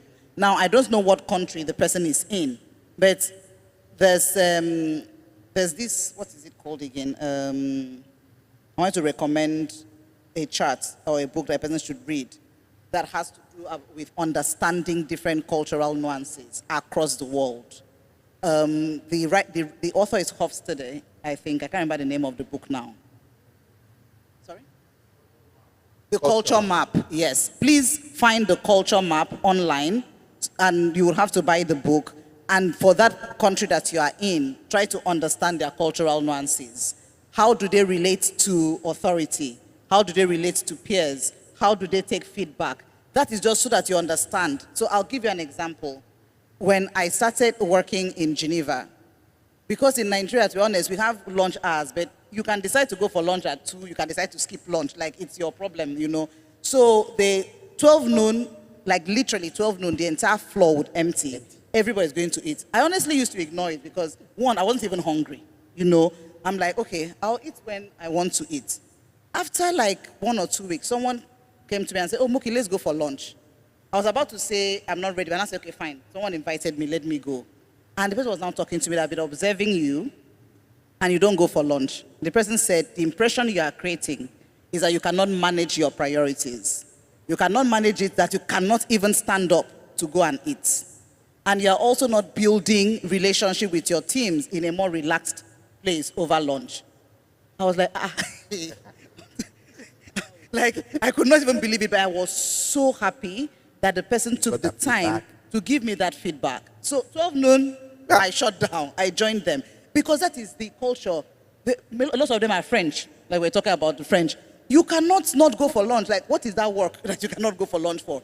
And then people that are reporting to me also saw it as an expectation.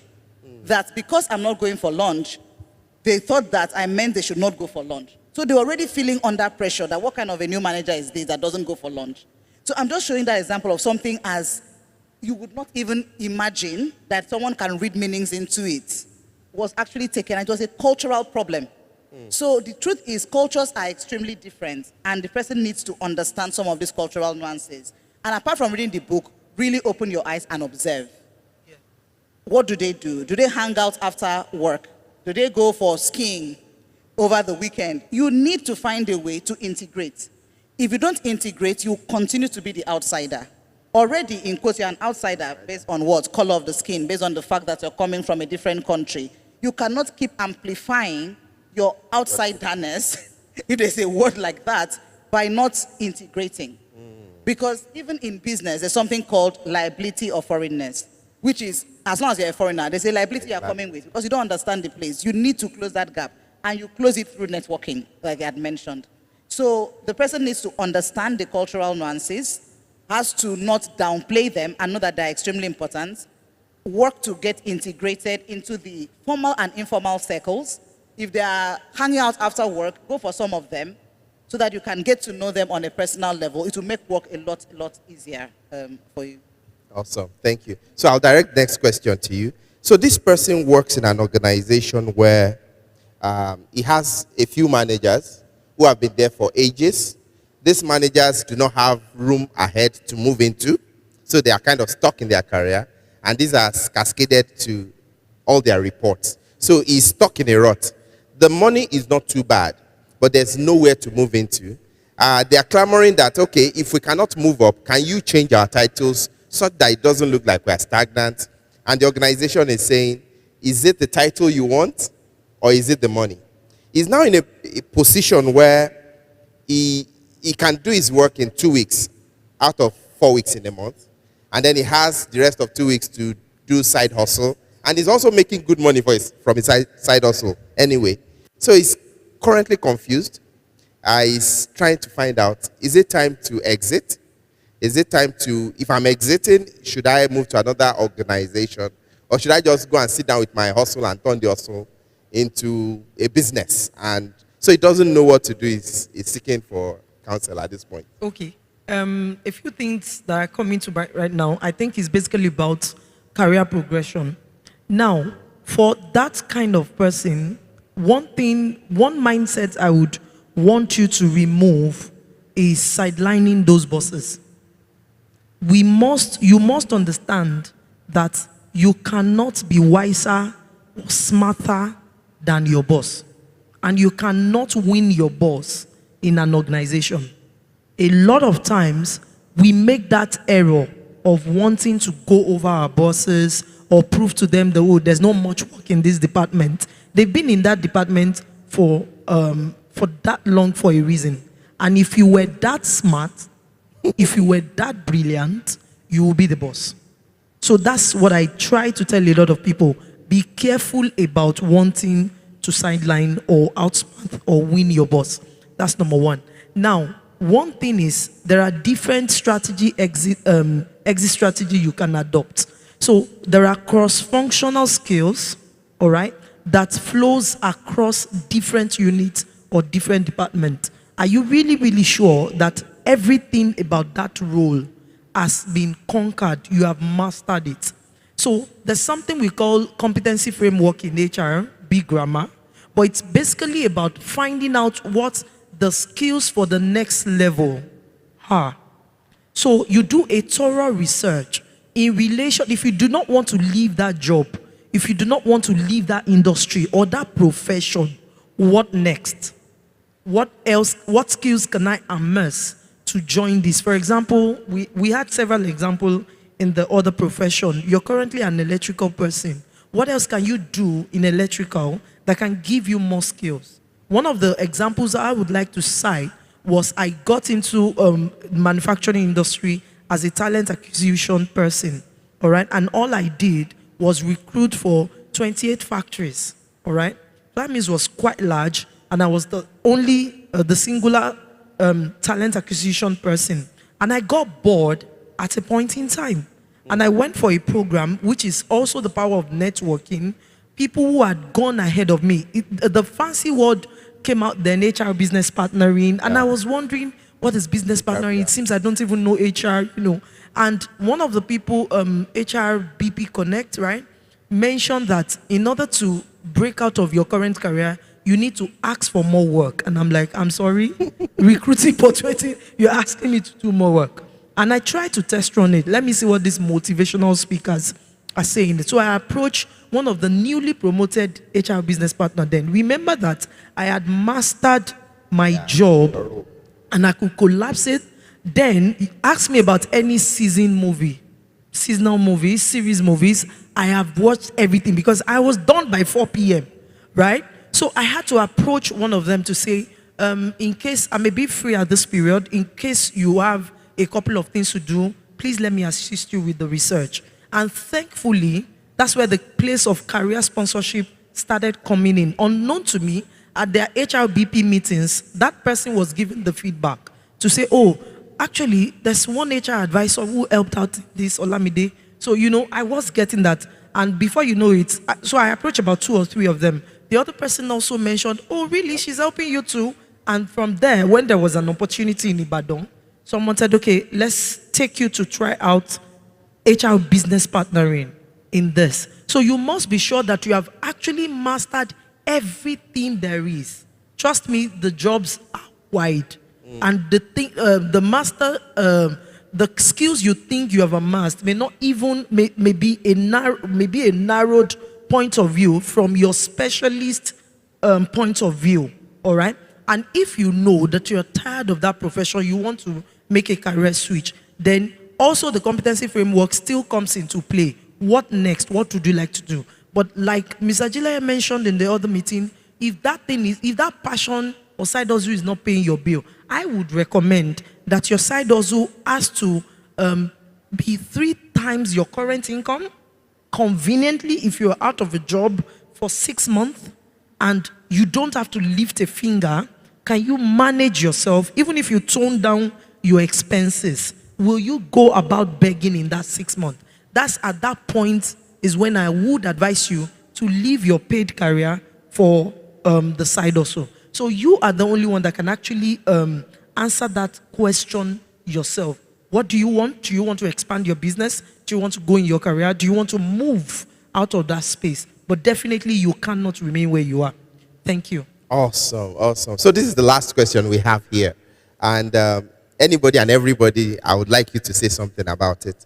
So I had a boss who used to say, in God we trust, everybody else bring data. So the question is related to that data, because everything is about data right now. And I know that the higher people go, once they hit the C-suite, decisions are made more around data than any other factor. So how can I, as a professional, how can I tap into the power of data to improve my engagement with seniors?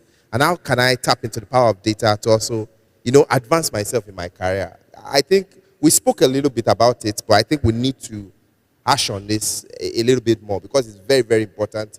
People walk up to bosses and say, I've not been promoted and all the reasons you have are emotional reasons, and somebody's not talking to me, somebody doesn't greet me, doesn't like me. How do I use data to fight my wars in the office, basically? Okay, I think the first thing is, why do people in the C-suite use data to take decisions? One of it is they are far from the shop floor. So they are not completely in touch with all the nuances.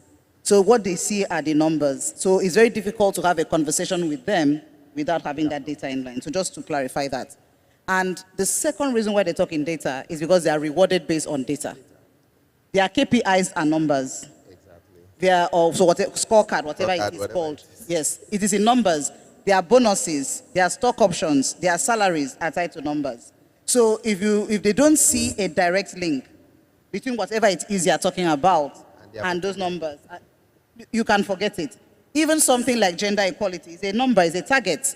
So everything has been converted into numbers for people in the C-suite. So that's why, again, if you talk to them without the data, you lose them. Now, how can you use data to fight whatever battle it is, whether it is promotion, etc.? I think one is reminding yourself about what are on this person's scorecard and how am I contributing. Because at the end of the day, that person is not going to come and do the work. So they actually do want people that can do that work. No matter how much there's politics in an organization or nepotism or whatever, what they'll end up doing is maybe a job that should be done by one person, they'll do 3 so that other people can enter. But you see that one person that knows the job will be there. Because they need that person to do that work. So the question is, what value are you bringing that ties to any of these items on the bottom line? Number 2, do you know your boss's priorities? If you're in an organization and you do not know how your boss is rated or what he's rated on, then you are honestly very far from where you want to go. You need to know how your boss is rated. What are his key metrics? You need to know his priorities. You need to know your units. So I started from the boss. Then you need to know your unit or department, depending on how it's categorized, priorities. And you need to know your organization's priorities.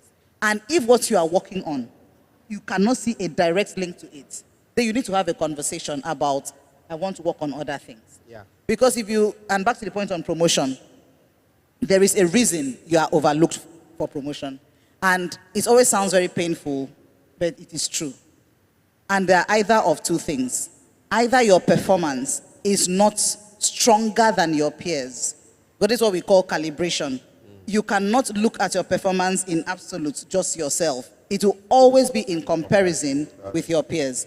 So either you are not the top performer that you think you are, that might be one, or you are actually performing, but you are not showing potential for the next level. Because promotion, especially depending on how high you are going to, comes with different things. Maybe today you are not managing people. You are promoted, you need to manage people. Or maybe you are managing 3 or 4, and you are promoted, you need to manage 10. So there are different things that they then have to see you demonstrate beyond your technical skills to be able to say, okay, we can promote this person. Can you engage people and galvanize them to work towards a shared objective? That is the first thing they need to check before they promote you. Do you know how to go and negotiate for resources for your department or for your people? That's the second thing they want to do. Do you know how to navigate the informal environments, the organizational politics, the cultural nuances, the communication, all the things that we talked about? If they don't see that, they won't make you a leader. So if you have been overlooked for promotion, it's not all the time that someone hates you. It might also be possible that someone hates you, but that's a separate conversation. But the first one is to be introspective. Well, how is my performance? And then, am I showing the right potential that is celebrated and recognized in my organization? Because the truth is, some things in potential assessments are universal. Some are very tied to the culture of that organization. And you need to understand the things that the organization rewards and ask if you are demonstrating them. Yeah. Do you want to add to that? Well, let me just add. Well said. So, just for the purpose of those who do not know how numbers work, and when you're coming into the world of work, how come numbers, why numbers, and why are they so particular about numbers and data? Well, it's because, again, at the corporate level, they have a target to say, okay, the board of directors want this business to be able to deliver on this and this and these prerogatives. And they were able to analyze that target and come and say, okay, deliver this target. That target is broken down for each department to take the part that that department will play to accomplish that target. Now, for every target, either at the corporate level, at the departmental level, or at the unit level, it will now be further cascaded to the individual level. At that level, they would have developed 2 things. First of all, measures and metrics. Measures and metrics. You have to understand the metrics that is pertaining to your chosen career and master it. For instance, a metric is, a particular performance in this area, is it measured in kilometers? The metric, that is the type of, the unit of measurement. In fact, I'm so happy to have you. Just save me there. So the metric is the unit of measurement. You have to understand it. And then the measurement itself is how, by what degree. Okay, so if you can understand that, and then during interviews or when you're speaking to your boss, especially when you go by analogy to say that we have to understand what is giving your boss headache. Your very first customer in your world of work is your direct manager, your line manager. So you have to understand what is giving him or her headache, and how then can you understand the measures and the metrics involved in you that you would require to deliver for that person. Now speak in terms of that. Speak in terms of those metrics. For a financial person, it's in money, in financial, and you throw a lot about financial time. For the HR person, yes, it's in how much you've been able to reduce costs, increase this, and all that kind of bring in more people and increase the bottom line. So most of all these things you have to understand. You have to master it, throw the numbers around, and work on it. Work on yourself to be able to deliver specific metrics. This is really deep, but it's not so deep, actually. It's just that you have to understand the numbers that is pertaining to your career and master it. And then you have a smooth sailing with your boss. Thank you very much. So to simplify what they've just said, there are 3 big things that cuts across any organization. No matter what kind of, even churches, no matter what kind of organization it is. 1, every organization wants to improve their revenue. 2, every organization wants to reduce the costs that they spend. And 3, every boss wants a simpler life. So you must be doing at least 2 out of those 3. You must be either helping the organization increase the money they are making, or helping the organization reduce the money they are spending and making the life of your manager simpler. Once you can do 2 out of 3, your career will advance. I want to say thank you to everybody on this panel. Thank you for coming. Thank you for the time. And thank you to everybody that has been here. We really, really appreciate you. Thank you so much. Please, let's give them a round of applause as they go back to their seats right now. Thank you. Thank you. Please, let's keep the hands going.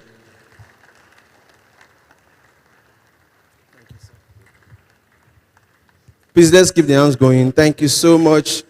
Wow. I hope you've learned a lot. Please, it's about action. So you've taken them now, so go and act on them. Without the actions, you won't get result. The most important thing is taking action of the things you have learned today, the things you have heard, things you have written down. It's very important. So I want to appreciate all our speakers, all our guests for coming around. Please appreciate all our guests, all our speakers. Thank you so much. Thank you, Ma, for honoring our invitation. Thank you, sir, for coming with her. God bless you, Mr. Femi. Thank you so much. Thank you so much. Coach Daniel, thank you, sir. Sister Lamide, thank you, man. Thank you for coming. And everybody, thank you guys. Give yourself an applause for coming around. Thank you for honoring our program. So, quickly, we are going to, we collected your details. So, a WhatsApp group will be created. So, we'll send you the link to your numbers. So, on that group, we are going to put all the resources needed for those slides that we were given permission to collect. We'll drop them so that you can go over them again.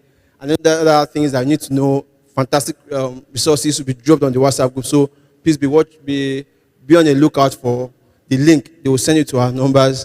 And secondly, after the vote of thanks, all HRDM ministry members will please wait behind to take a picture section on the banner with the guests that came around. So thank you so much.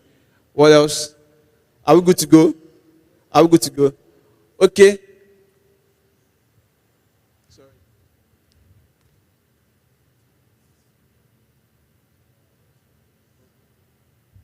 Okay. So for those of us that came around, hope you really enjoyed this section. If you want to give feedbacks on your way out, you can drop feedbacks in case there are some things you want us to improve on or how to do it better next year. So please don't forget to give us feedbacks. And yes, today is Saturday. Tomorrow is Sunday. Please, if you are coming here for the first time and you want to join us in service tomorrow, please, you are highly welcome. Tomorrow is service. We have 2 services, 8 to 10 and 10 to 12. So we'll be glad to have you guys around to worship with us tomorrow. God bless you as you come. Please, can we all stand up as we share the grace and fellowship?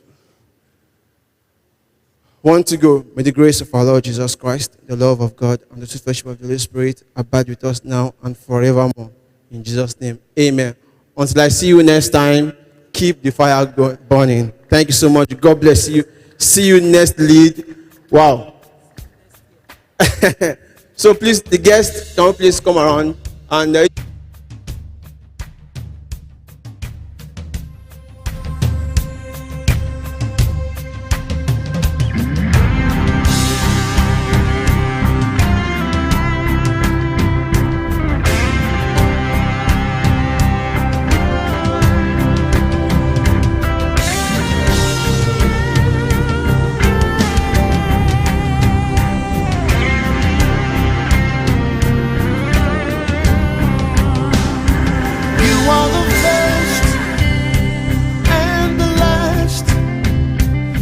That's why we call you Alpha, Omega. You own the world, you fill the universe. You made the things we